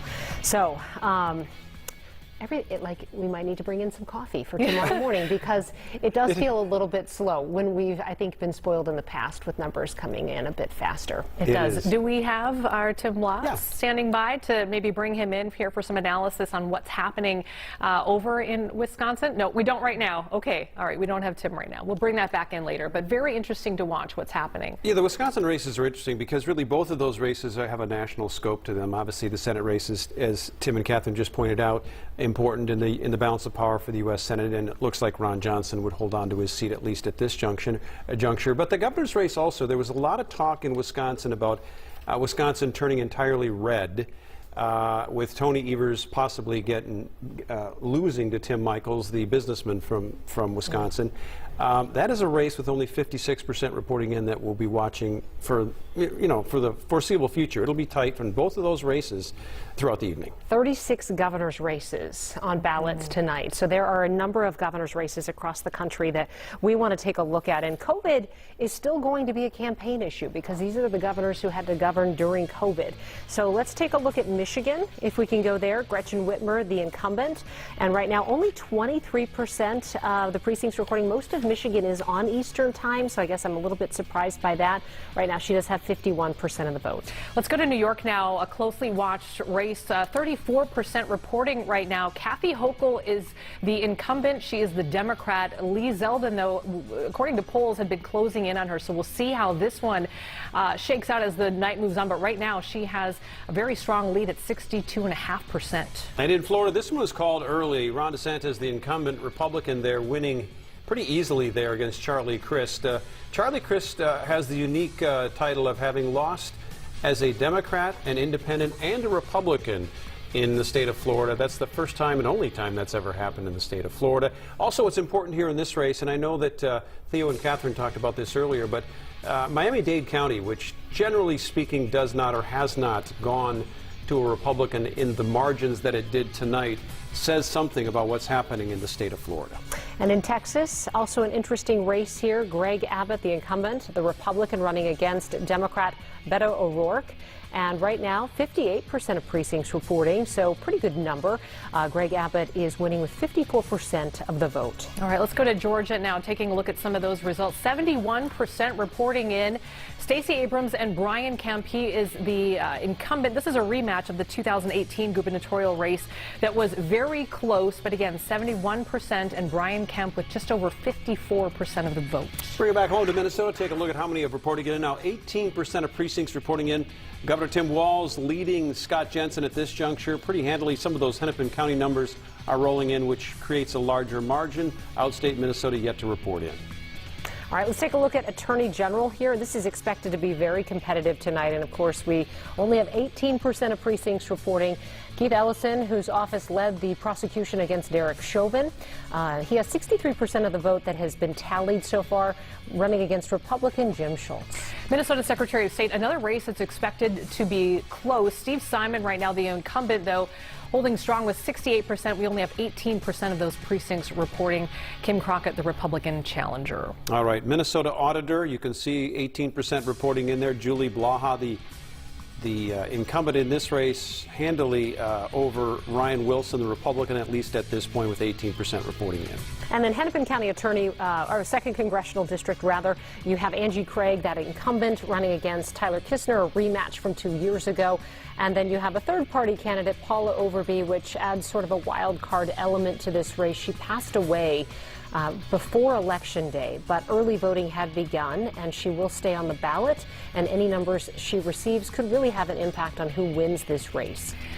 All right, a lot of results just came in on this one here within the last half hour or so. Mary Moriarty is your winner here, 58% over Martha Holton Dimmick. Mary Moriarty, former public defender, chief public defender in Hennepin County, will take this one. And a nonpartisan race, but she was endorsed by the DFL. And she wins this pretty handily, I think, surprising a lot of people that the margin is that strong. And as these numbers continue to come in, it's always interesting to see how they're coming in, where they're coming in. Theo Keith has a look at that. You can go district by district. You can go precinct by precinct. Give us a sense for how these numbers are shaping up at this point. And that's really the key, because at this point of the night, with only 18% of precincts statewide in, just ignore these numbers, the percentages, because they're going to be skewed as to where the votes are coming in. Instead, we should be comparing county by county to this year versus 4 years ago. So let's take Hennepin County, where almost all of the results are in. Tim Walz has a margin over Scott Jensen of 242,000 votes right now. Get out your calculators, because we're going to go back to 2018 to Hennepin County. Tim Walz had a margin of 240,000 votes over Jeff Johnson. Wow, that's pretty close. 242,000 votes extra for Tim Walz this year, 240,000 4 years ago. Those are great numbers for Governor Tim Walz because, as we've talked about, outstate, there really aren't enough votes for Scott Jensen to make that up. Let's take Murray County, for example. Murray County, Scott Jensen, a huge winner there with 100% in. Scott Jensen getting 70% of the vote. 4 years ago, Jeff Johnson only got 56% of the vote. So Scott Jensen is performing very well in some of these counties. The problem is that if we go back, this county here, that only accounts for 3,700 votes total. There are not enough votes in greater Minnesota to make up for huge margins that the DFL racks up in Hennepin and Ramsey counties, and Tim Walz is doing it yet again tonight. Okay, thanks, Theo. Let's take a look at the national picture now in the U.S. Senate, a 50-50 split, and Republicans looking to pick up some seats. And we have so many seats across the country that are literally a toss-up tonight. In Georgia, we want to bring in BC and Erie for a look at this race. Raphael Warnock running against Herschel Walker. And in Georgia, you have to win 50% plus one vote to avoid a runoff. So what are you seeing there? Well, I can tell you, Kelsey, Randy, and Amy, this has certainly been a race to watch in the state of Georgia. That's where, as you mentioned, Democratic Senator Raphael Warnock is facing Republican candidate and American football legend Herschel Walker. Now, with more than 80% of the precincts reporting, Warnock right now is leading Herschel by more than 37,000 votes. Right now, Warnock is leading with 49.6%.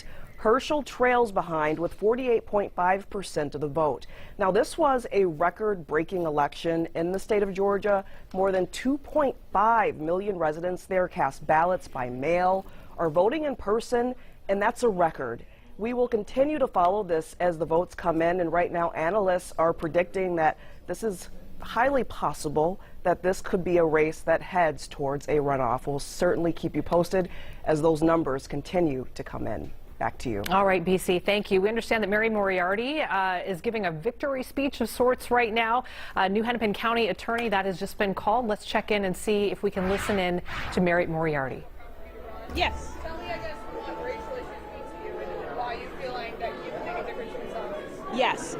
I think the racial issues are important because I think in Minnesota, in the Twin Cities, we consider ourselves to be progressive, and we are in many respects, but we have a really difficult time talking about race. And when you can't talk about race, it makes it very difficult to talk about the solutions to the problems that have been created by systemic racism. And I have talked about these issues for quite a while. I'm unafraid of talking about these issues, and I will continue to do that. One of the ways that data has really been helpful, for instance, in traffic stops, is to be able to look at the racial disparities and the success or failure rates of law enforcement in traffic stops so that we can talk about the impact and try to figure out why is it that, in Minneapolis, for instance, for every black driver they stop, they get a gun in less than half of 1% of the case. And many of the people they stop are people of color. So those are the kinds of issues I want to address with data-based solutions. And we need everybody to be part of the solution here, and that includes police. I guess going forward, obviously your office plays a big role in deciding whether to prosecute officers Yes. during officer involved shootings, anything Yes. like that. What role do you see as yours going forward in that drive? Yeah, I think, well, I definitely would not be sending officer-involved cases to other counties because the people of Hennepin County have elected me to make those decisions. Keith Ellison has been a wonderful Attorney General. I'm hopeful that he will win so that we can partner in these kinds of cases.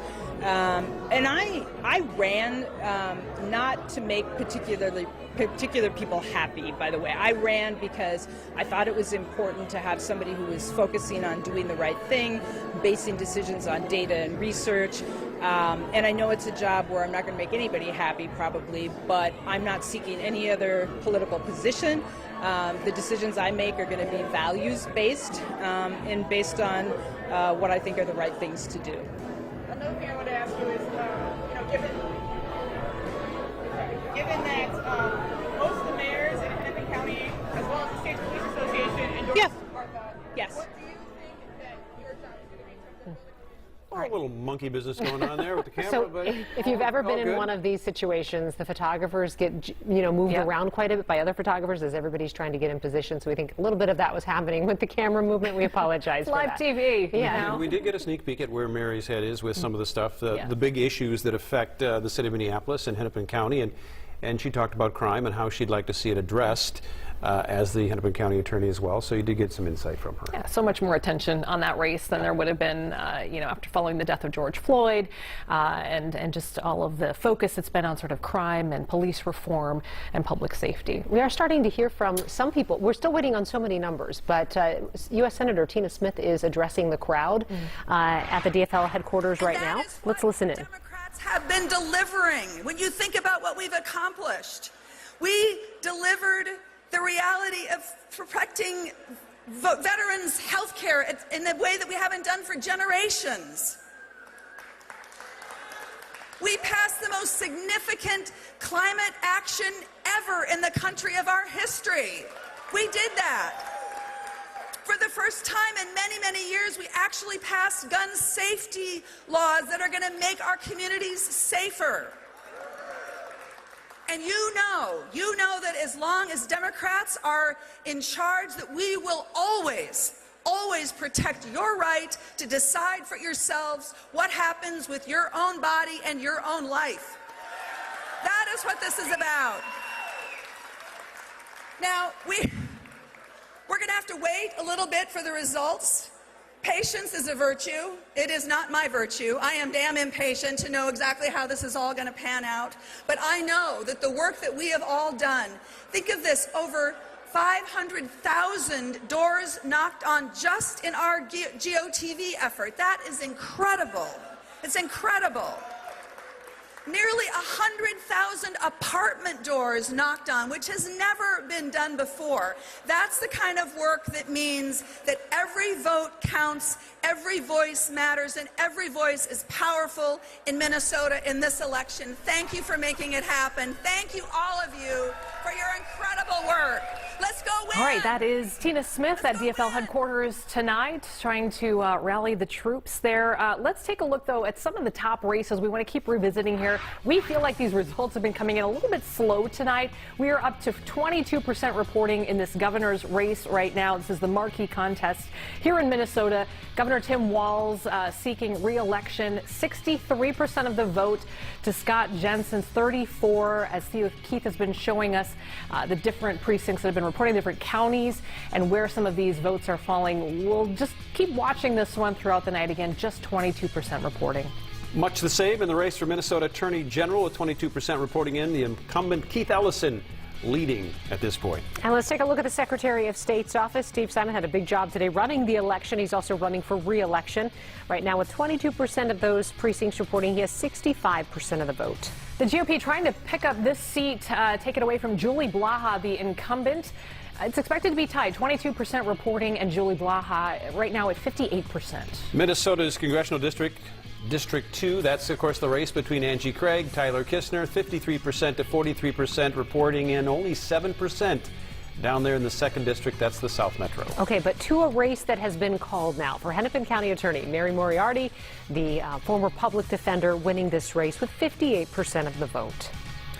All right, let's zoom back out a little bit and talk about the national picture. A lot of these Senate races that we are watching tonight are critical, many of them toss-ups, and one of those is in Pennsylvania. We want to send it now to our BC O'Neilly Erie in the newsroom to talk a little bit about this Senate race, BC, just how tight it is. And this is a race that we don't expect to maybe even be called tonight. Pennsylvania slow to turn in these results. Yeah, it's similar, Amy, to the situation that's unfolding right now in Georgia. This is a really close one as it stands right now as we await for all of those numbers to come in. At this point, at least 69% of the precincts there in Pennsylvania are reporting. Right now, Democratic contender John Fetterman is leading Dr. Oz. You can see there 49.9% of the vote. Dr. Oz right now with 47.7% at last check. Fetterman had more than 44,000 votes more than Dr. Oz, but of course that can change as more precincts start to report their numbers. And I was told just in my research that right now inflation, that was a really big topic that was driving voters there in Pennsylvania to the polls. So you can see those numbers, as I mentioned, coming in. A lot of eyes on the state of Pennsylvania, just like the state of Georgia, and of course we'll be watching closely. Back to We you. know you will, BC. Thank you. Rob Olson is with the Angie Craig camp right now. Let's join Rob with a look at what's happening there as these numbers come in slowly, but they are coming in, Rob. They're coming in slowly, yeah, and showing, again, tight numbers coming in. Hard to make, again, any predictions based on that, based on the small percentage of votes all of a sudden have come in. Talked to Angie Craig a little bit ago. She made an appearance here for about a half an hour, talked to supporters, worked the room, addressed them from the podium, and then left. Again, up in the air about what her plans are for the rest of the evening as she watches these numbers. I did get a chance, though, to talk to her before she left about this race, particularly the amount of money spent in this race, becoming the most expensive congressional race in Minnesota at around $25 million, much of that from outside sources. Here is her thoughts on watching all that money come in and what it said about this race. Well, look, I think that Washington Republicans see this as an absolute must-win in order to take back the U.S. House of Representatives. I think that that's how they've always seen this seat. It certainly has been a swing seat. President Trump won it in 2016. President Biden won it in 2020. So I think Republicans have worked really hard to try and take this seat back from spending what I'll say will end up being about a $35 million House race before it's over. Between the super PACs and the candidates. And, they also, I'll just remind you, made sure I had a legal marijuana candidate back on the ballot with me this cycle. Yeah, 2 elections now in a row. This one against Tyler Kistner and the last time against Tyler Kistner. And there was a third-party marijuana candidate on the ballot who died before Election Day. So that still, though, remained on the ballot and still took some of the votes, a small number of votes. Again, remains to be seen if that plays any role, any impact in tonight's race. She mentioned that 2 years ago she'd gone to bed at midnight when before the ballots, before everything was done, to wake up to discover that she'd won very narrowly. She probably will stay up for this one, knowing it's going to be very, very tight. Likely again. Back to you. No doubt as we approach the 10 o'clock hour, results are coming in, but as Rob points out, pretty slow.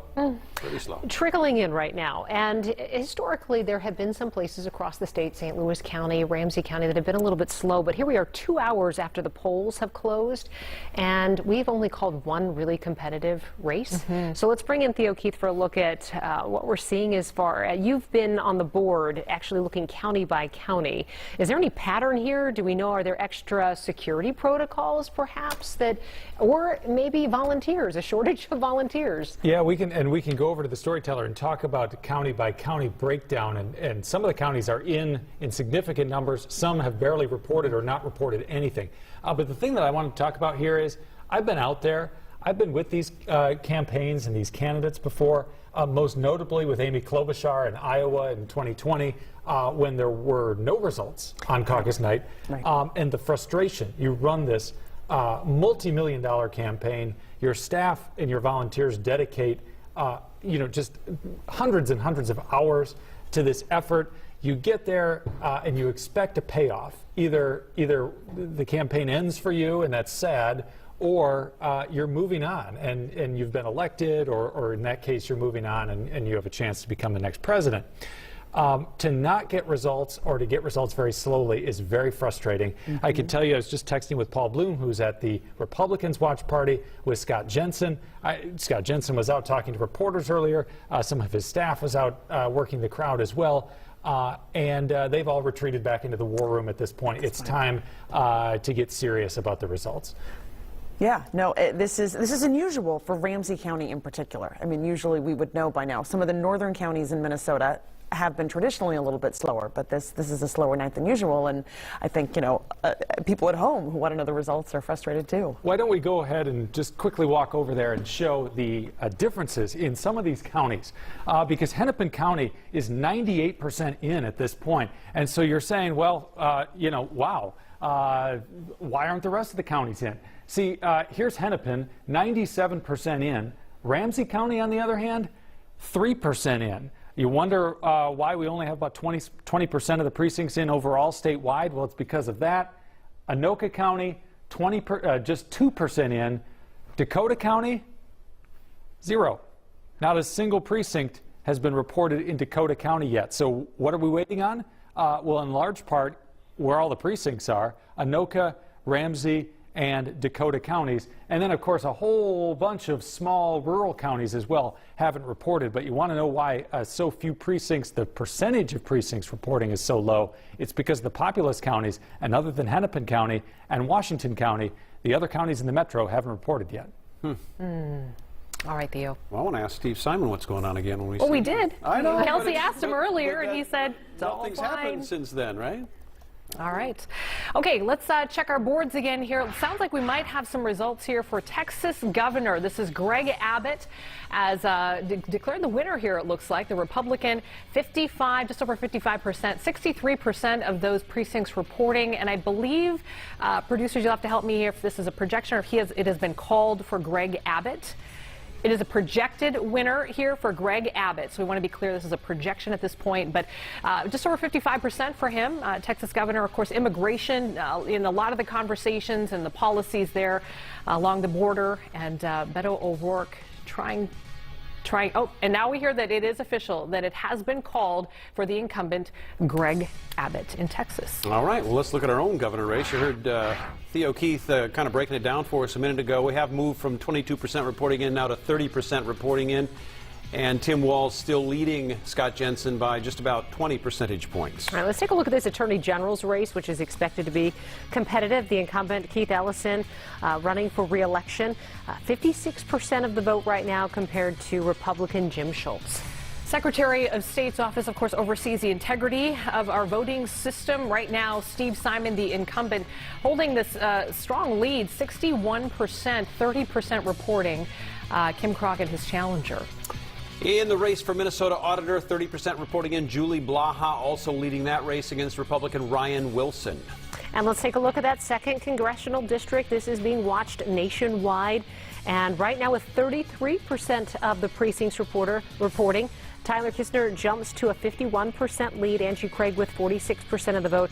And then that third-party candidate will continue to watch how many votes she gains tonight and if that could impact the overall result. And this is a race we've been watching tonight. It was called about an hour ago. Hennepin County Attorney is Mary Moriarty. It's been called for her, 58%. Pretty big margin there. So she is the Hennepin County Attorney. We heard from her just a few minutes ago about some of her strategies that she will roll out here in her term. Let's go back to the DFL headquarters. U.S. Senator Amy Klobuchar is speaking We got now, to the House rallying of the troops as well. Let's listen in. Said that day, and I vow to you today that democracy will prevail. That is what this election is about. So I tell you, DFLers, we know it's going to be a long night. It's always a long night. But the point of this story is, whatever happens, and we are feeling good and defying the odds, whatever happens, we know we are the North Star state. We know we are the state that finds common ground when we can and stands our ground when we must. Protecting our democracy is about standing our ground. So we go forward, one nation under God, indivisible, with liberty and justice for all. DFLers, it's a long night, but we're going to win this in Minnesota. Thank you, everyone.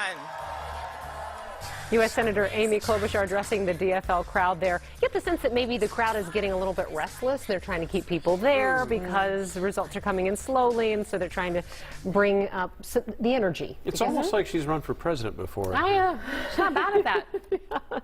So, you know, it's been 2 hours since polls closed, and we are kind of wondering, when will we know? It could be a long night. All right, let's take a look at the numbers that have come in for the governor's race. 30% precincts reporting here. Tim Walz leading at this point with 58% of the vote. All right, Minnesota Attorney General, watching this one closely. Keith Ellison is your incumbent. 30% here reporting as well. He has 56% of the vote. And the man in charge of this election tonight, Steve Simon, with 61% of the vote, 30% of the precincts reporting in. And the auditor's race here, Julie Blaha running for re-election. She has 53% of the vote right now with 30% of precincts reporting. U.S.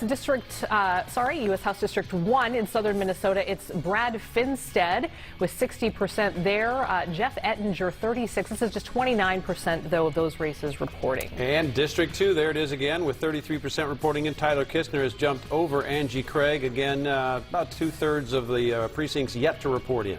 All right, we do have a race that we can call right now. Incumbent Dean Phillips in District 3 is the winner of this race, 60% of the vote, so he won by a wide margin. He was also subjected to some redistricting where his seat became a little bit more reliably blue in this election. You didn't see as much national money pouring into this one. All right, House District 4 now, all of Ramsey County and then part of the East Metro as well. 18% reporting here. Betty McCollum, who's been there for 22 years, with 56% of the vote at this juncture. And in District 5, of course, that's Minneapolis and West Metro. Ilhan Omar, the projected winner, now called at 98% of the precincts reporting in, winning handily over Cicely Davis. And District 6, Tom Emmer's seat, which also grabbed part of Chan and Chaska, he's leading with 61% of the vote. 36% of precincts reporting. It is a reliably red area, and he's expected to win re-election. Western Minnesota is what you're looking at now. Michelle Fischbach, the incumbent, 61%. She was former president of the Minnesota Senate, well known, and that is typically a red seat. And let's go up north now to District 8. 11%, a little slow up there, 11% reporting in, but Pete Stauber, the incumbent, 60% of the vote. He is expected to win that seat as well. One of two races that have been called tonight, the really competitive races that we're following here. Hennepin County Attorney Mary Moriarty winning this race with 58% of the vote. She's a former public defender and has talked about her strategies for running that office. All right, and one more here. It looks like Dewana Witt is your new Hennepin County Sheriff, defeating Joseph Banks handily here with 99% of those precincts reporting as well. So this is a new one that we're bringing you right now. Dewana Witt, the Hennepin County Sheriff. All right, let's toss it over to Theo and Catherine. Theo, quickly for you, what are you seeing shape up here? And I think most eyeballs right now are on now the 2nd District because we see some numbers coming in. And Tyler Kistner has jumped over Angie Craig. Again, about 33% of the precincts reporting in, if memory serves me. Anything of note there? Well, some of those, all of those results are coming from counties other than Scott and Dakota, the two largest counties in that 2nd Congressional District, which still haven't reported a single result. So the results that are coming in are from more of the Republican area of the district. Goodhue County, for example, LeSueur County, and Rice County, which is an evenly split county. But that is why we see some of the good results for Tyler Kistner without some of the more populous counties reporting yet. Right. So in other words, stay tuned. But sort of thinking back to 4 years ago, 2018, the last midterm, and looking at all of the congressional races across Minnesota, the situation is so different. In that 2018 midterm, we had 4 of Minnesota's congressional districts switch parties. The 1st, the 8th, the 2nd, and the 3rd, and then, of course, in 2020, the 7th did. And now, with this round of redistricting, it looks like really for the next several cycles, we will just have this one highly competitive congressional district in Minnesota, the 2nd, whereas the others lean heavily in one partisan direction or another, and we're really seeing that reflected tonight. So I was talking to Dean Phillips, who represents the West Metro Congressional District 3, and he held the previous record for the most expensive congressional race in Minnesota history, about $22 million spent in 2018 to defeat Eric Paulson. I said, hey, you got knocked off your perch by this 2nd Congressional District. He was not, too disappointed about that, by the way. But he looks like he's in a safe seat. And now some of these other seats that have flipped, they seem safe for the party that flipped them. It's just this race that we're all watching tonight and will be in cycles to come. That's right, and the point is will be in cycles to come. And so that really mirrors the rest of the country where the vast majority of House races are just not that competitive, which is why so much attention is on the races that are competitive when majority party control is at stake. Well, do you know how many are competitive? Out of the 435, is it like 50 that are left that are truly competitive? If you count sort of the leans and the likelies as well, it's a little more like 70, and that's in a redistricting year when we have more competitive races. And so they'll just get fewer and fewer in the cycles to come. Okay, guys, we're going to shift our focus over to the governor's race once again. Of course, our state has a governor's election, one of 36 across the country. And Paul Bloom is with Scott Jensen's camp, the Republican candidate. And so, Paul, how's the crowd? I mean, people are waiting 2+ hours. Are they sticking around? How's the energy there? It shifted, Kelsey. I got to be honest, it shifted. There was a good electricity in this room not too long ago when the candidate came in. Of course, Scott Jensen. We took his media gaggle, if you will, live, but things have quieted. The candidate, his inner circle, have gone into the war room to watch the results come in, and we talked about it. I reported it off the top tonight about they were seeing in their numbers perhaps a depressed turnout in Hennepin County. But in the end, as we see the numbers come in from Hennepin County, the numbers are vast, progressive. The Democrats did relatively, comparatively well compared to previous elections, and the numbers are difficult. And a minute ago, David Hann, the party chairman, did come out to the podium. It was the first speaker of the formal gathering here tonight, and he told the crowd to relax. We were expecting these Hennepin County numbers to come in as they did, and he encouraged people to stick around for the party, that this was going to be a long night for this crew. So they'll continue to watch the numbers. I think it's important to listen to what Scott Jensen had to say tonight as he arrived. He was buoyed by this crowd, the electricity. He really felt momentum was in his favor in the last few days. He closed his campaign last night at a Delano barn. I was talking to some people who were there. They thought the floor was going to fall in on them. There was just such electricity and bounce and incredible excitement, and they hope to carry it through to Election Day today. So far, hasn't shaped up that way. Still a lot of numbers to come in. But here's Scott Jensen, about 45 minutes ago now. Sometimes it's best just to refresh the soul. So dealing with people with congestive heart failure and headaches and ordering CAT scans and making sure that if they have a tumor that I was going to make the diagnosis promptly was a pretty big deal to me. And there's a comment from Scott, of course, a family physician, Dr. Jensen. He chose to stay back in the Watertown area, Carver County, to meet with patients today. He didn't do anything campaign-related until he came here tonight. We'll, of course, continue to watch it all from here at the Doubletree in in St. Louis Park. But for now, we'll send it back to you guys in the studio. All right, Paul, thank you. We're going to flip that coin here, and we're going to check in with the DFL headquarters right now. Our Courtney Godfrey is there. When we checked in with you a little bit ago, some of the bigger players hadn't shown up yet. I know you did have a chance to talk with Party Chair Ken Martin, and it sounds like he may be there with you again, Courtney. Yeah, I know. Randy said I looked forlorn. Look, it's election night. I want to be a part of the action, so we want to be on TV. We want to be bringing you these live interviews. Thankfully, we've got Ken Martin, the chairman of the DFL party, with us here tonight. Ken, I had you on earlier, and I asked you, how you were feeling and how the Democratic Party was feeling when we knew that these margins were so tight between Republicans and Democrats, uncomfortably tight. Now that we have some numbers rolling in, are you feeling a little more confident? Well, look, anyone who gets on right now and says they know what the result is going to be at the end of the night is fooling themselves. No one knows. We expect it to be close throughout the rest of the evening.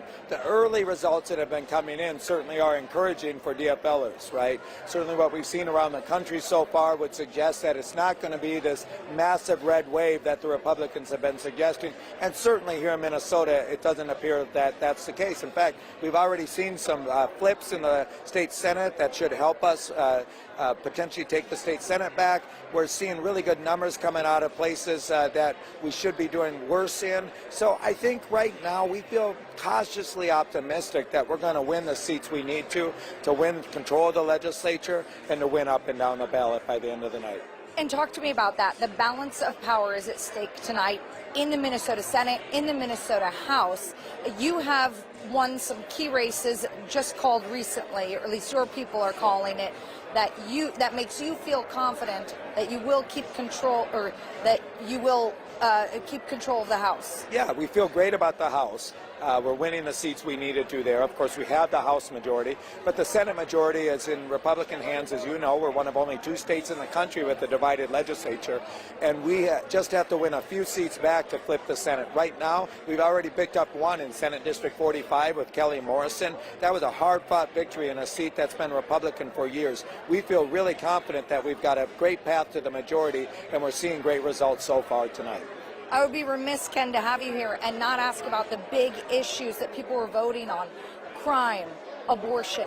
How much did these issues play a role in this election, and what do you think voters were going to the polls thinking about today? Well, again, you know, we saw a lot at the doors, heard a lot at the doors about reproductive rights. We heard a lot about attacks on democracy. We heard a lot about the economy. There's no doubt in my mind those are the issues that drove people to the polls, right? We'll have a lot of time after the election, depending on the results, to really decipher what this outcome really meant in terms of these elections. But I will tell you right now, I believe that a lot of the polling and a lot of the pundits have really underestimated how fervent people felt about abortion, how fervent people felt about the attacks on our democracy, and we're seeing that in the results this evening.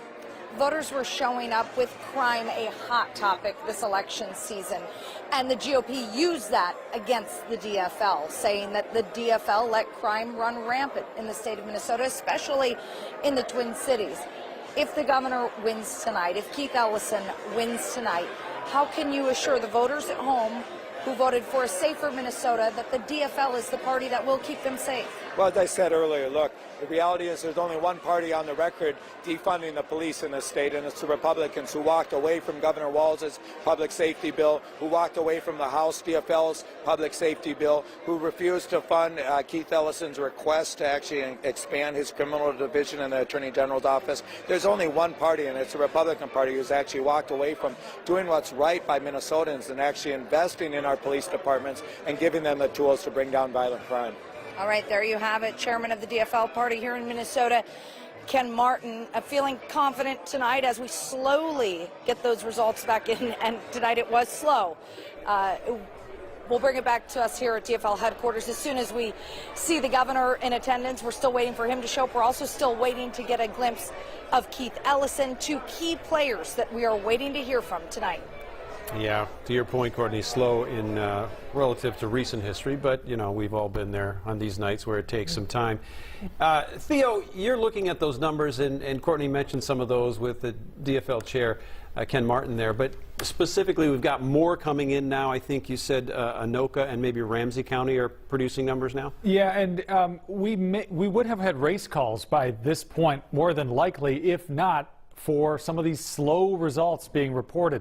So let's take you through the county by county again and look at what happened 4 years ago and what happened this time, and you're going to see that things are very similar to when Governor Tim Walz won 4 years ago. First, we start with Hennepin County. That was the first to come in big numbers, now 98% in.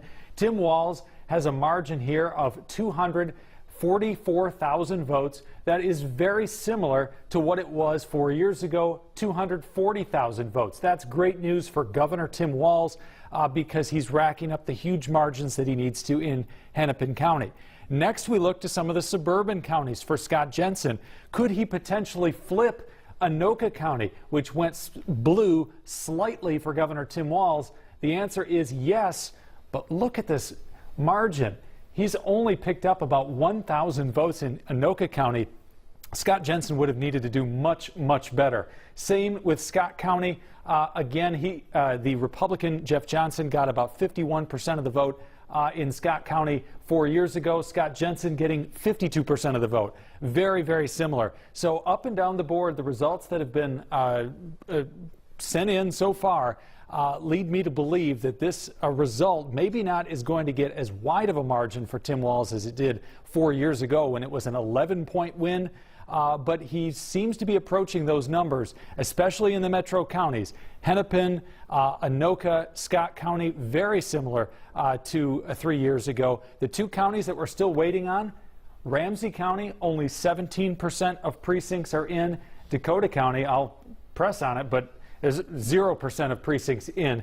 We do have reporters calling those two counties to see what might be the delay. Why, for example, is Hennepin County 98% in? Dakota County hasn't reported a single precinct yet, and we expect to have those answers, hopefully. Well, maybe we'll get some results, or maybe we'll get some answers quickly enough. I know. Something. Maybe just a couple precincts. That would be great. Yeah. Okay, thanks, Theo. We have confidence that we'll be able to get to some answers here soon, because it's been 2.5 hours since the polls closed. All right, we want to go to some big races in Wisconsin. A governor's race also up for grabs there. We have Tim Blotz looking at some of the big races. And are they faring any better at getting results tonight, Tim? Well, they are getting some results in, but what's fascinating about this is the gold standard poll in Wisconsin, which is the Marquette University Law poll, predicted last week with their latest results that this would be neck and neck for both what you see there, the U.S. Senate race in Wisconsin, and the governor's race. The Marquette Law poll last week saying this was a dead heat, and that's exactly what we're seeing here tonight at the polls. As of right now, there is really only about a 30,000 vote difference between incumbent Republican Ron Johnson and Wisconsin's Lieutenant Governor Mandela Barnes. And you're seeing this consistently here within the last hour. Ron Johnson is starting to grow his lead just ever so slightly. But here's what you have to keep in mind. In the two largest voting precincts in Wisconsin, that being Dane County and Milwaukee County. In Dane County, Mandela Barnes is leading by 77% of the vote. In Milwaukee County, 67% of the vote. And here's what's key about that. The absentee ballots in Wisconsin today, as of 7:30 this morning, reported by the Wisconsin Election Commission, showed 741,000 absentee ballots. According to Wisconsin law, those ballots cannot be counted until today, unlike Minnesota here, where we've been counting those ballots all along. So what happened 2 years ago in the presidential race is suddenly Milwaukee County dumped 20,000 votes for Joe Biden in the middle of the morning. And that's what led the president to wrongly say that the election was stolen from him in Wisconsin. Now, let's take a look at the governor's race right now, because that one's starting to open up again ever so slightly for Tony Evers, up 51% to 48%. He has been consistently leading here in the past hour or so by 50,000 votes or more. Again, polling almost 80% in Dane County, 67% in Milwaukee County, and those absentee ballots yet in those two very strong Democratic voting districts have not yet been tallied yet. So Sam Roker, who's Evers' chief campaign advisor, told our affiliate in Milwaukee here within the past hour at WITI, he said, quote, "We know this will be a process. We trust local election officials to count the ballots." So still lots of counting to go in Milwaukee and Dane County and throughout the rest of the state, where we're still waiting on 4 additional counties to report their ballots in. Guys, back to you. All right, Tim. Thank you. Fascinating. Tim is from Wisconsin, and he has the very in-depth knowledge of what's going on in that state. Too, so, that's right. Yeah. All right. We appreciate that. All right. Let's take a look now at some of the top races that we are following here in Minnesota. We've got about a half a dozen or so. Top of the ticket, Minnesota Governor Tim Walz, incumbent with 58%. We just broke this down with Theo at the Storyteller, talking about some of the counties that are going for Tim Walz here, and Scott Jensen, and 37% now reporting. So we are getting there, but we are getting there slowly. In the AG's race in Minnesota there, Keith Ellison, the incumbent, with 37% reporting in. He has about a 12-point lead over Jim Schultz right now. All right, let's take a look at Secretary of State here. The overseer of elections, incumbent Steve Simon, had a big job getting the elections rolling today, and then he's running for re-election. He has 60% of the vote with 37% of precincts reporting. Auditor for Minnesota, this has been a hotly contested race. Julie Blaha, the incumbent, and Ryan Wilson, 37% reporting, about a 10% differential there in favor of Julie Blaha. Congressional District 2 here in Minnesota, that's the race to watch. 28% reporting in. It is tightening up a little bit there. Tyler Kistner is leading by 4 percentage points right now. And a race that's been called, Hennepin County Attorney tonight, Mary Moriarty, the former public defender, winning this race with 58% of the vote. All right, we want to check in now with our Mary McGuire. She spoke earlier in the evening with Jim Schultz, and I believe, Mary, you have him there again. We checked in with you early. It's been a couple of hours. What does Mr. Schultz have to say at this hour? Well, Republican challenger Jim Schulz looking to unseat incumbent Attorney General Keith Ellison. We did speak with Jim a little bit earlier. He says despite the polls showing that he is trailing Ellison at this hour, he is still feeling very confident in this race. He has made public safety the cornerstone of his campaign. Now, Republicans, they really saw that this race was one of their most winnable statewide elections due to the fact that in the 2018 election, Democrat Keith Ellison, he only won against the GOP endorsed candidate by 4 percentage points. However, those polls in October did show a statistical tie between Ellison and Jim Schulz. So a very close race still, and Schulz still saying that he's feeling very confident in this race. All right, Mary, thank you. We do have a race called, one of the bigger ones here in Minnesota. The governor's race has now been called by the AP. Let's take a look at those numbers with 38% reporting in.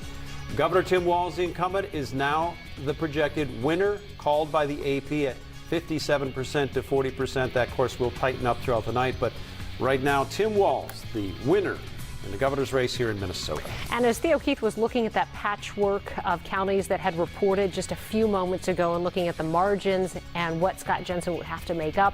So, Theo, you knew this was getting close. You could tell like we were on the edge of maybe having a race called here. So what have you seen? I was just texting with our reporters who were at both watch parties, and I said, I feel like we're going to get a race called really soon. And sure enough, just like that, it happened. Why? Well, you do this enough. And you start to see Tim Walz got the margins that he needed to in Hennepin County.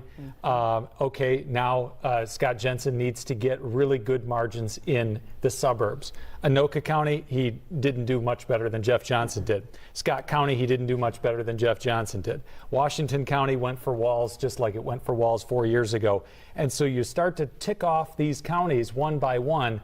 And it's like there's no path to victory for Scott Jensen, and that's what we just got. And there we have it. Yeah. So now the big race to watch as we move further down ballot from Walz is Attorney General Keith Ellison.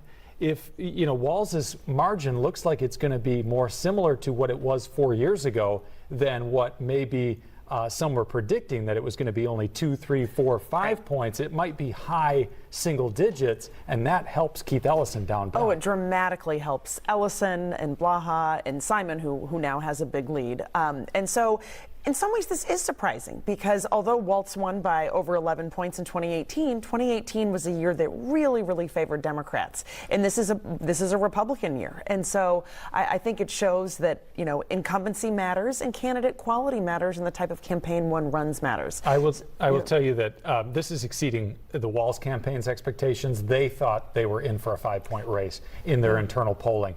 And the results tonight are exceeding that. Yes, which is again good for DFLers in all the statewide races, and also may suggest that the legislature may not flip in terms of the House staying DFL after all. And you make a good point about that, because I am in the background monitoring some of the legislative races as well. And Democrats are winning House races that Republicans had hoped to win. Exactly. There are a couple of Senate seats, one up in Moorhead, that Democrats had kind of written off, that the DFLer is winning.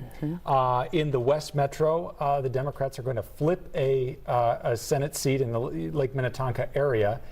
Still unclear what the balance of power is going to be in the House and in the Senate. But the news so far has been good for Democrats. Right, and again, in a year where the fundamentals are bad for Democrats nationwide, it is a better night for Democrats in Minnesota than they were anticipating. Is this surprising? It is a bit surprising because we know, political scientists have studied, and we know that national trends are increasingly important. And so given how closely divided the two parties are, I mean, Democrats have an edge, but given the context that was so much better for Republicans, I did think that Republicans would do better statewide. And again, we don't know the results of the legislative races yet, but there was a scenario where we could have known that both chambers were Republican by now, and that's not the case. Amy, Kelsey, Randy, no surprise that the governor's race was called the first because the governor won by the most 4 years ago, 11 percentage points, so it makes sense that his race was called the first. Now we wait for the 3 down ballot races, the Secretary of State, the Auditor, and the Attorney General. which was the closest of the races 4 years ago and is likely to be quite close again tonight. And we are waiting, Theo, as well for Tim Walz to take the podium. We understand that's going to be happening here momentarily. While we do that, though, I have a quick question for you guys. Abortion, was that the issue that put Tim Walz over the finish line faster, do you think? Well, it's certainly an issue that Democrats, both for the legislature and statewide, campaigned on. It was a message that polled certainly very well among Democratic and independent voters. Both Democrats and independents said they trusted Democrats more on that issue. But on the other hand, Republicans and independents said that they trusted Republicans more on the issue of the economy, which is certainly also very important in this election. And so I think these national trends are certainly critically important, but the individual campaigns and the door knocking and the campaign ads also, I think, mattered as well. Minnesota was pegged as one of those states where crime was such an issue, a growing issue, and obviously it was used in many of the ads against the Democratic candidates in this election. Based on the results we see right now, Theo and Catherine, I'll have you weigh in on this, did it not resonate in this state, considering what we went through with George Floyd and everything else that's occurred since then?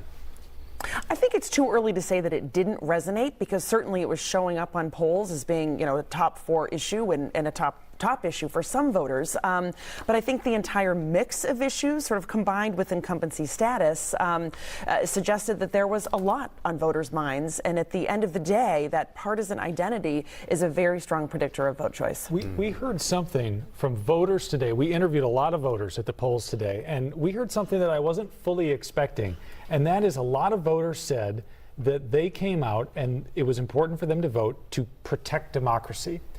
This concern about election denying and that is an issue that polls well for Democrats. Yes. You were wondering, because abortion was the Democrats' top issue throughout the entire election cycle, is that fading, is that receding as a top issue?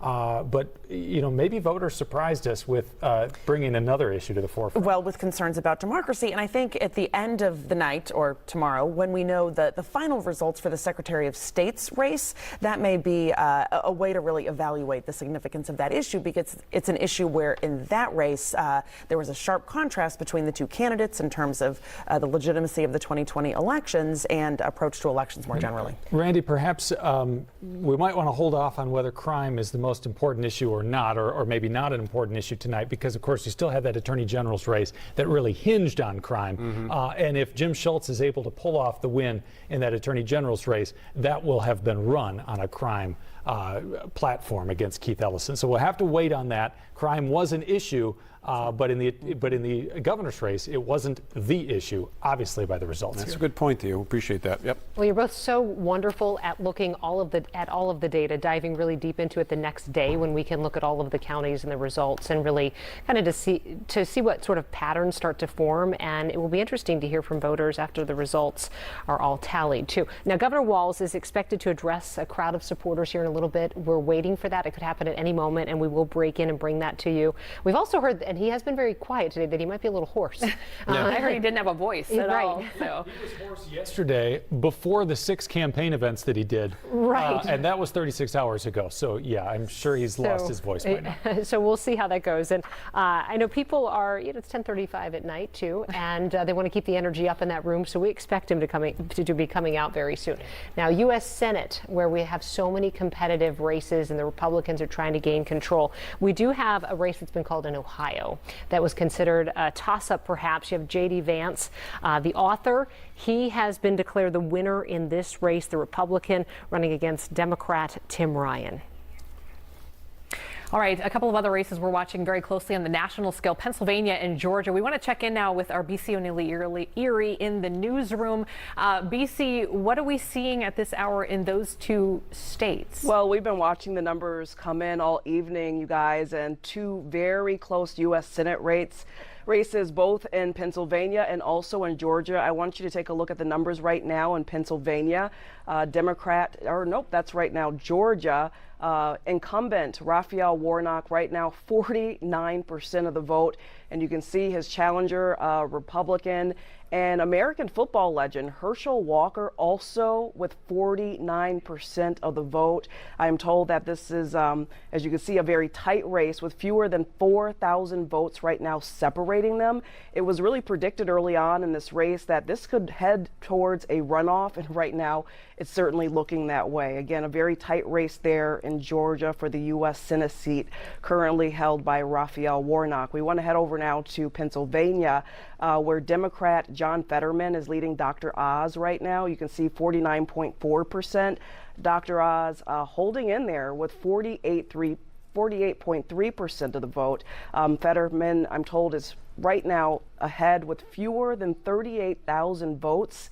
And at last check, more than 70% of the precincts were reporting. So again, these two races, Senate races, the one in Georgia and Pennsylvania, a lot of attention on both of these races. And you can see the one in Georgia, that one is very, very tight. But in Pennsylvania, Fetterman right now, the Democratic contender, has the lead. We're going to send it back to you. Yeah, and as we watch that, we can see the balance of power there in the corner of your screen down there on the left side there, 45 to 45 right now. That will change throughout the evening as some of these races, although a couple of these may not get called for quite some time. They may go to a runoff, as BC pointed out, but we'll watch them very closely, and you'll be able to see them as they happen there in the screen as well. Let's check back in with our races here in Minnesota, starting with the governor's race. As we reported a few moments ago, Governor Tim Walz will remain your governor here in Minnesota, with 42% reporting in. He is winning and is projected to win that race. He is now the governor for another 4 years. The Attorney General's race, we're going to want to watch this one tonight because it is expected to stay close. 42% of precincts reporting. Right now, the incumbent Keith Ellison has 54% of the vote. Secretary of State Steve Simon has been in that office since 2014. He's trying to hold on tonight against Kim Crockett. He's the incumbent, 58%. We have 42% now reporting in that race. In the race for auditor here in Minnesota, Julie Blaha, the incumbent in that one, 42% reporting in. She is leading Ryan Wilson. Okay, let's look at congressional districts, starting with House District 1 in Minnesota. Brad Finstad running against Jeff Ettinger. This is a rematch of a special election because of Jim Hagedorn's death a couple of months ago. So right now, Brad Finstad is winning with 58% of the vote. U.S. House District 2, of course, one to watch here in Minnesota, watched by the entire country. Tyler Kistner still holding there, 51%. 29% of the precincts reporting. We knew as of, 20 minutes ago that we still hadn't received any results from Dakota County, so we're waiting on those. But right now, Tyler Kistner in the lead. And moving to Congressional District 3 here in Minnesota, Dean Phillips, he was called as the winner about 25 minutes ago with 99% reporting in over Tom Weiler. Okay, let's take a look at the 4th district here. This is Betty McCollum's seat.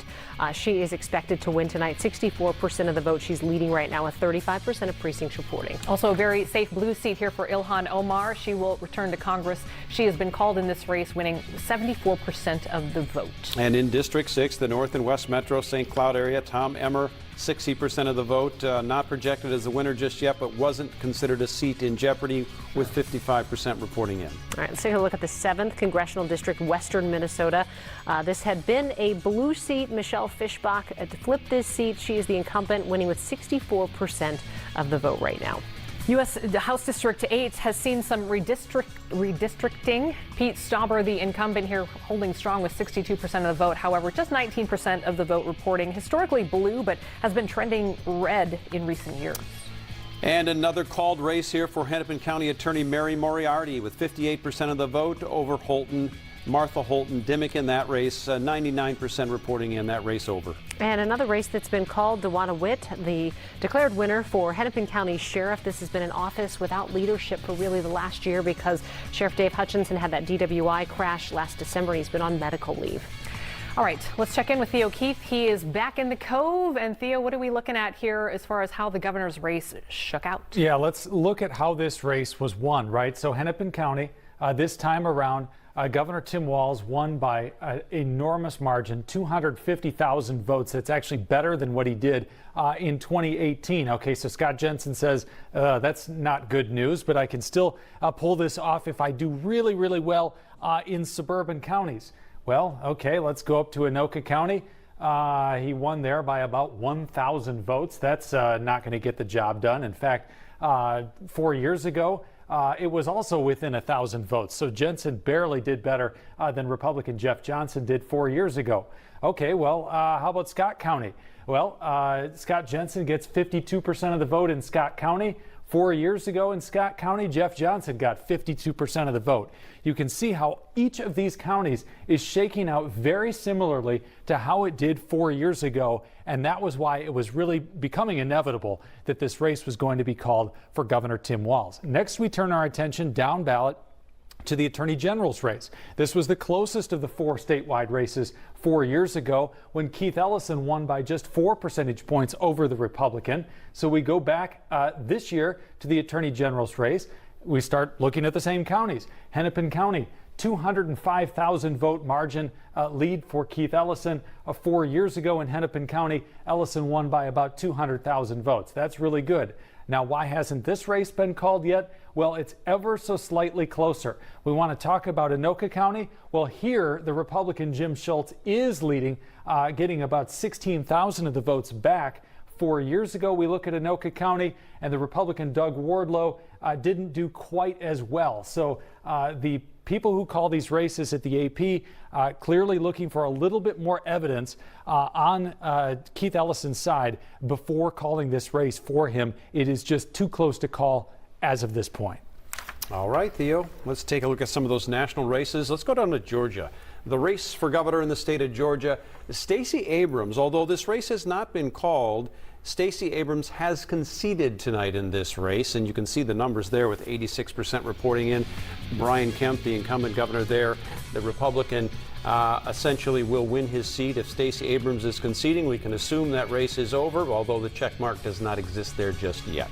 36 governor's races on ballots tonight. And for a lot of these races, you're still going to hear about COVID protocols and how that may have impacted one or more re-election bids as well. So we still have a number of election governor's races that we're watching. Michigan, New York, Florida called very early tonight as well. All right, the governor's race here. We're going to start. We're going to reset a little bit, talk about some of the top races we're following. This one, of course, was called about 30 minutes ago or so.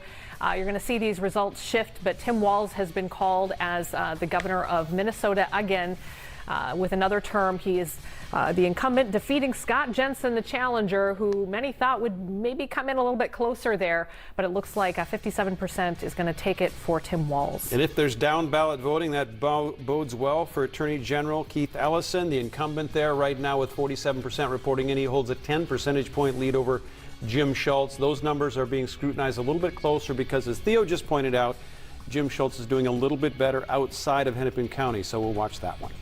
Secretary of State Steve Simon running for re-election right now with 47% of those precincts reporting as 59% of the vote. He said elections ran pretty smoothly today, and we do know that there was pretty good turnout too. Minnesota auditor, the GOP hoping to flip this one.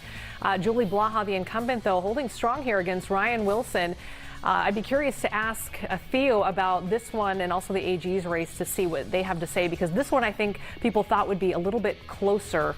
Theo, I don't know if you're able to chime in here on this one. Yeah, so this is the one that I expected to be the closest, and for a few reasons. One being, no one really knows what the auditor does. I mean, out in the public, not a lot of people know what the auditor does. Julie Blaha, name recognition is not great. This is the fourth, of 4 races on the statewide ballot. And so this one was expected to be closer. We'll see about this result. Ultimately, you think that probably all 4 of these races go the same direction because Tim Walz is winning by such large margins, but we'll see. All right, let's take a look at a race that has not been shaped in any form yet right now, and that is Minnesota's 2nd congressional district. Tyler Kistner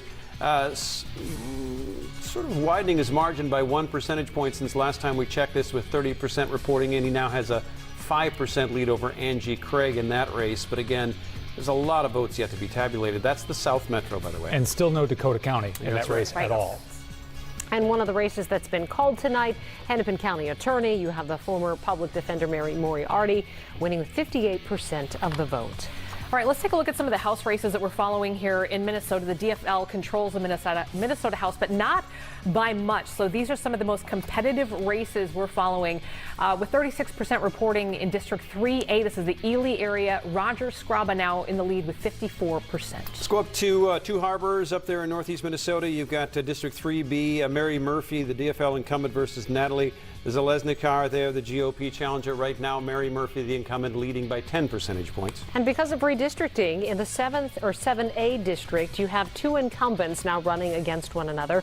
Julie Sandstead, the DFL candidate, running against Spencer Igo, and Igo has 62% of the vote. Staying in the Iron Range, 7B has David Lislagard.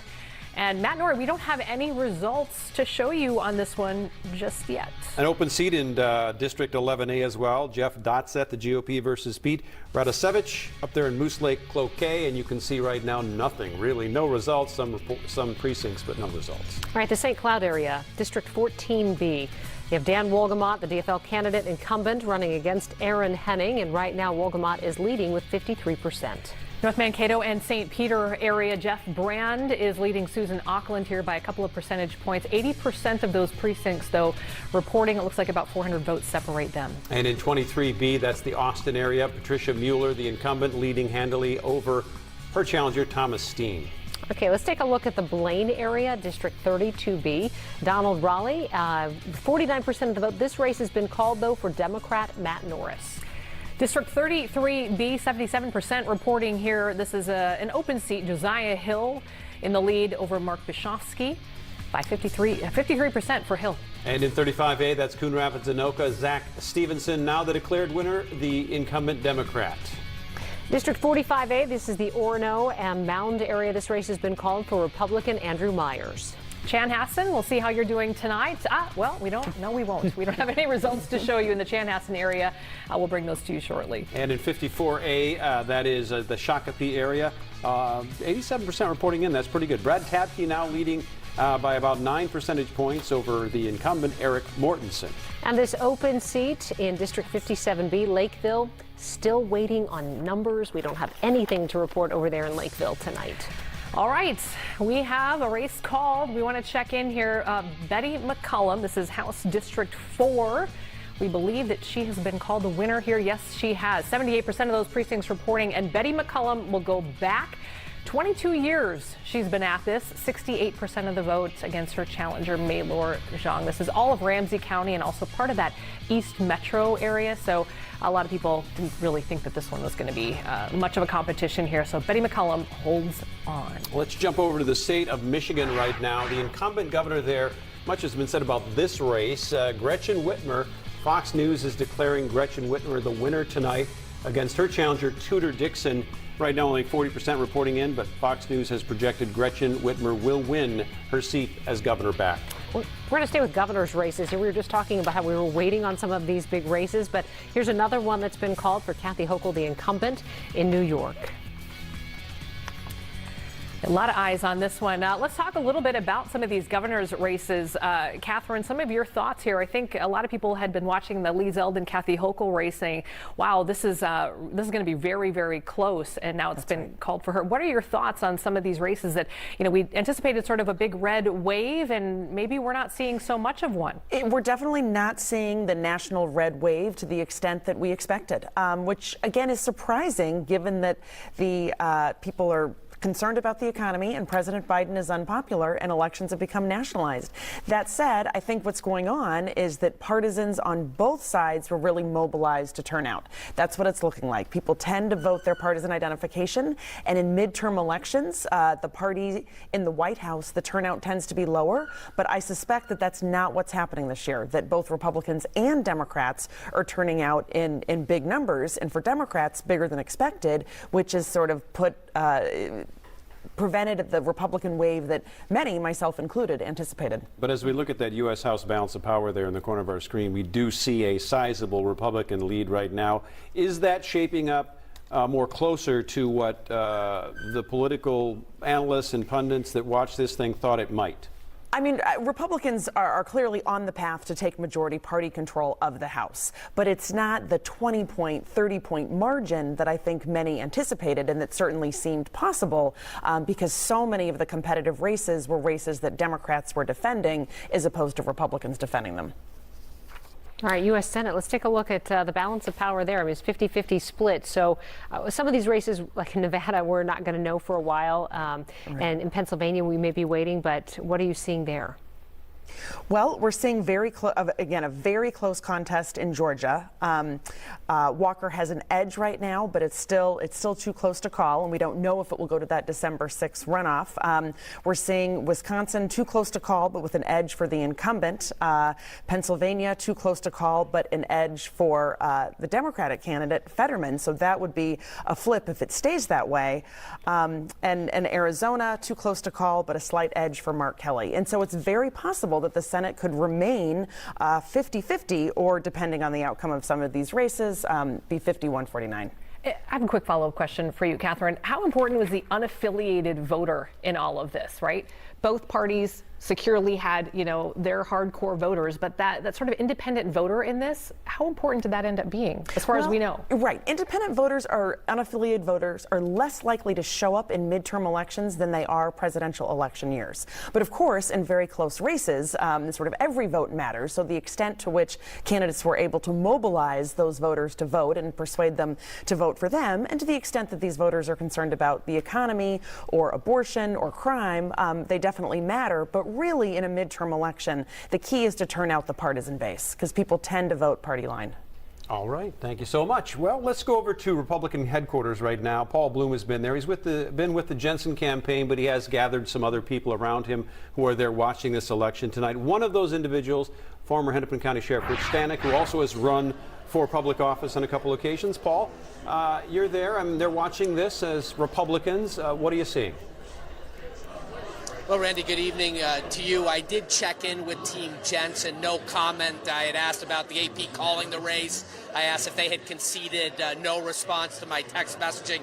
We did, in the last couple of minutes, get a 5-minute warning that the doctor, Dr. Jensen, would be taking the podium to make an announcement. We have a camera fixed on the podium, so we can go to that should that happen while I am talking to the former Hennepin County Sheriff Rich Stanek. And Rich, we saw you on the campaign trail earlier this year, and then the car accident. How are you doing physically first before we talk about tonight? Yeah, thanks for asking. I'm doing better, right? Getting stronger every day. It set me back quite a bit, but nothing I can't overcome. And I had informed you just off camera you hadn't been following the numbers quite as closely as all of us on our phones, but that the AP has called this race for Tim Walz an additional 4 years, a second term. Were you surprised there was such momentum in this hall tonight that there was going to be this sort of red statewide wave, and it just hasn't seemed to have materialized? Just your quick reaction to Jensen's apparent defeat. Well, I think many Republicans thought that there would be a red wave, if not a red tsunami. Obviously, that is not borne out to be true, but all right. At the very least, what you've seen happen is this issue of public safety and the exponential rise in crime, and both candidates committed to it, including Governor Walz. I'm optimistic that he's going to do a much better job the second 4 years in turning this around. Are you ready to start dissecting? I mean, you ran for governor. Are you ready to start dissecting what Jensen might have done wrong and why this result, why Republicans cannot seem to win a critical statewide race in the last few cycles? You know, I think the bottom line is, as everybody says, we live in a blue state. The Republicans are optimistic. You got to change it, though, at the lower levels, the school boards, the city councils. Those are the races you have to win, change the dynamics, and then you move on up to statewide offices. Republicans have yet to do that, but I think they're going to be working on it. Well, great to see you again. I appreciate you spending a few minutes with me. Enjoy the rest of your evening. Guys, will send it back to you. Right, Paul, thank you. All right, and if you're noticing, we haven't heard from a lot of the candidates. We're still waiting for Tim Walz to address the crowd. Maybe Keith Ellison. The race has been called for him. We're talking to Rich Stanek, former sheriff at the GOP headquarters. We're not seeing Scott Jensen or Matt Burke right now. We have Maury Glover, though, who is at DFL headquarters. And any word from where Keith Ellison, the incumbent for Attorney General, is right now? Have you heard from anybody with his campaign? Well, Yeah, I just got off the phone with his press person, and she says he is in the building, but so far he has not made an appearance here in the ballroom. As you can hear right behind me, the crowd is chanting 4 more years, presumably for Tim Walz, the Governor Walz, who the AP called the governor's race for. But as you mentioned, yes, we have not seen an appearance from Keith Ellison at all tonight. So we are also told he will not make any comments until his race is called, so it may be a while before we see or hear from him. But for now, we'll send things back to you. All right, Maura, we want to send it quickly. It sounds like maybe Scott Jensen has just taken the podium, so let's check in and see who we have. Did we stop playing before the clock hit 000? Okay? No matter how many points we were down, we fought to the end. And, we see what's going on right now. One of the things that Scott and I have done, which I'm extremely proud of, is this entire campaign, is we have been laser focused on the issues that matter, on the issues that are actually on the ballot this election: inflation, crime, and education.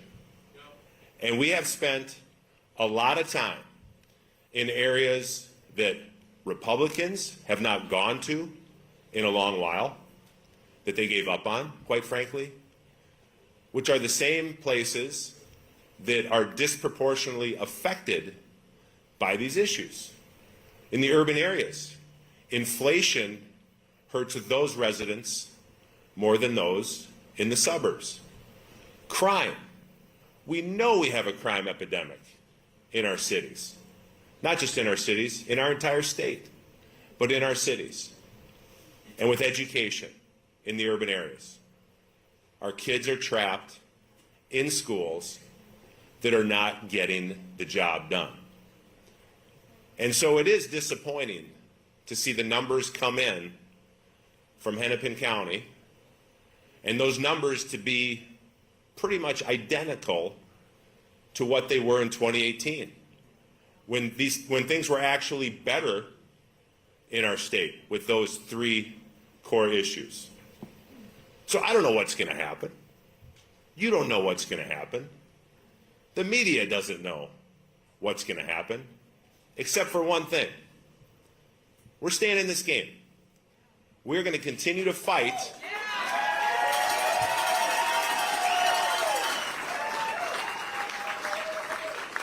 We're going to continue to fight until we can't fight no more, okay? Hang in there. We've come this far. I mean, are you going to go to a better party than this? No! I doubt it, all right? Stay here and let's see what happens.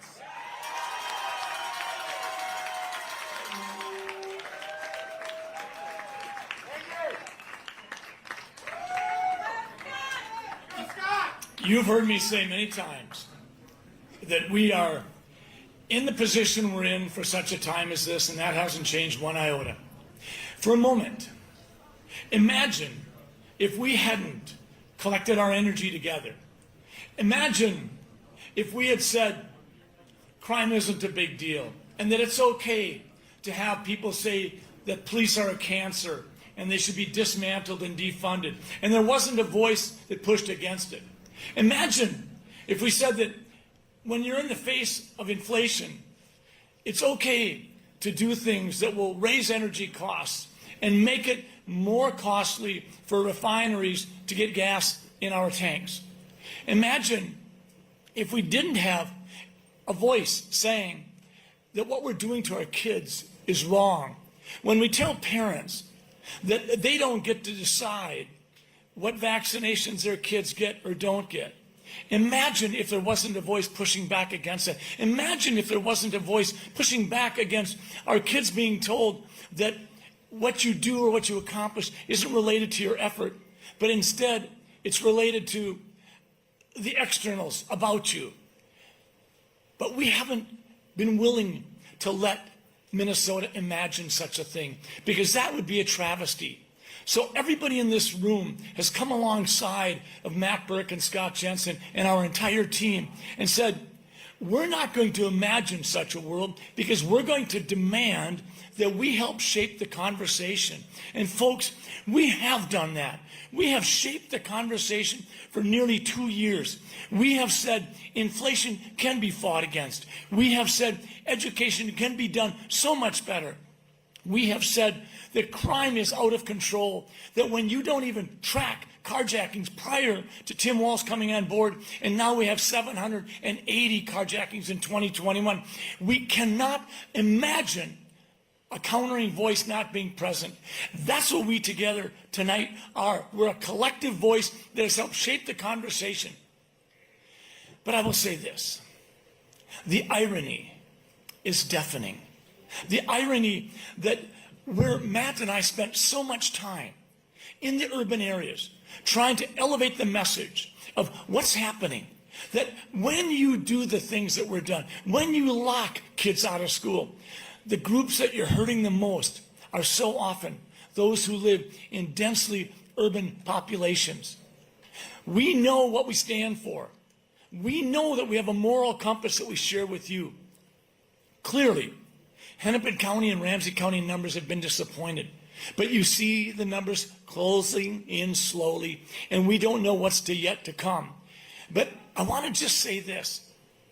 Every one of you here has helped shape the conversation. And if it isn't for this time around, it may be the next time. But regardless, we cannot imagine not having that powerful voice that represents a movement. When the night is over, who knows? Perhaps the machine and the money and the control of the media might be enough one more time for the liberal Tim Walz. We don't know yet. We're not done yet. When Matt and I leave this stage, we're joining you. We're going to walk side by side with you. We're going to remember what we stand for. We still believe that the big issues should be discussed. We still believe that things like Social Security should not be double taxed, that you can talk about a personal income tax. You can talk about how do we get Minnesota to be the bright shining star of the North, the economic hub. That's what we're going to do.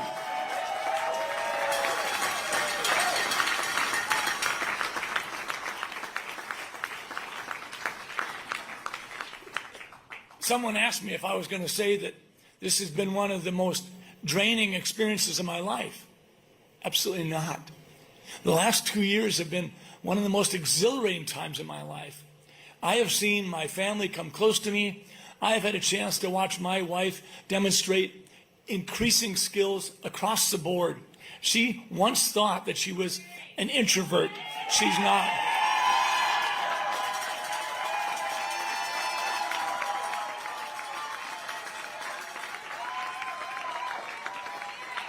This girl's no introvert.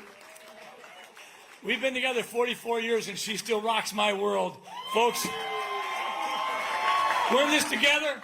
We'll keep watching the numbers, but don't imagine that your voice ever gets to stop. We're shaping the conversation. We're changing Minnesota. We're changing the world. Thank you. All right, Republican Scott Jensen challenging Governor Tim Walz, not using the word conceding, not ever saying that they were giving up on this race, but the AP did call it for Tim Walz a moment ago. But he did use words like, imagine if we hadn't done this, if we hadn't been a counter voice during this campaign, some of these issues that he mentioned would not have been brought up. And Theo, I think you can read through that he and Matt Birk thoroughly believe that by bringing these issues to the fore, they could inspire Minnesotans to vote Republican in this case. Yeah, you know, these raw moments right after an election loss are important. You have to listen to what the candidates say. And it's very clear, both Matt Birk and Scott Jensen brought it up in their speech, which wasn't a concession speech, but was a kind of a we're disappointed speech. And that was, they really thought that they made inroads in Hennepin County and in Ramsey County. They really thought that the crime message was going to resonate. They really thought that the economic message that they brought was going to resonate. And it didn't. And so you heard things like Matt Birk say it's disappointing that the results in Hennepin and Ramsey County are nearly identical to what they were 4 years ago. Scott Jensen saying the irony is deafening. These are two men who thought that they had a chance, and the results tonight show that they did not have a chance. That's right. But I do think that voters are interpreting campaign messages through their pre-existing partisan lens. And that goes for Republican voters in greater Minnesota who supported Jensen at similar rates to Johnson 4 years ago, and to DFL voters in Hennepin and Ramsey County who supported Walz at rates similar to 4 years ago, sort of the national tide notwithstanding. And although Jensen probably talked about COVID more than many Republican candidates did, due to the particulars of his own experiences and Governor Walz sort of being governor during that time, many of the messages were actually quite similar to Republican messages across the country. So the other thing that I took away, other than the raw disappointment there with the numbers, is that they say they're going to keep watching the numbers without conceding. If they keep watching the numbers, it seems like they're going to be disappointed because the numbers aren't very good for them. But I will get on the phone with the Jensen campaign and ask Amy, Kelsey, Randy, you know, what is up with that? I have been texting with the Walz campaign, you know, where's the candidate? And he was getting ready to take the stage, I'm told, and then came a call from President Joe Biden to congratulate the governor on his reelection to a second term. And so the governor spoke with the president, and that is why he has not yet taken the stage, but that's coming soon, we're told. You know, and I know they want to deliver a positive message to all their supporters who have been with them for months and months and also are waiting in that room. But they both said things like, we're not done yet, we're not leaving you. Do you read anything more into that? Do you know what their plans might be? Well, you know, sometimes you say that when you are conceding, but that you want to keep your political career alive. Or, you know, this is a movement that we expect to take into the next election cycle. And so maybe there's a part of that. You know, Rich Stanek and his interview with Paul Bloom, remember Rich Stanek wanted this job. Right. You know, he got into a car crash during the GOP endorsement race and really couldn't run much after that. Scott Jensen wins the GOP endorsement. And he said this really starts at the local level with school boards and city councils and things like that. That's the tough work that, you know, happens very much behind the scenes, doesn't get a lot of publicity like running for governor is. But Rich Stanek laid out a path that he thinks is necessary for the GOP to start locally and build up through the grassroots before they can win some of these statewide races, because again, they haven't done it since 2006. Well, that's right. And I also wonder if this will cause Republicans to rethink potentially the nominating process. If you remember, when Walz won the DFL primary when he ran in 2018, he was not the DFL nominee coming out of the DFL convention. Aaron Murphy was, and he took it to a primary as the more moderate candidate. Now, Jensen really stressed his most conservative positions to get that Republican endorsement at the convention, and I think ultimately that wound up hurting him in the general election. So again, I'll get back on the phone with the Jensen campaign to see what was the thinking behind the no concession there. But I have been on the phone with the Walz campaign. He's going to take the stage soon, it sounds like, a little bit waylaid by a phone call from the president. While we wait for that, Theo, I just wanted to ask you a little bit about, we're going to turn our attention now. We know that the governor will continue to be Democrat. We have a split legislature here. And, oh, you know what? We're going to take Tim Walz. It sounds like he is off the phone with President Biden and he has taken the podium. Let's check in. And is he there? Let's see.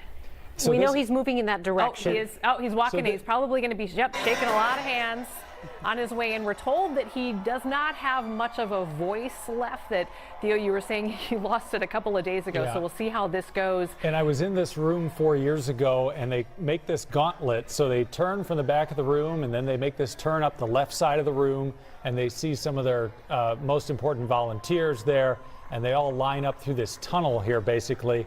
And that's where he's at there. The stage is not too far away, only probably about 10, 15 more feet. But he's got a few more people to hug, and then he'll get up onto the stage and thank the rest of his supporters in the room.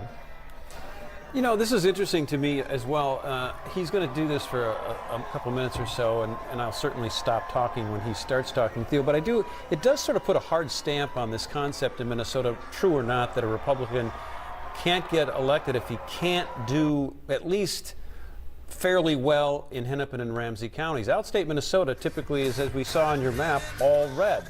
But you can't win, it seems, at least that's the perception, unless you can take the metro.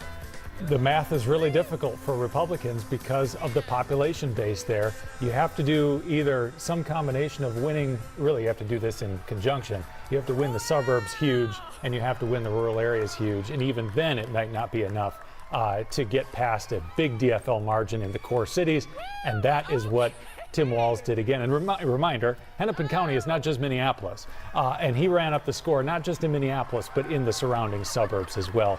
And you can see there that's a governor who's got relief on his face. You know, this was a difficult 4 years. He acknowledged last week this isn't the 4 years that we thought it was going to be, and here he is getting reelected. And Peggy Flanagan, his running mate there, sticking with him and speaking now from the DFL stage in St. Paul. Hello, Minnesota, and hello, DFLers. I am so grateful to be standing here before you because this state voted like it was 2022 and not 1952.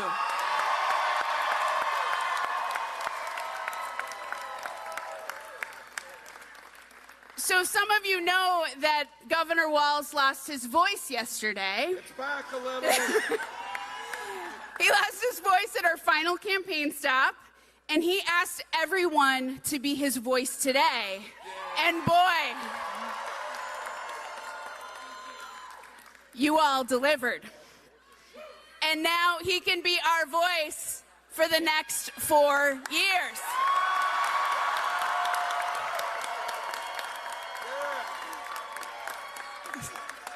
So countless people have stood by the governor and me and by our administration and our families as we built this campaign from a long shot in 2018 to a transformative administration that protected Minnesotans through unprecedented time and crisis.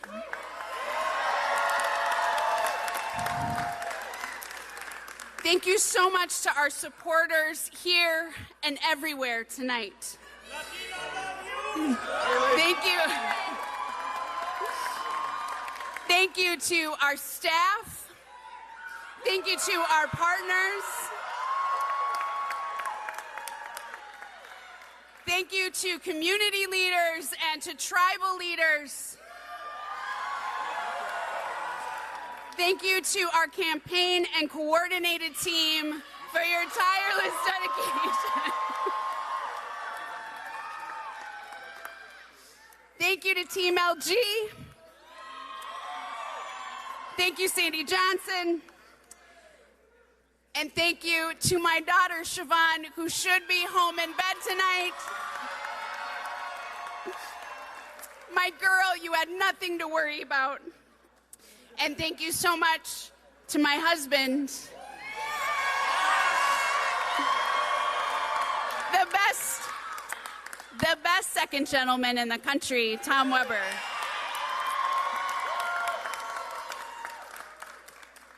So I have the real honor to be the highest ranking Native woman to hold executive office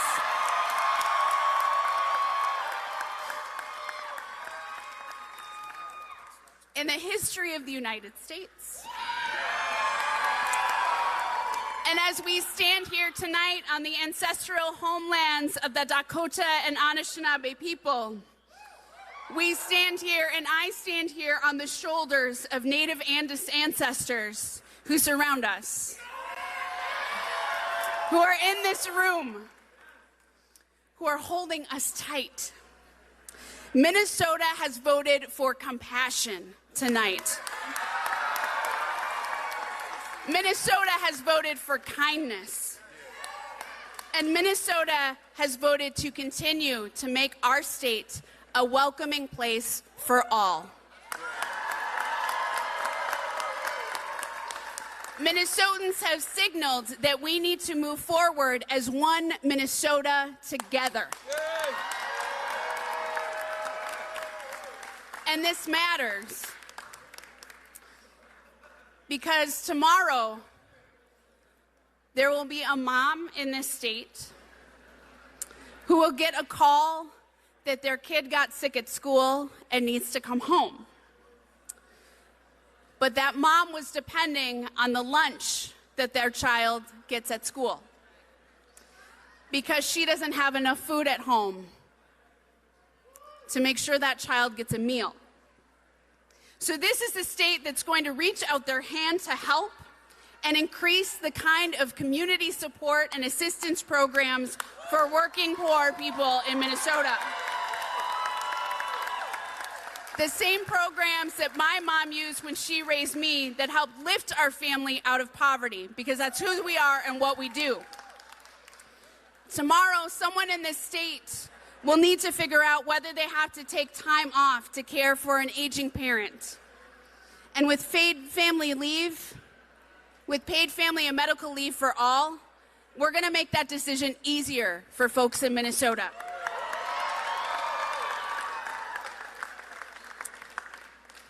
And tomorrow, a trans child will wake up, maybe scared to face the world, but hopefully a little more sure that this state wants them to be alive. This state wants them to live here. And this state wants them to be their full, beautiful selves everywhere they go.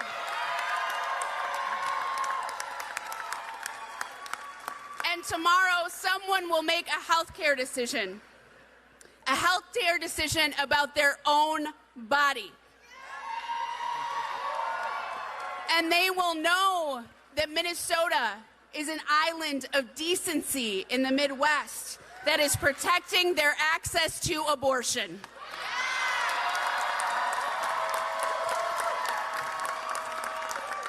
And there is nothing we can't do as a state when we build each other up rather than tearing each other down.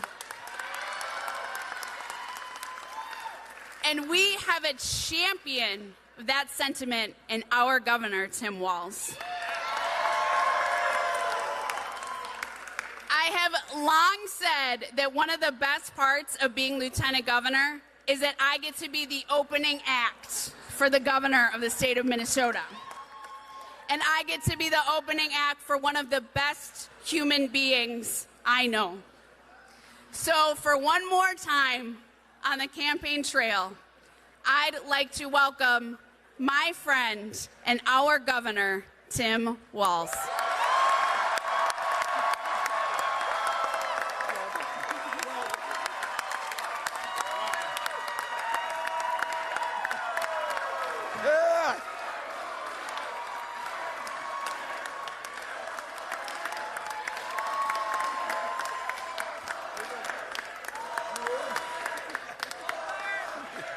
We don't know where Hoper is. I know, I'm right here. Good.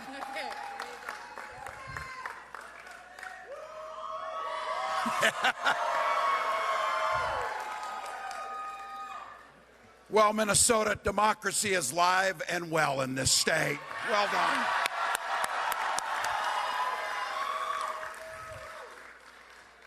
Over the past few months, many of you have talked to neighbors, you've got out and you've done the work, and you've talked about what matters to us as Minnesotans. You talked about the idea that we use and say, one Minnesota. It means everyone is valued. Everyone matters. So tonight we've chosen democracy. We've chosen to trust women. We've chosen to invest in our children. We've chosen to address climate change. And we've made it loud and clear, as long as this administration is in this office, this is a union state.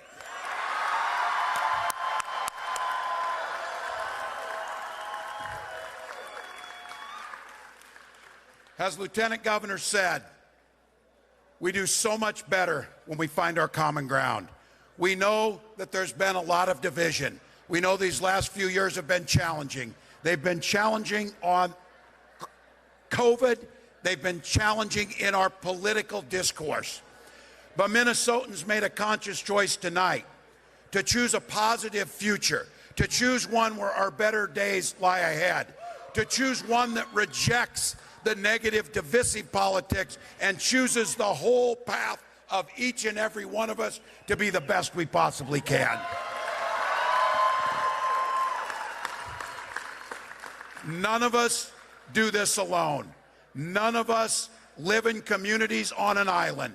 None of us do it by ourselves. And I'm going to be the first to tell you, on this journey and the privilege of serving your governor, I'm just glad I have been surrounded by incredible partners. First of all, Minnesota's incredible First Lady Gwen Walz and my wife.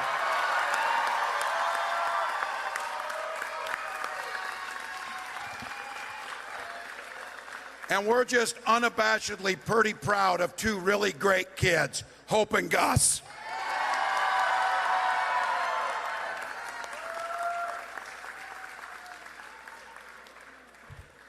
Now, some of you have heard me say this. Behind every governor, there's an astonished mother-in-law. That mother-in-law is here tonight, Gwen's parents, Val and Lynn Whipple.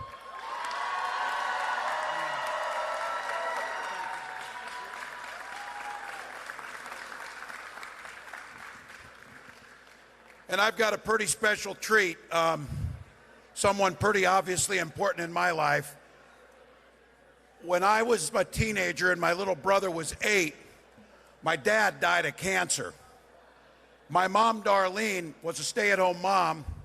She was left with a mountain of medical bills and not much else, other than a fierce love of her family and a fierce desire to pick herself up and make things work. So if you would do me a pleasure, please welcome my mom, Darlene Walz.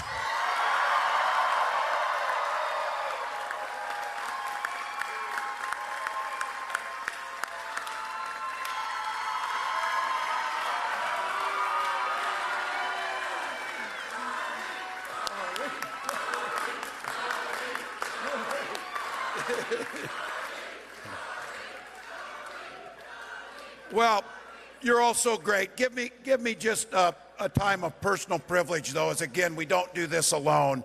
As you can see up here, this family is strong.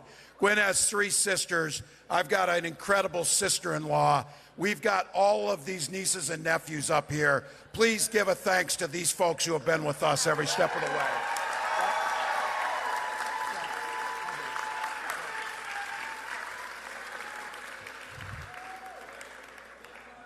And I'm proud of the work we've done together over 4 years. We're going to do this work without a global pandemic.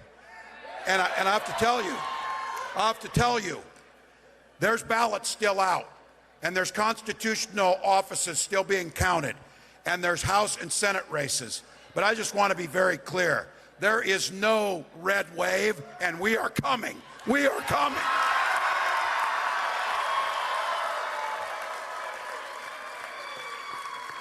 So a huge thank you, first and foremost, to my Chief of Staff, Chris Schmitter, and his wife, Erin.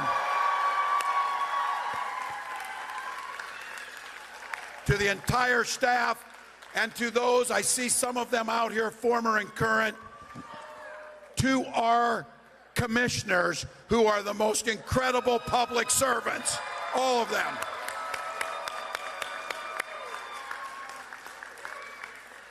And she's around here somewhere, never in the forefront, never taking credit, just simply doing the work for the last 2 years. Our campaign manager, Nicole Johnson.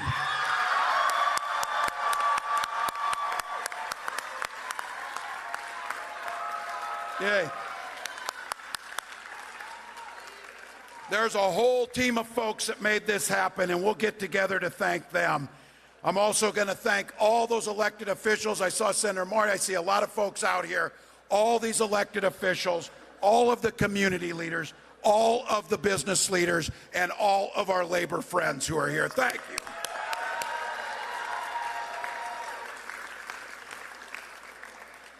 And two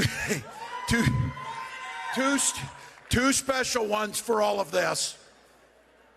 To each and every one of you who are here, who did the work, who believed in Minnesota. Ken Martin, our great party chair. our great party chair. Think about this. Since Ken Martin has been DFL party chair, we've never lost a statewide race, and we're not going to tonight. Let's go. But the energy is you. To Minnesotans who are willing to give up their time, their treasure, their talents, to stand up for those who don't have a voice, to come and work, to knock doors, to vote, to drag somebody else to vote, and to believe that there is a society that we can create in Minnesota that makes life a little easier for our neighbors, that lifts up those that might be challenged at a time, who can tackle the hardest problems, from public safety to climate change, in an optimistic way that lets us lead the country.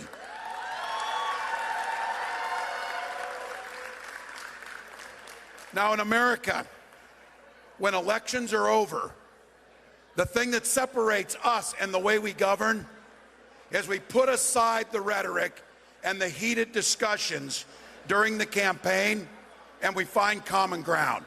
So I want to make sure that all of us, with heartfelt sincerity, thank Scott Jensen and Matt Burke for putting themselves out there to run, to put out their family into this arena and come to the democracy, and now ask, let's join together to solve Minnesota's problems. So thank you for that. All right, we've got more people to come up here. We've got time to celebrate, but let's be very clear.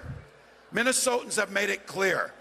They chose the hopeful future of one Minnesota, where we invest in our children, where we defend the rights of individuals, where we address climate change, where we make our communities stronger, and where we welcome those seeking the comfort of Minnesota. They made that choice. Now, for the next 4 years, it's all of our job. Let's make it happen. Let's go, Minnesota!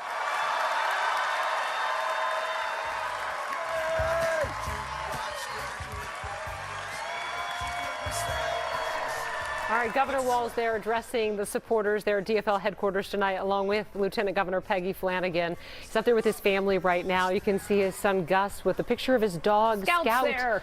that he got 4 years ago when his dad was first elected, and I think Gus was just 11 years old then.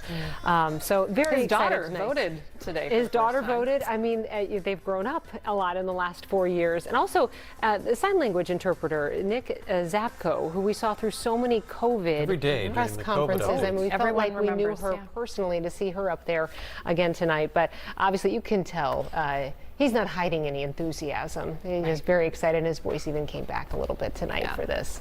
So not in his nature, I don't think. He embraced it. He was very gleeful, introducing his mother, which was interesting to see. And his in-laws too. Yeah. Yeah. So there it is. All right. Theo and Catherine, you guys have been watching all of this play out. So after listening to the governor's speech and maybe seeing some more numbers come in, what are your thoughts tonight on the concession speech, sort of a concession speech from Scott Jensen and Matt Burke, and then Tim Walz? So I was texting with the Jensen camp just now. Why didn't we see a concession, given that there's such a wide margin in this race? And he says, I said, are we going to see one tonight? And he said, well, we're just waiting for more results to come in. So it seems possible that Scott Jensen could come back up on stage. But at this point, it's all over. Right. Tim Walz is the winner. Tim Walz won by a lot, and Walz just, finished taking his victory lap up there on stage. The speech was interesting. It was, to some degree, an extension of One Minnesota, which was his theme 4 years ago. The only jab that we really heard about Scott Jensen was right off the top. Peggy Flanagan, the lieutenant governor, says, this state voted like it was 2022, not 1952, saying that Scott Jensen would have brought the state back to 1952 in her analogy there. After that, we did not hear any more jabs. Walz reached out, verbally to Scott Jensen, saying that he ran a good campaign. And so, really all that it seems is left is the concession call from Scott Jensen to Tim Walz. Right. Well, and of course, Walz is eagerly waiting to know whether or not he will have a DFL or a divided or a Republican state legislature, because the future of his, plans really will hinge upon the composition of the state legislature. I was just going to ask you guys about that, and if you could just dive in just a little bit. We'll take a look at some more results here shortly, but where will that fall? Who are we looking at? What areas of the state are we looking at as far as if the balance of power were to shift in the House or the Senate here in Minnesota? So while the two of them were speaking, it was quite a long speech, had a chance to look at some of these House and Senate races, and it seems possible. Now, we've got a bunch of counties that haven't reported any results yet, or very few results, and so there are a lot of races that are either too close to call or we have no idea what they're going to be. But so far, in the districts that have been called, we see the parties battling to kind of a tie. The Democrats have picked up a 2, and they're on the verge of a 3rd state Senate seat. The Republicans have picked up 1 and potentially another one up on the Iron Range. So that is very close because Republicans only had a 3-seat margin in the state Senate to begin with. So we don't know balance of power in the Senate. On the House side, Republicans have picked up a couple of seats. Democrats have picked up a couple of seats. Democrats there had a 6-seat margin in the state House. So we could be seeing potentially status quo in the state legislature, which would basically run back what we've been covering the last 4 years of Walz in the DFL House versus the Republican Senate. Now, it's way too close to call, especially because there's a bunch of races, as I said, where there are no results. There are just no precincts that have reported yet. And, maybe as time goes on, and we still, of course, have Attorney General and Secretary of State and Minnesota's 2nd Congressional District to wait on as well. We'll see some of the results from the state legislature. Right, and it is a redistricting year, so some of these seats are newly redrawn. But it is so striking in a midterm election year to see seats going in different directions. Usually we see a partisan tide that goes in one direction, and that is in favor of the party that does not occupy the White House. And what we're seeing tonight is sort of different seats going in different directions, and we're left not knowing what will happen. You probably know the answer to this. You have to go back a long time to see a better result for the in-power party, right, than what we're seeing tonight. Right, 2002, in the wake of 9/11, when President Bush was extremely popular, Republicans picked up a handful of seats in the House. 1998, when President Clinton was surprisingly popular, sort of going through impeachment, Democrats picked up a few seats. But in general, before that, it was 1934. So it is very unusual for the party that occupies the White House to do well. Now, that said, Republicans have picked up already, I think, at least 4 or 5 House seats. But these results in Minnesota are nonetheless a little bit surprising. All right. Well, as soon as we get some of those results in for those U.S. House seats, or those Minnesota House seats and Minnesota Senate seats, I want to run those boards up. But before we go there, let's go back to Paul Bloom. He's at the Scott Jensen camp there. And even though Governor Walz has given his victory speech, as noted by Catherine and Theo, Scott Jensen has not done a concession speech, at least an official one, just yet. What are you sensing there, Paul, in terms of if that's imminent? Yeah, you're not going to get a concession speech from Scott Jensen, certainly in the next little while. I just got him on the floor. I don't know if we have a camera angle at this point of the candidate. He has been in this ballroom for the last half hour or so, kind of working through supporters that remain. You can tell he's energized by the crowds. He very much enjoyed, I think, that aspect of campaigning. But I asked him, conceding tonight, the numbers, the AP, the Associated Press has called it, certainly there doesn't seem to be a movement in a direction where there are enough votes outstate or wherever else the votes, Dakota County, may be coming in. He says he will not concede. As his running mate, the former NFL football player, says, Matt Burke, until all the zeros are on the clock, until all the votes are counted, there is no concession. Certainly an acknowledgement that the numbers are bleak, an admission that I think it's time, this is his words, I think it's time to concede that Minnesota is bluer than we let on. That there's this idea that Minnesotans like the idea of purple, that they could go either way. But frankly, the Republicans just are not able in the last several election cycles to win, at least at this point. I don't know all the races down ballot, but to win a statewide race, and there is frustration in that. And we talked about him and Matt Burke going into Hennepin County, deep into the heart of the urban core of Minneapolis and St. Paul, and they really thought they could turn some numbers there, if not this year, with the momentum in the Republicans' favor, given the economy, given the crime issue, given the presidential party in the White House, and to not be able to defeat Tim Walz, vulnerable after a rocky first term. Jensen does concede that Minnesota is bluer than the pundits give it credit for. And difficult night for him, but again, important to wrap up here by saying no concession out of his mouth. No concession tonight is coming. All right, thank you, Paul. We have been asking a lot of questions about why some of the results have been slow to come in. In some counties, we're still not seeing any numbers. Dakota was one of those counties where we just weren't seeing anything. And we have Karen Scullin at Tyler Kistner's watch party tonight, and she's hearing some information about Dakota County in particular. And of course, the 2nd Congressional District is a competitive seat. So, Karen, what have you learned? Well, we did just learn a little bit a while ago, and I confirmed a few minutes ago, we've been waiting kind of all night for what's going on in Dakota County. And somebody with the elections there did confirm that there were problems. It sounds like some sort of a modem issue in getting the precincts tally results into the county seat. It didn't work, so they all having to drive their results to Hastings, the county seat, to be tallied. Now that is 142 precincts in Dakota County. The needle had been hanging at 97 of 257 precincts. So we've been waiting on about what's missing is Dakota County. So they are starting to trickle in.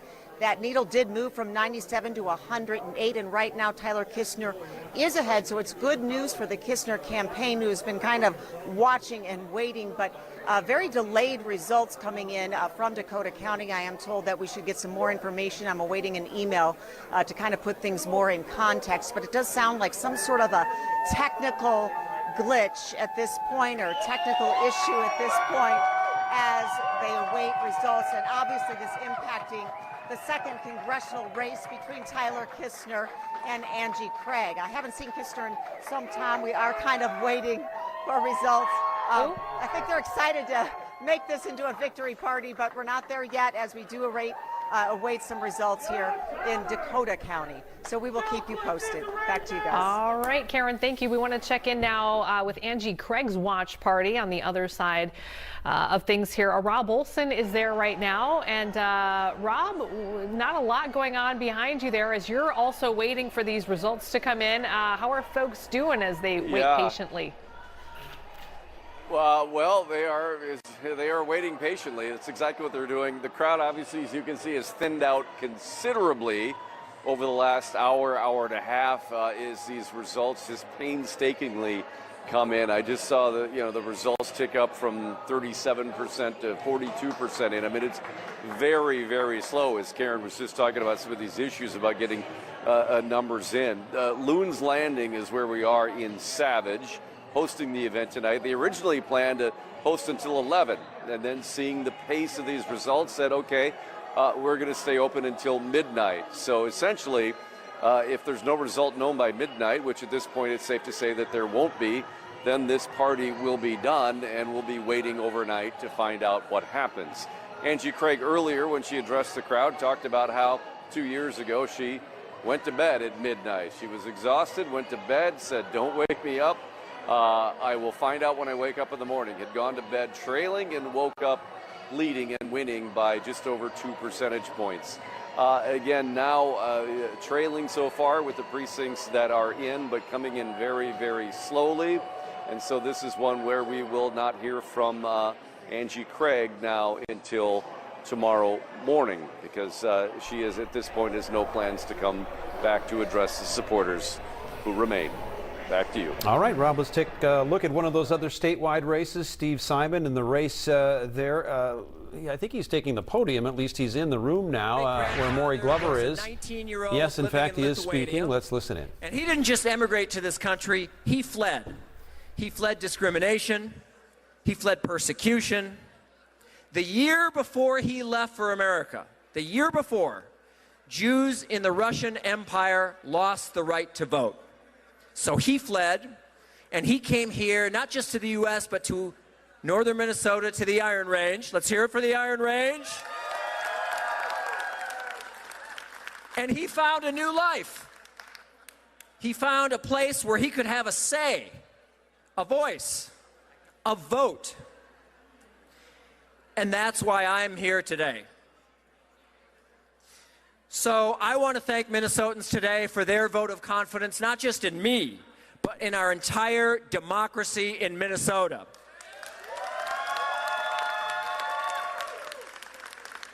Our system in Minnesota is not perfect, but it is fundamentally fair, accurate, honest, and secure. And you know what?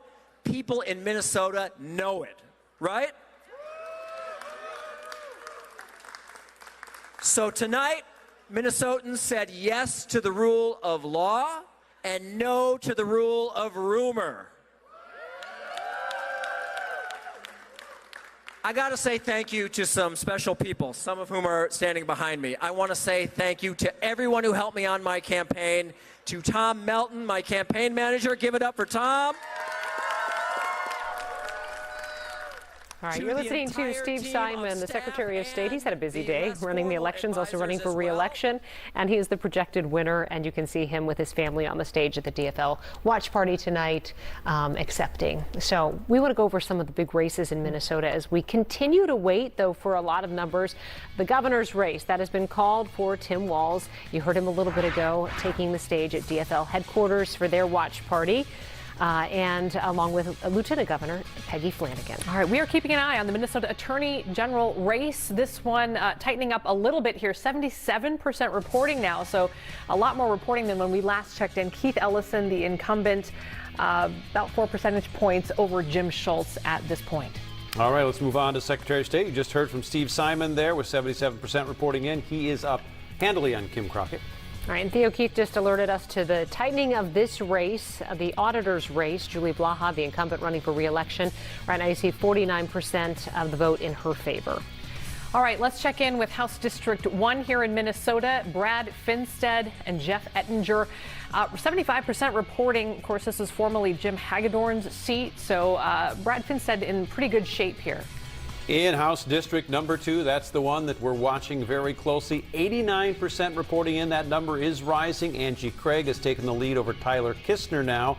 That race, again, with almost 90% reporting in. All right, the 3rd district, this was called quite some time ago, Dean Phillips District, which has become more of a blue seat with redistricting. He won with a pretty wide margin, 60% of the vote. District 4, this one was called about an hour ago. Incumbent Betty McCollum, no surprise here. She will go to Congress now for her 23rd year. The race also called in District 5 here in Minnesota. Ilhan Omar retains her seat in Congress right there with a big win over Cicely Davis. Another race that's been called the 6th District, incumbent Tom Emmer going back to Washington with 62% of the vote. And District 7, Western Minnesota, Michelle Fischbach, the incumbent, has been called the winner in this race. And up north, District 8, Pete Stauber, 55%, 56 reporting in. He is winning there. All right, let's take a look at Hennepin County Attorney. This was one of the first big races in Minnesota that we were watching to be called earlier tonight. Mary Moriarty is the next Hennepin County Attorney. Hennepin County, you have a new sheriff here, Dewana Witt. She takes this one 64%. All right, Theo, I want to sort of pick your brain again on some of those numbers that we talked about. Dakota County was not performing well in terms of its race tonight. That becomes a technological issue, and we're seeing a 77% reporting in, 75% reporting in. Those are big numbers coming out of that county. Yeah, and so that's going to be a story tomorrow, is what happened and why wasn't there some kind of a safeguard, a backup plan, because as you heard Karen Scullen report just a few minutes ago, there was a computer modem problem. And now all of the election officials and all of the precincts across the county are having to drive across the county the ballots to Hastings, which is the county seat, and it's a large county. It takes a while to do that, and they will tabulate them there and then get out the election results. And so that is why, as we continue to look, a lot of these races haven't been called because the state's, what is it, the third biggest county in the state, the fourth biggest county in the state, not a single result has been brought in there. And so you look at the Attorney General's race, which is down to 4 percentage points, the Auditor's race, which is down to 3 percentage points, obviously the Craig Kistner race in the 2nd Congressional District. Nobody can call those races because they're relatively close, and such a giant county remains outstanding. Right, and it went for Waltz by 54% in 2018, so that's close enough that they really want to wait to get those numbers, certainly. And so Walz is winning by quite a bit, Steve Simon winning by quite a bit, so those races, people have been able to call them. But these other races that are closer, Attorney General, Auditor, that we knew were going to be closer at the beginning of the night, and obviously the 2nd Congressional District, which is in large part made up of Dakota County, we got to wait to see what the results are there.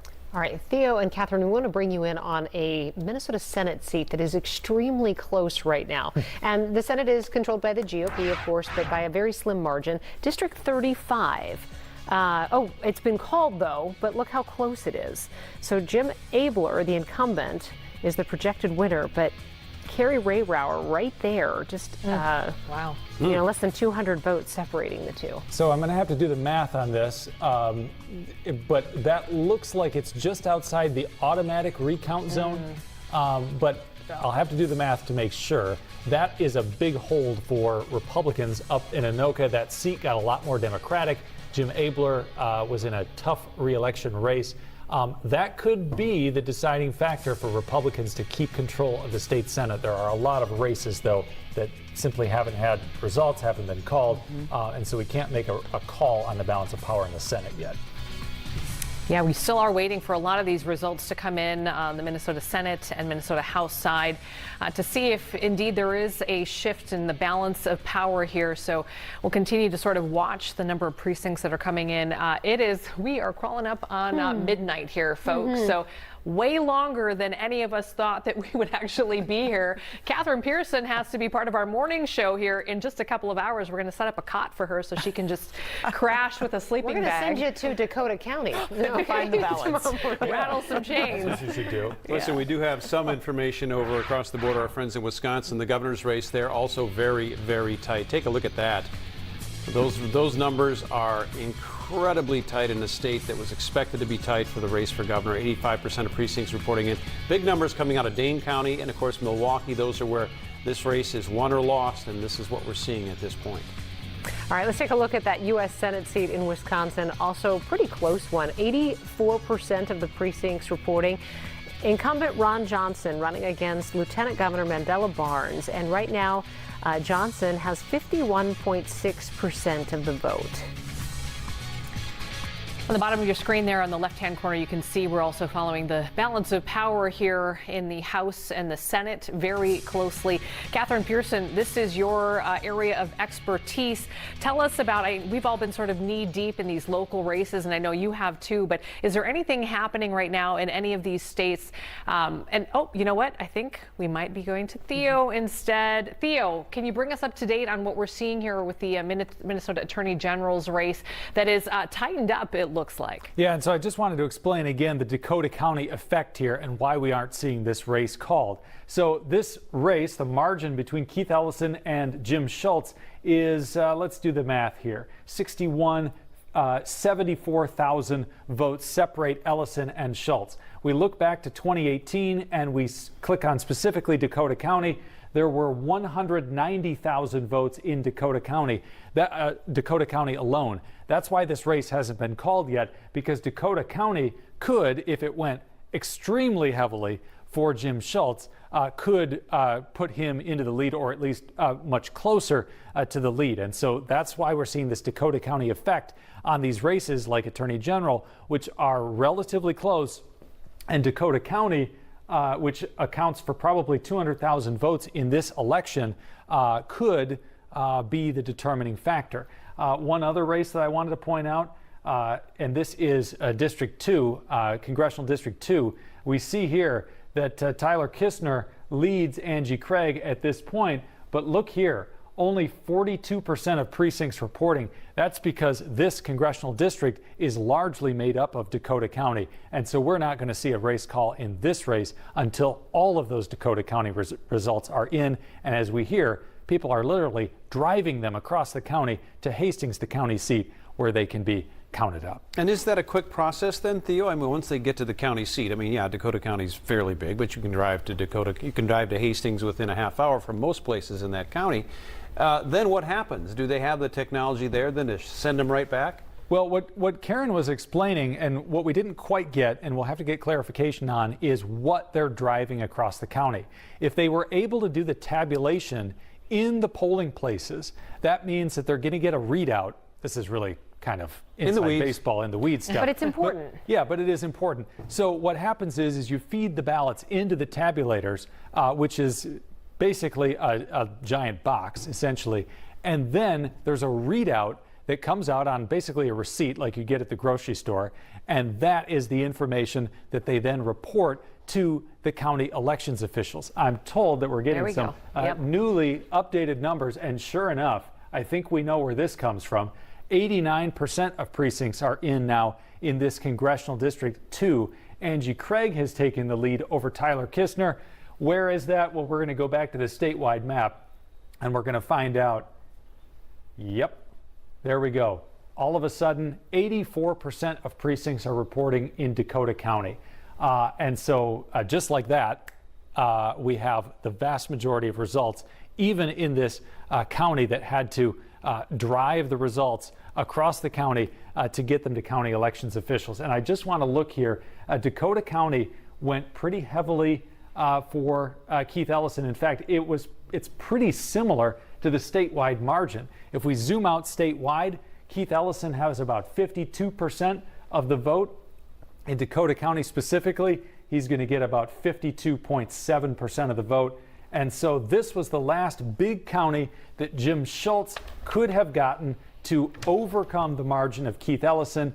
He's made it slightly closer, but this race could be called yet tonight because of the results that we've gotten in Dakota County. We've got a few more counties left: Pine County, Morrison County, Grant County, and a couple down here in southern Minnesota, including Blue Earth County. This is interesting because the rest of these counties are quite small. Blue Earth County, which is Mankato, will have plenty of votes, but it's a Democratic county, and Keith Ellison will win Blue Earth County more than likely. And so, quite frankly, at this point, I'm just not sure where Jim Schultz is going to get the 70,000 or so votes to overtake Keith Ellison. It's going to be closer this year, more than likely, than Ellison's race 4 years ago, which was close in and of itself. But I just don't see where the votes come from for Schultz to overtake Ellison at this point. Okay, so Theo, I know we always look for trends and patterns here, and it may be too early to tell this, but which counties kind of give us an indication of how the races in general are going to go? Is Dakota County one of them?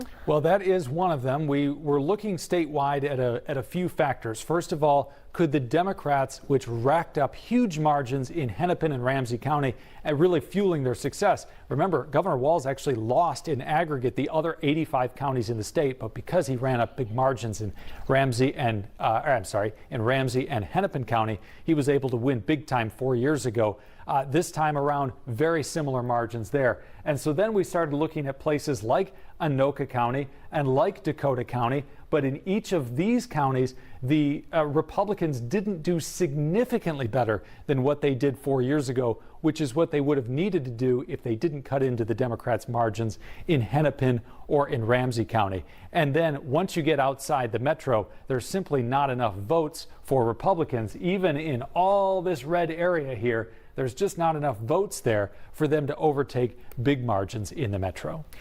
All right, Theo, thank you for that analysis. We want to zoom things out just a little bit. We want to head out to Georgia tonight. Of course, this is a state that is being watched nationally. The Senate races there that a lot of people expected maybe could go to a runoff in December because we need to have 50% plus one here. BC, when we checked in with you, probably an hour ago, it was neck and neck. So bring us up to speed. Yeah, this has really been a fascinating race to watch because the lead seriously just keeps changing by the hour. The U.S. Senate race in Georgia, it has been a very, very close one, neck to neck, as you mentioned. Incumbent Raphael Warnock right now is ahead with 49.4% of the vote. His Republican challenger, Herschel Walker, there to the right, he's a football legend. He is behind with 48.6% of the vote, but I mean, it's really tight. There's not a lot of wiggle room right there. Well, Walker had actually been in the lead just an hour ago, as you mentioned. Right now, there's a little more than 13,000 votes between the two, with right now 94% of the precincts reporting. Analysts predicted, as you mentioned early on, that it was highly possible that this race could be headed for a runoff, but right now, as things stand, it's not really looking that way, but as you know, it could certainly change. Back to you. As things have been changing all over the country tonight, some surprises, both locally and nationally, and that's likely to continue as we go through the evening here. Well, now it's almost tomorrow, right? It is. It's Let's take a almost look minutes away. let's take a look at Minnesota right now. Minnesota's governor race, as we pointed out about an hour ago, called for Governor Tim Walz. 81% reporting in now, but that is a race that is over. And then the Attorney General's race, we're starting to see more numbers coming in. It's ticking up there. 80% of precincts reporting. Keith Ellison, the incumbent, with a narrow lead with 51% of the vote. Secretary of State Steve Simon holds on to his seat now. This one, we believe, well, he had a victory speech. I don't see that it's being called here, but he did. Well, I don't know. We don't have it being called yet, but it's safe. Okay. Producers have told me it has not been called. Pretty safe to say, though, Steve Simon will remain in that position. And in the race for Minnesota's auditor right there, Julie Baha, with a very tight race with Ryan Wilson, the Republican. Just under 80% of the precincts reporting in that race. And the second congressional district, as Theo so thoroughly explained, waiting in for Dakota County to come in, those votes being driven in because of a technical issue. 90% of the precincts reporting, though, right now. Angie Craig, the incumbent, does have 50% of the vote.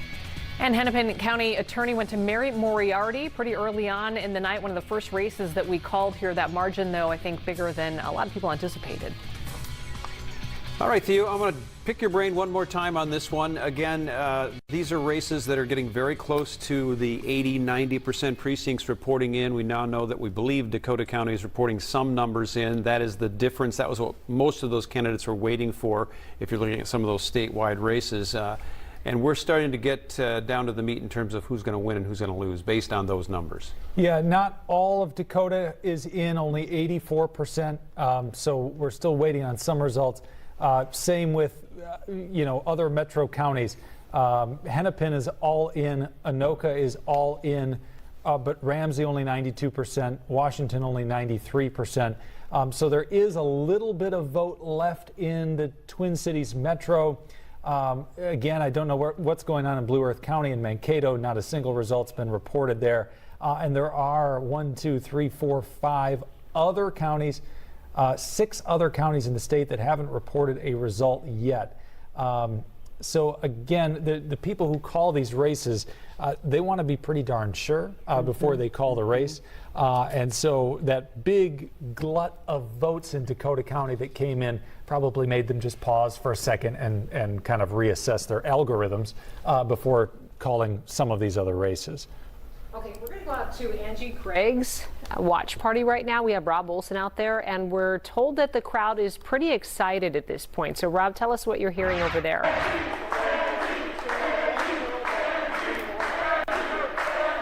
Hi there. Sorry, it's a little hard to hear because for the first time in a while tonight, it's become very loud here at the Angie Craig election party tonight. They're set to kind of shut this thing down here in a few minutes. They agreed to stay open till midnight, and now that these new numbers have just come in, that shows her with about a 12,000 or so, or 11,000 vote lead. a little bit more exciting. No word on whether she is going to come back to address the supporters who remain here.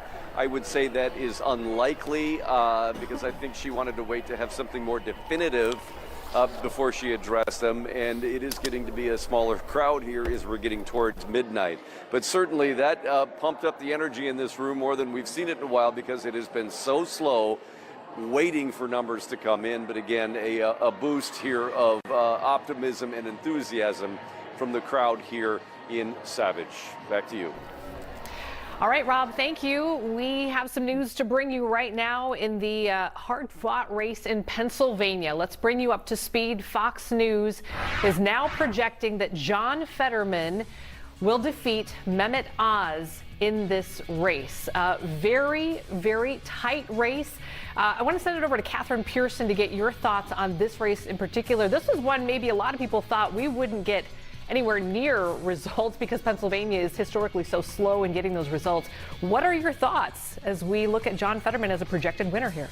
Well, we knew this would be a close race, and it is, but this is really striking because this is a Democratic pickup of a U.S. Senate seat. Now, there's several seats that are currently held by Democrats that are still too close to call: Nevada, Arizona, Georgia, and so we don't know what the ultimate margin will be, but it certainly gives Democrats some opportunity with the pickup. And this was a race that this was a seat that was held by Pat Toomey, a Republican who retired, so it was an open seat. And there were definitely some pretty striking differences between the two candidates, and both had their stumbles on the campaign trail.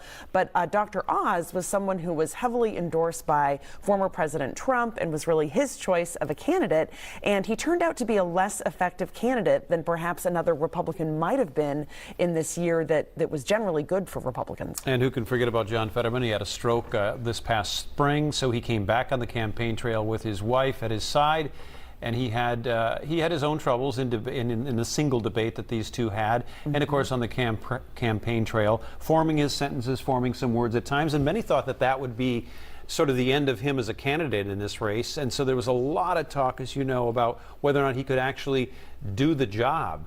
It seems that Pennsylvania voters agree that at least he can. And I also want to ask you about, they do have to get 50%. Is it 50% margin in Pennsylvania as well, or no? Or Pennsylvania is like most states, and so it's first just past Georgia, the post, and 50 it's, plus one. Right. Yeah. Right.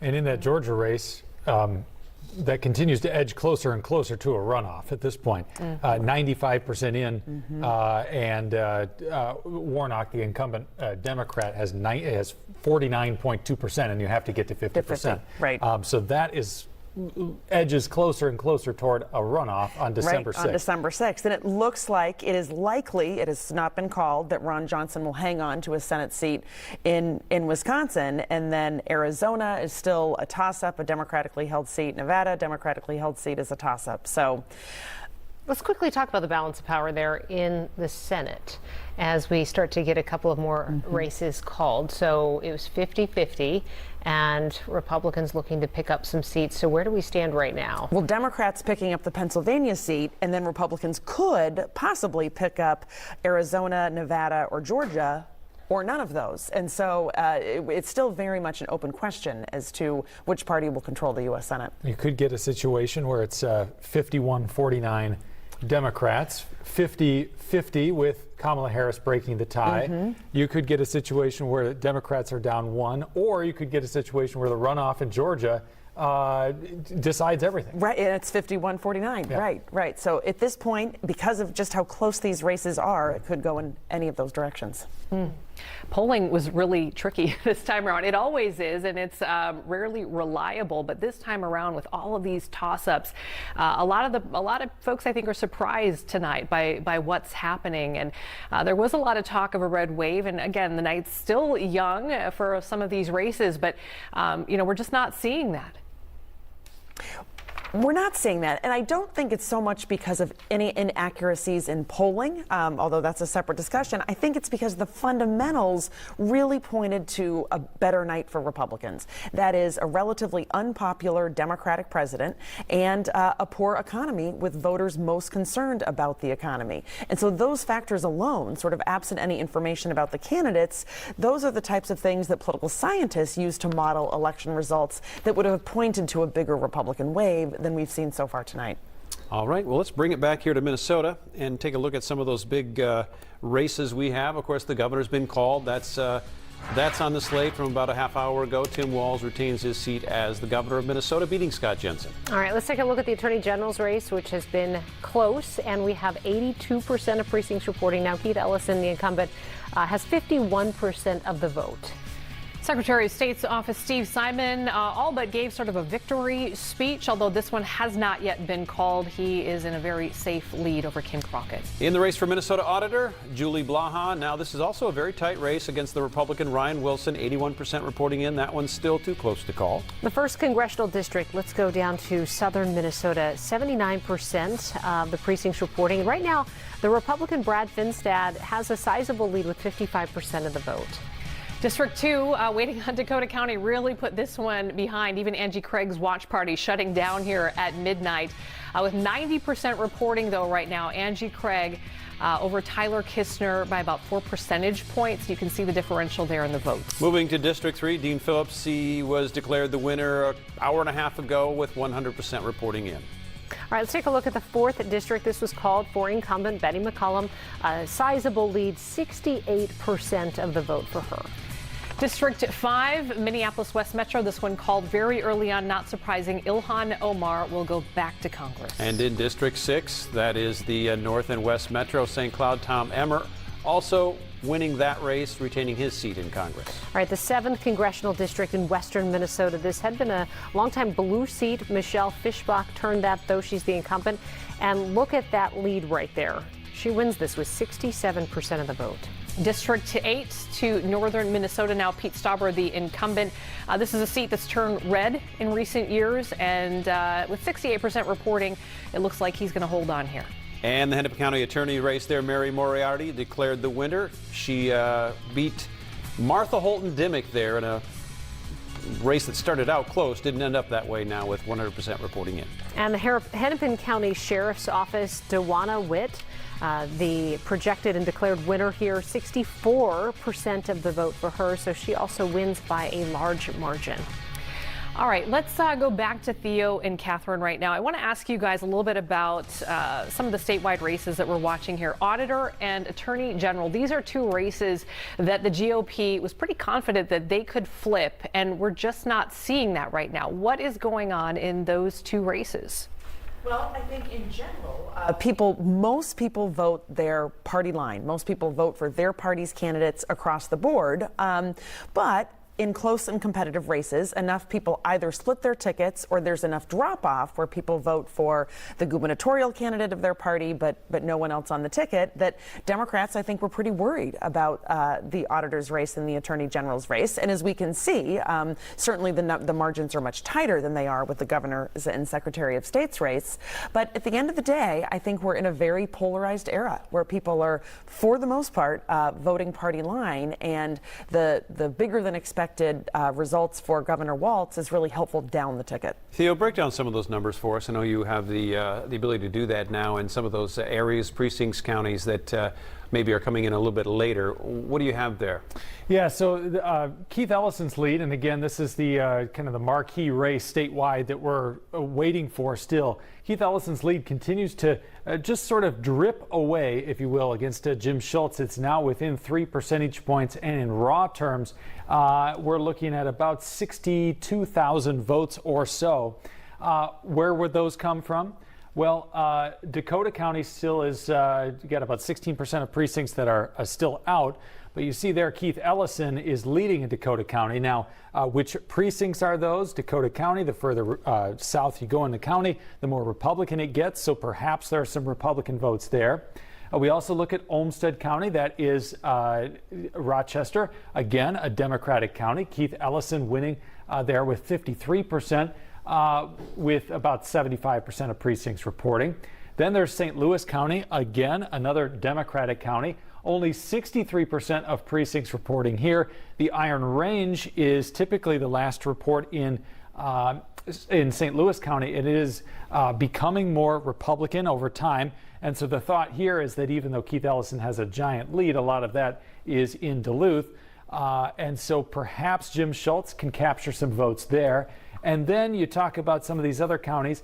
Pine County has a fair number of votes, but then some of these other counties that haven't reported anything, with the exception of this one, Blue Earth, that's Mankato, that hasn't reported any results. But some of these others, there's 1, 2, 3, 4, 5, 6 others. There aren't a lot of votes there.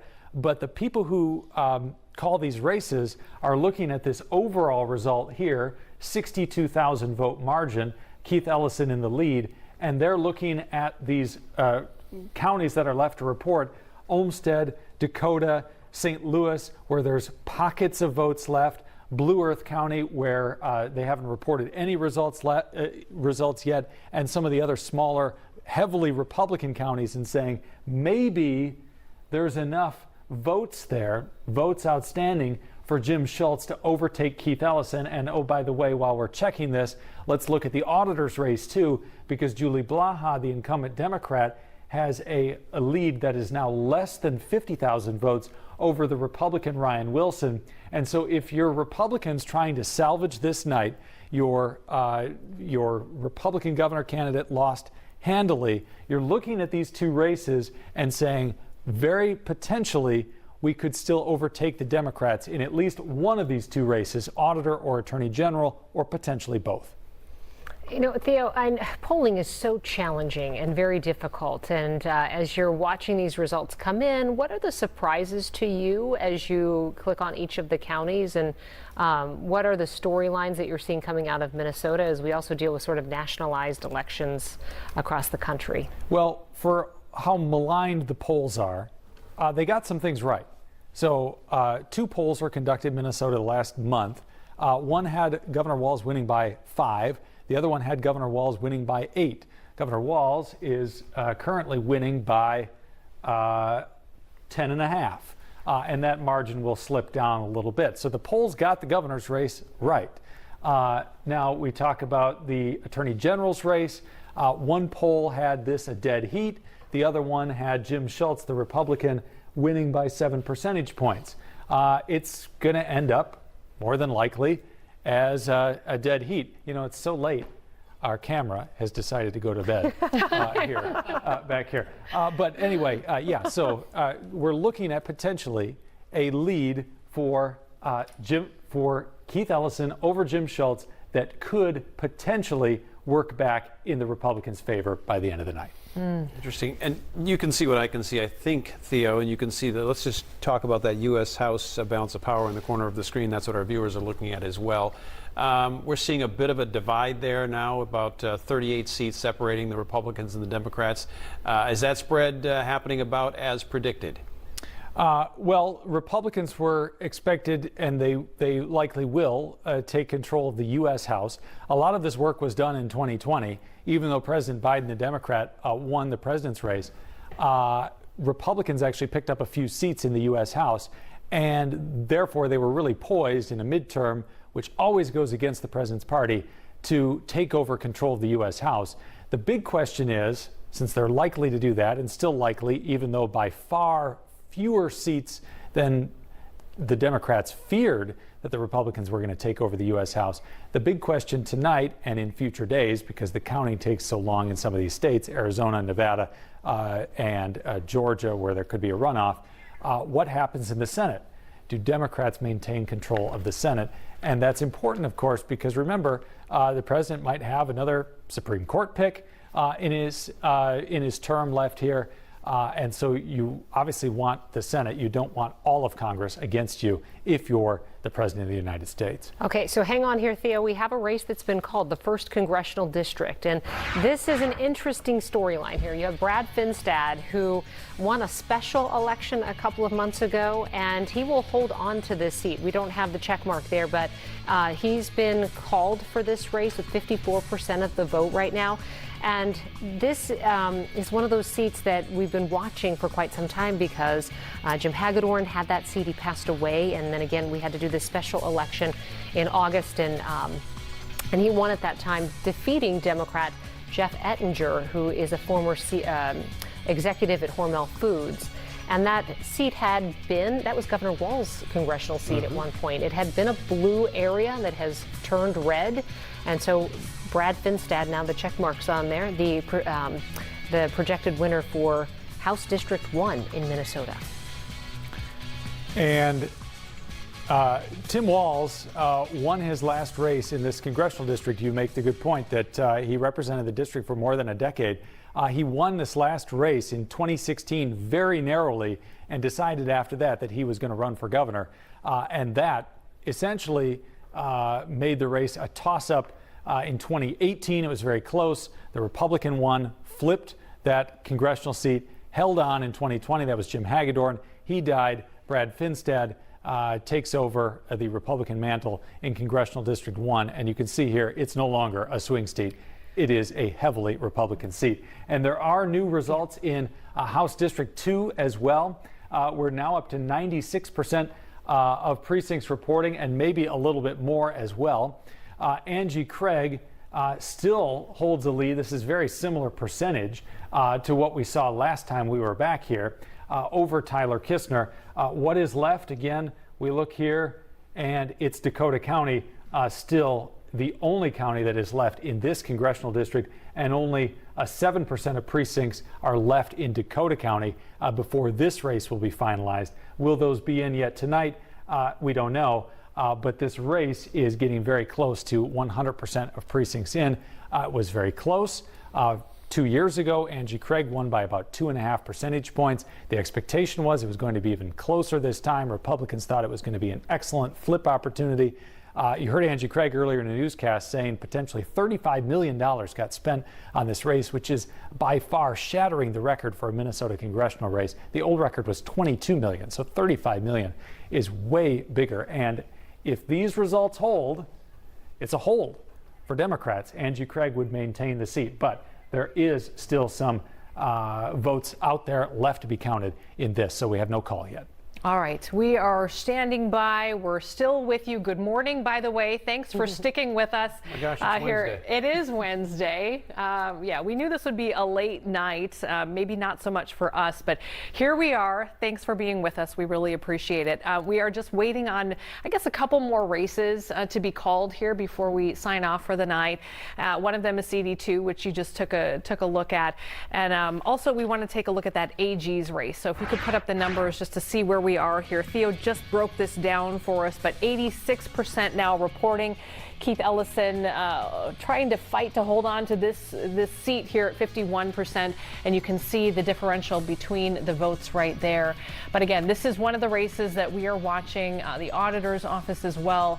We're watching that one, and then CD2, which we may not find out about yet tonight. And Theo, what we'd like to know is where those 14% precincts not reporting in are coming from. Any insight on that, with only 2 percentage points separating Keith Ellison and Jim Schultz? Well, there again, as we were just looking at on the map, some of those precincts remain in Dakota County. That is the last populous county that hasn't come in yet. We now, just in a flash, got Blue Earth County, which is Mankato, all in all at once, and that one held pretty firm and fast. It is a Democratic county. So we wouldn't have expected Jim Schultz to pick up very many votes there. But this continues to drip. The lead for Keith Ellison continues to drip down. It's now, when I was back there at the map, 62,000. Now it's down to 53,000. The question is are there still 53,000 votes out there? And remember, you have to win if there's only 53,000 votes out there, you have to win every single one of them. And so it gets really difficult this late in the night to make up these kinds of margins, however small they might be. Makes sense. Yeah, now, we're a little unclear. I apologize. Molly, our producer, we think we might have John Fetterman at the podium in that Pennsylvania Senate seat. So let's take that, if we can, and just listen in for a minute. I never expected that we were going to turn these red counties blue, but we did what we needed to do, and we had that conversation across every one of those counties. And tonight, that's why I'll be the next U.S. Senator from Pennsylvania.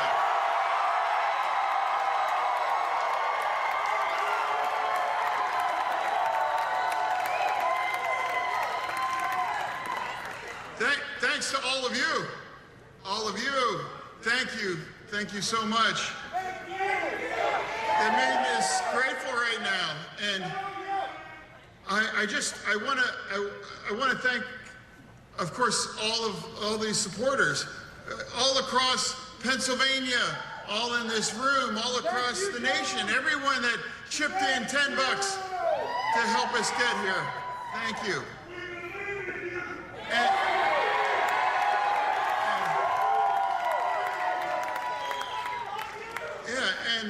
And also I also really want to thank my family.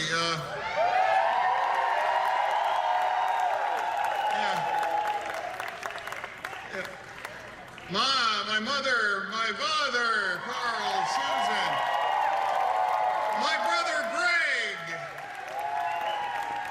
Where's Giselle? Where's Giselle? Everyone's favorite, yeah, Giselle. Who 6 months ago, she saved my life. Walking out of a Sheetz bathroom, she recognized what was happening. And also, and my children, Carl, Grace, August, hey.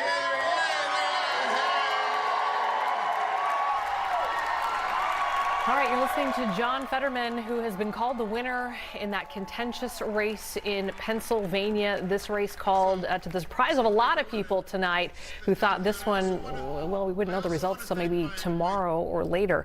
So John Fetterman taking that one. All right, let's go to, did we want to go to District 8 really quick, Molly, and just update folks on the winner there? Pete Stauber, I believe, has been called the winner in District 8. That's a district that has seen some redistricting lately, historically blue, but in recent years has gone red. So now we can declare it here. There's no check mark, but Pete Stauber has been called the winner in District 8 North and Northeast Minnesota. A couple tight races over in Wisconsin, our neighbors there. Let's take a look, beginning with the Wisconsin governor's race. That also exceedingly tight tonight. You can see it right there, 49.9, 49.1. Tim Michaels, the construction company owner, against the incumbent Tony Evers. Still 15% of precincts reporting in. There it is right there. We also have a declared winner right now in the 2nd District. Yeah, breaking news here. This race has been called for Angie Craig, the incumbent. Looks like she is going to keep her seat.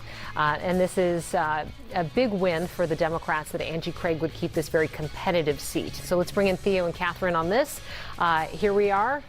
We didn't know quite what would happen because rematch of 2 years ago, different political scene, and then you have legal marijuana now candidate Paula Overby, who passed away but would still grab some votes on Election Day. So what are your thoughts? Angie Craig was trying to win a House district that changed slightly in redistricting in an environment that was a lot more difficult for Democrats.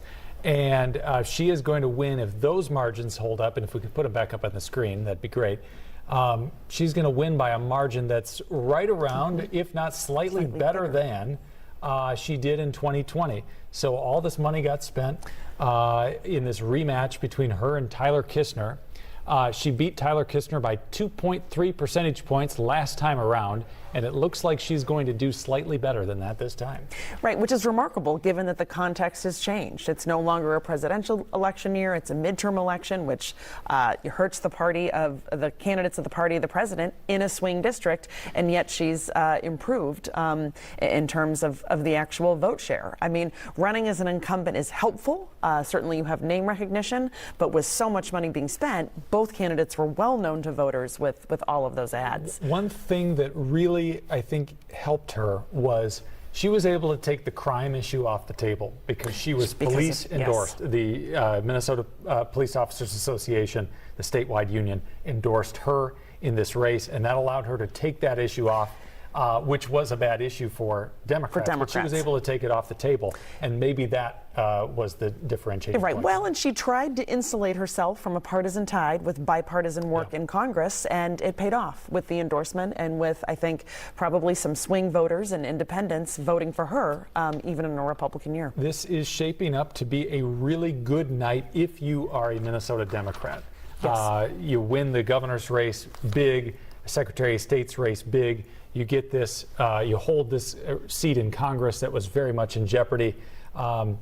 In the Minnesota House and Senate, things are looking very close, but the Democrats like their chances, and quite frankly, in both chambers. Mm-hmm. And then you have the Attorney General and the state auditor's race that are very close, too close to call at this point. All right, we do have some more breaking news here. The governor's race in Wisconsin. We have Tony Evers and Tim Michels, and it sounds like Tony Evers has been called as the winner of this race. And Molly, did you say that Tim Michels has conceded as well? Okay, so Tony Evers, the incumbent, he's been a one-term governor here, and he's going to continue on.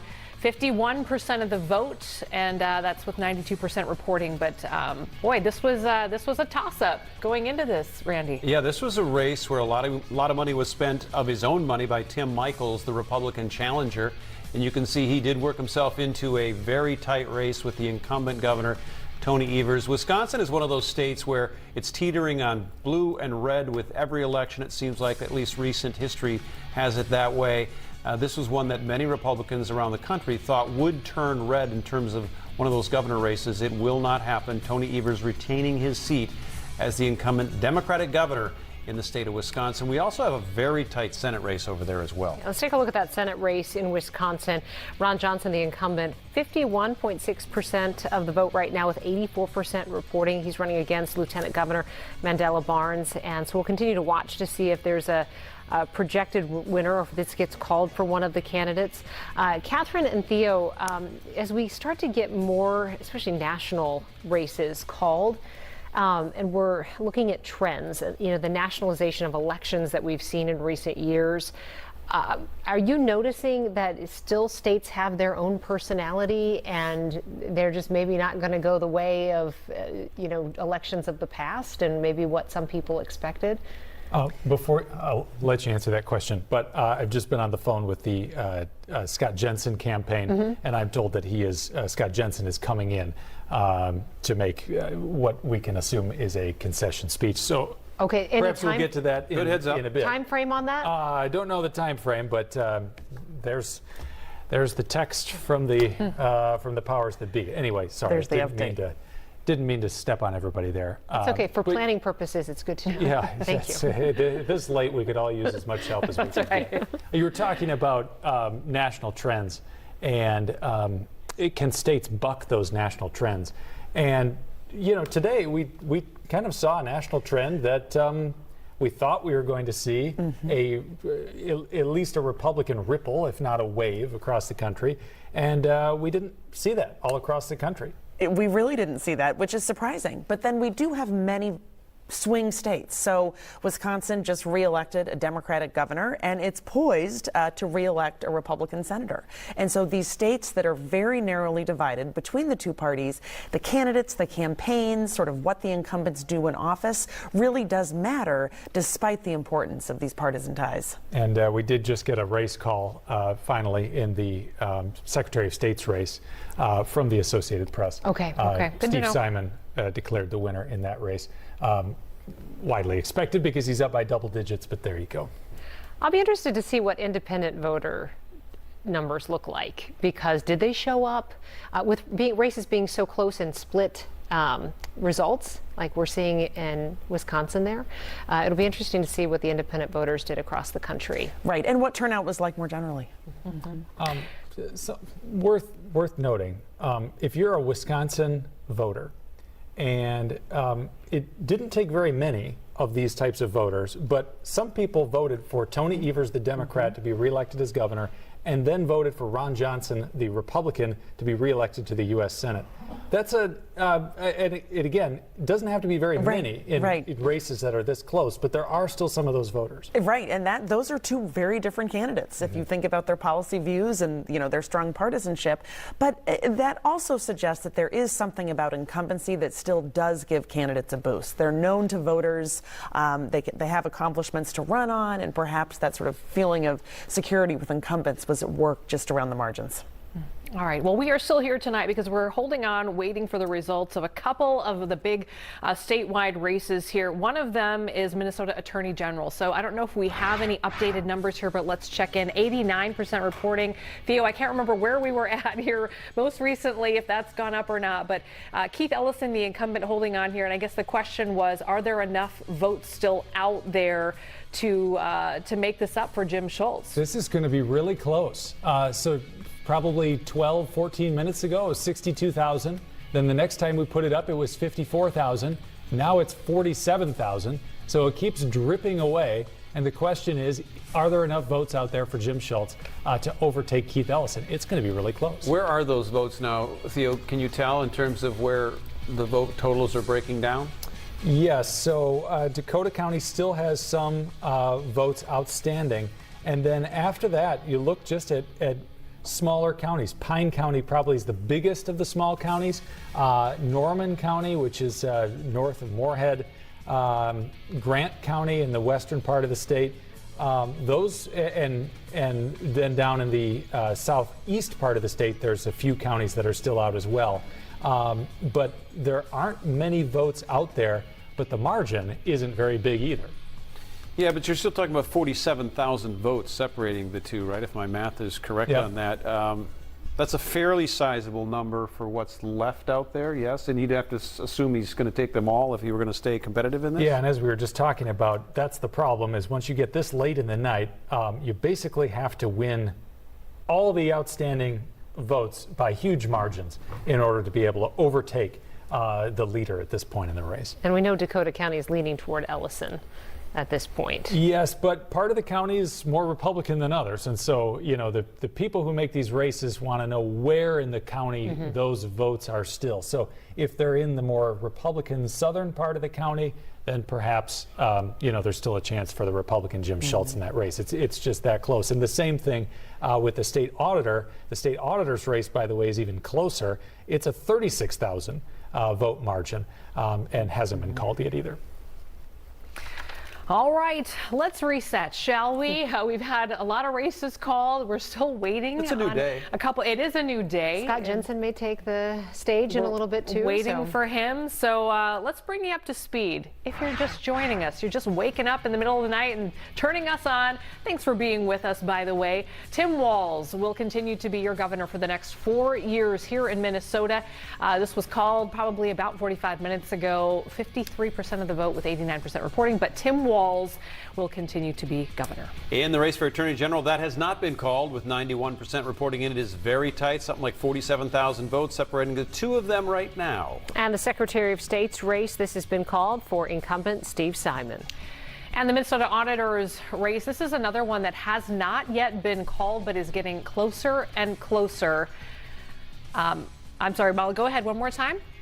Okay, I'm told that we have Matt Burke at the podium. We want to take him right now. It sounds like this might be, as Theo told us, some sort of a concession speech for the Jensen camp. I just happened to be on an airplane a year and a half ago, and Scott and Mary Jensen happened to be on that plane. Through this experience, I mean, what do Scott and I have in common?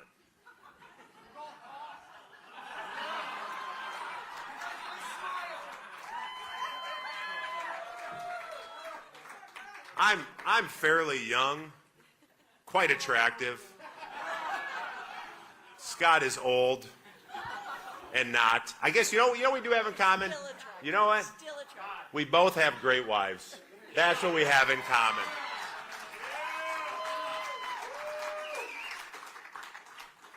I've made a lot of new friends during this whole experience, and it has been, like I said, unbelievable.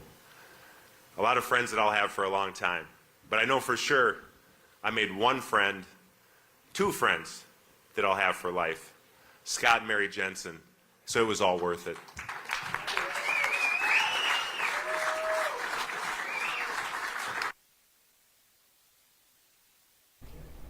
All right, it sounds like we lost our feed here. We're hoping to get it back because Scott Jensen is speaking to his supporters there, and they addressed the crowd a while ago. They didn't really concede.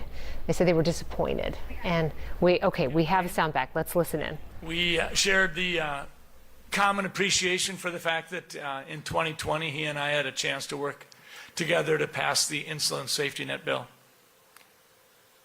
This morning I was thinking also of what kind of speech I would be giving. And I sort of landed on 4 words that I thought would be appropriate whether we won or lost. And those words were victory, humility, loss, resilience. And I think that's where we're at. We would have loved to have been victorious. We thought we should be victorious. We thought we spoke to the issues that could really be affected by this election. But in victory, I think humility would have been our choice, and I think Matt Burke and I would have built bridges. But I have to speak to loss. And Matt's correct. I'm 20 years a senior. So for me, it's incredibly important that as Matt and Adriana go forward, that they demonstrate that kind of resilience that puts them back in the public eye and in the public square. Matt and Adriana, I think it's important to underscore what they've done. The two of them were not satisfied with what was going on in the world of education, so they didn't just talk about it, they went out and started their own school. I think that matters volumes. I think it matters volumes.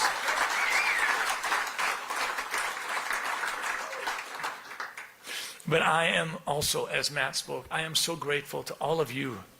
I'm grateful to my family. I'm grateful for the exhilarating experience of running statewide.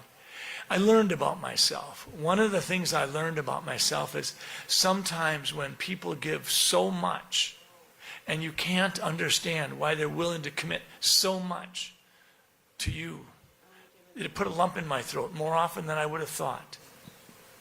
For that lump in my throat, I thank all of you. Tim Walz is the governor for 4 more years. Republicans, quite frankly, we didn't have a red wave. It was a blue wave. And we need to stop. We need to recalibrate. We need to ask ourselves, okay, what can we learn from this? What can we do better?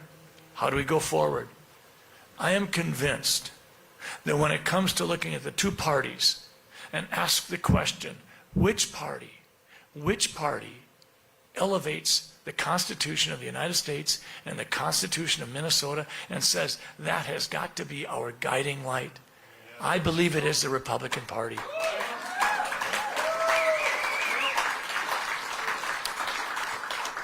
So I just want to say thank you to all of you. I am incredibly grateful for this experience. I'm incredibly grateful for the fact that the woman who stood by me for the last 44 years was a part of this with me together. I asked her this morning, are you glad we ran? And she said, oh, absolutely. Win or lose. It's been an incredible experience. Folks, thank you. You've been incredible. Thank you. All right, Scott Jensen there, saying that there was a blue wave, not a red wave. Theo, takeaways from this concession speech? Yeah, well, takeaway number one is it happened. A couple of hours after the race had been called or so. Race was called, if my memory serves, and my memory is getting really foggy at this point, sometime around 10:30 or so. It's now 12:30. He did, before he went up on stage, call Tim Walz and concede in person I'm told, from the Walz campaign. So that concession call has happened, and then the concession speech happened. Takeaway number 2, and you mentioned this as well, that was the line of the night from Scott Jensen. Republicans, we didn't have a red wave, it was a blue wave, Scott Jensen said. And that's true. I mean, he's going to go down losing he's going to look a little bit better than Jeff Johnson did 4 years ago, but not much. Jeff Johnson lost by 11 percentage points, and he's likely going to lose by the mid to high single digits. So this wasn't particularly close. Catherine, I just want to interject something on that particular point. And why is it so hard in Minnesota? You heard it in their voices, you saw it in their faces, and you sort of heard it from Scott Jensen when he said Republicans need to sort of look at themselves and figure out, you know, what we need to do differently. He didn't use that word, but that's exactly what he was saying. Why is it so difficult in this state for Republicans to make a move? Well, I think there are a couple of reasons. I think that Minnesota does tilt Democratic. Certainly, the House delegation's divided. Obviously, the House and Senate in the legislature are divided. But at the statewide level, it tilts Democratic because of the big advantages for Democrats in Hennepin and Ramsey. And then I think the other key is that the party that nominates a more moderate candidate is more appealing to sort of that leaner or independent voter. All right, we have Tyler Kistner taking the stage at his party's, or at his personal watch party. This was called for Angie Craig. Let's listen in. Because I'm going to get away from this podium. Keep your heads high. Keep your heads high for how great of a campaign we ran. It was a clean campaign. It was an honest campaign. We didn't go low or dirty. We stayed true to ourselves.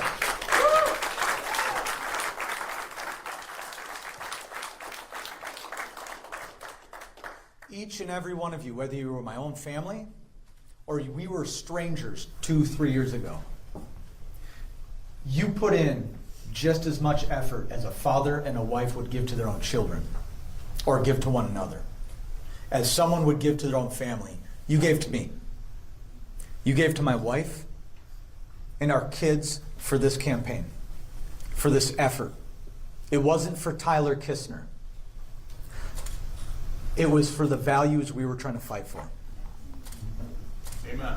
Someone made the comment earlier when you looked across this room when it was filled with about 250 people. And I didn't notice it until he made the comment. The diversity that was in this room. Not just diversity in ethnicity, but diversity in age. That's the start of something great. Only you, Mark. Let's laugh. I told you at the start of the night we were going to enjoy it. I didn't say win or lose. I just said we were going to enjoy it. We're going to enjoy it with one another. Because the journey we have gone on the last 3 years, it brings us to this point. But let this be the starting point. Don't let it be the finish. Take where we carried this to the future. Take it and continue to run with it because we have started something awesome and we will finish and follow through. Take confidence and pride in what you did. Notice in this room how enthusiastic people were. That was because of each and every one of you. It wasn't because of me. I can stand up here and say anything poetic.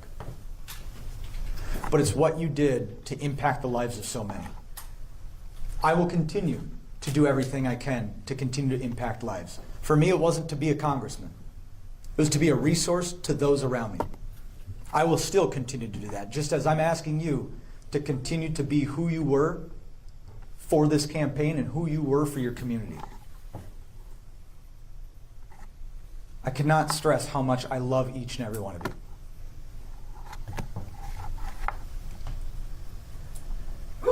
Yeah.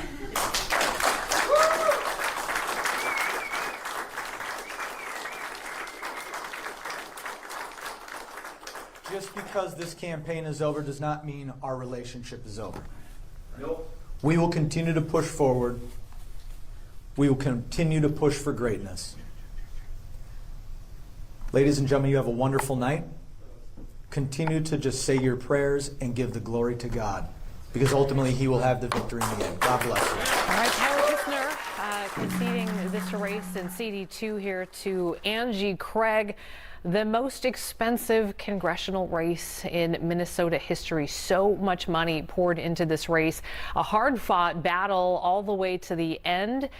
I don't know that anybody could have called this or predicted this one going into it, but now that we've sort of seen what's been happening with the governor's race and some of the others, maybe not a surprise now that we have the information and the data that Angie Craig takes this one. So your thoughts, Theo, on this race as we put a bow on this one?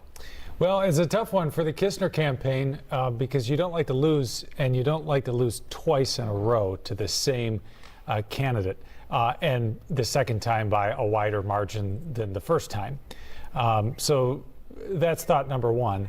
You know, you heard in that race, or you heard in that speech, keep your head high, the types of things that you normally hear from losing candidates.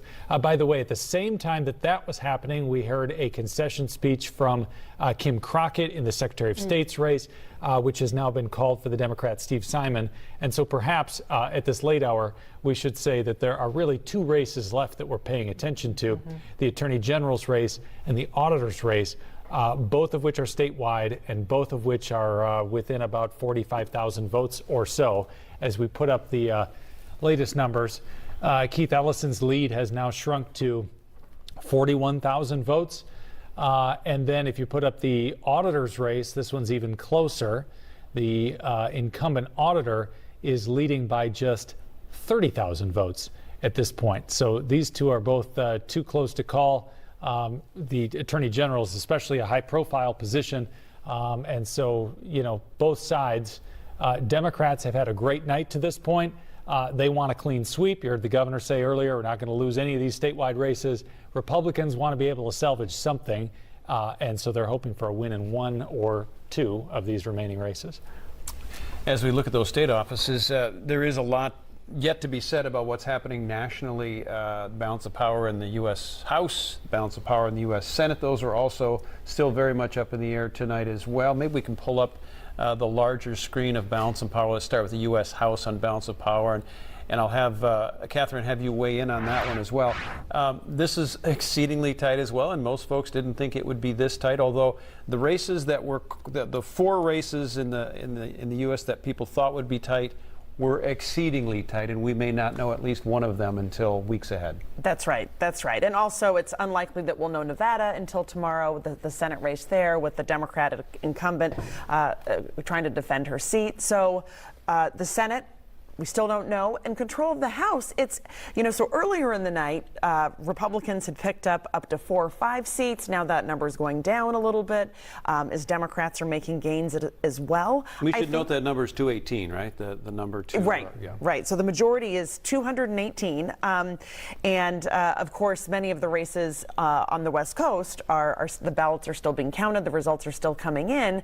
And I think, as things stand now, just looking at where the competitive races are, that Republicans will still retake majority party control of the House. But I have to say, at this late hour, I'm no longer certain. I've been certain all night. But now it seems as though, with a couple of Democratic gains, that it's not totally clear. The projections are still that will be the case, but it's not the night we thought it was going to be. And that would be a big story. Oh, a huge story. Because Democrats were thrilled to win all the levers of the House, the Senate, and the presidency in 2020. To keep those and to keep them for 2 more years would be a big story for them if they can pull it off. Right, right. And it's certainly not certain. And I think the odds are still that Republicans will take the House. But the fact that it's 12:47 Central Time and it has not happened is quite surprising. If you go to sleep tonight, make sure you wake up and watch our morning news, because there will be new storylines by 5 o'clock in the morning. All right. In Wisconsin, we do have Tony Evers, the incumbent, winning re-election tonight, taking the stage to thank his supporters. Jazzed as hell to tell you that on January 3rd, 2023, I will still be the 46th governor.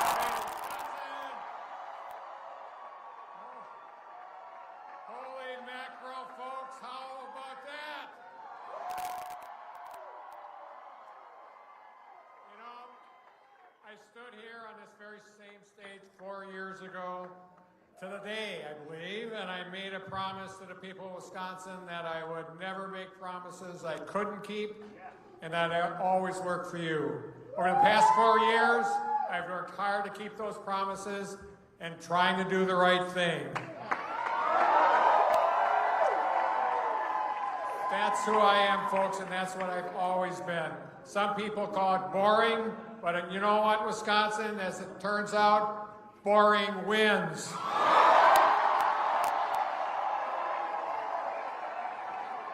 And Mr. Rogers is cool.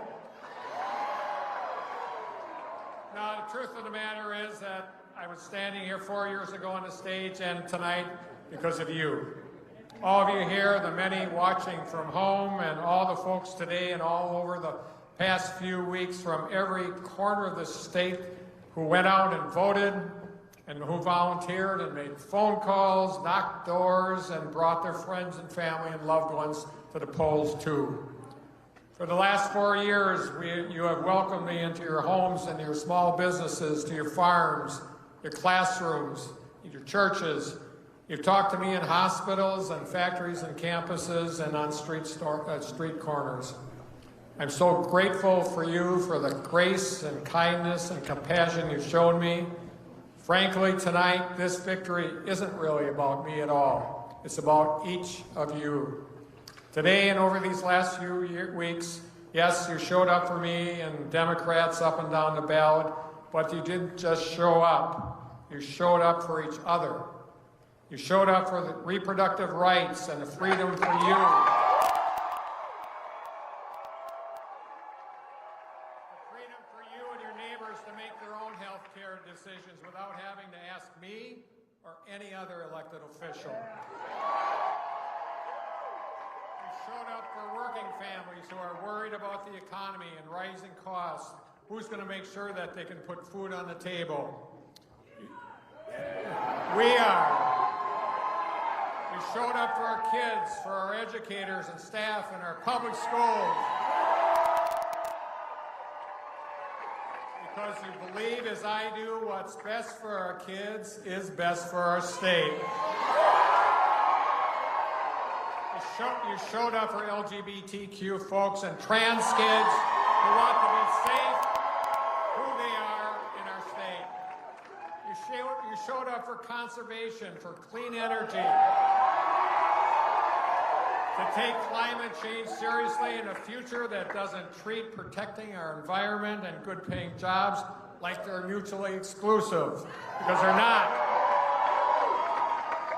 You remember those Scott holes from 4 years ago, and you showed up for fixing the damn roads,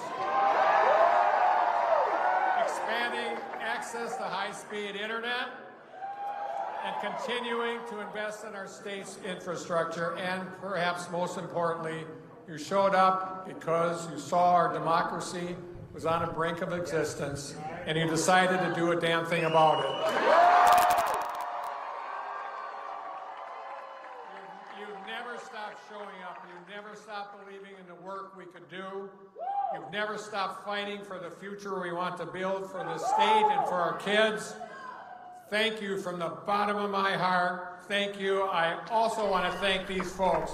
Ben Wickler and the Democratic Party of Wisconsin. To Governor Tony Evers. 4 more years for Governor Evers, one of 36 governor's races that we've been following across the country, and of course, one that's a little bit more near and dear to our hearts because our friends from Wisconsin are watching this one closely. It was projected to be a toss-up. I want to send it over to Theo because you've covered politics in Wisconsin for a lot of your career.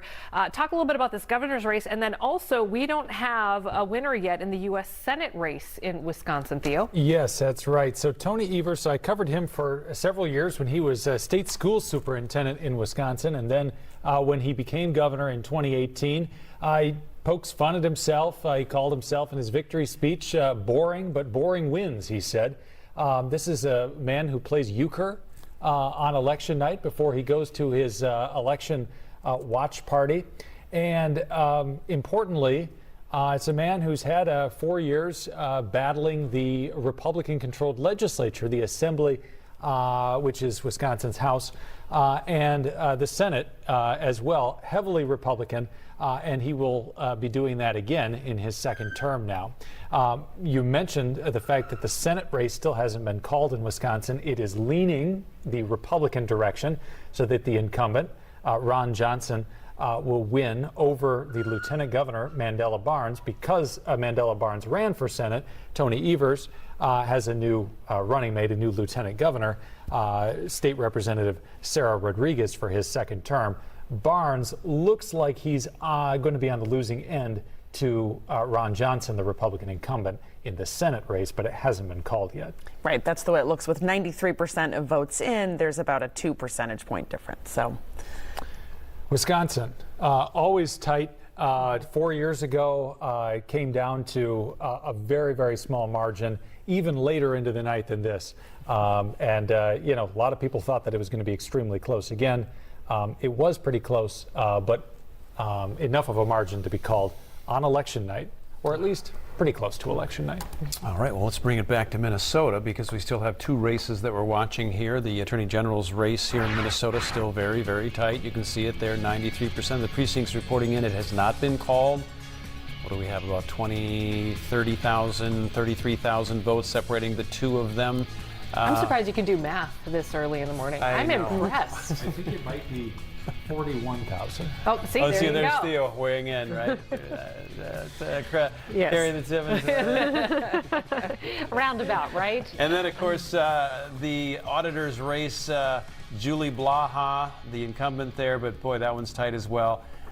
Quickly, Theo, what do we have difference there? About 26,000 votes? 26, there you got that there one. You That's go. good. Okay, so those are the two races yet on those statewide offices that we do not have red check marks yet.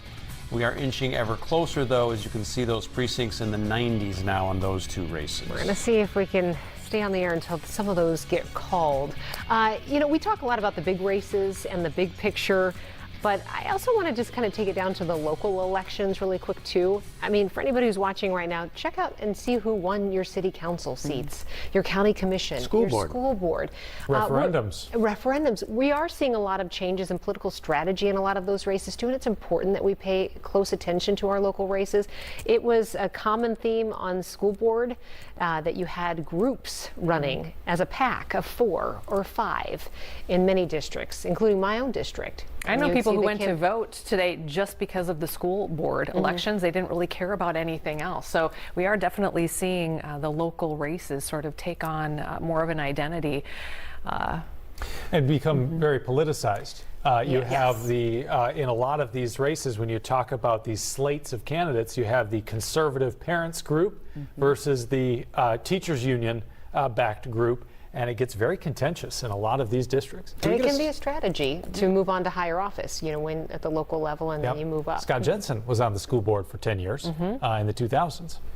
Have you ever get a chance to sort of dig into the voter turnout at all yet? I mean, are we staying on that course of being the best or one of the best in the country, even for a midterm? It seems like if you looked at some of the poll video that we shot today, and we had our reporters there as well, there certainly were lines in many, many polling places. Yeah, so we won't know the comparison of whether we're best in the country probably for a few days because some of these other states take a while to count, especially absentee votes. Turnout is down from 4 years ago. Just looking at the governor's race, which is the top line race that, you know, the most people vote in, and it is down, but it's not down significantly. Probably about 100,000 votes.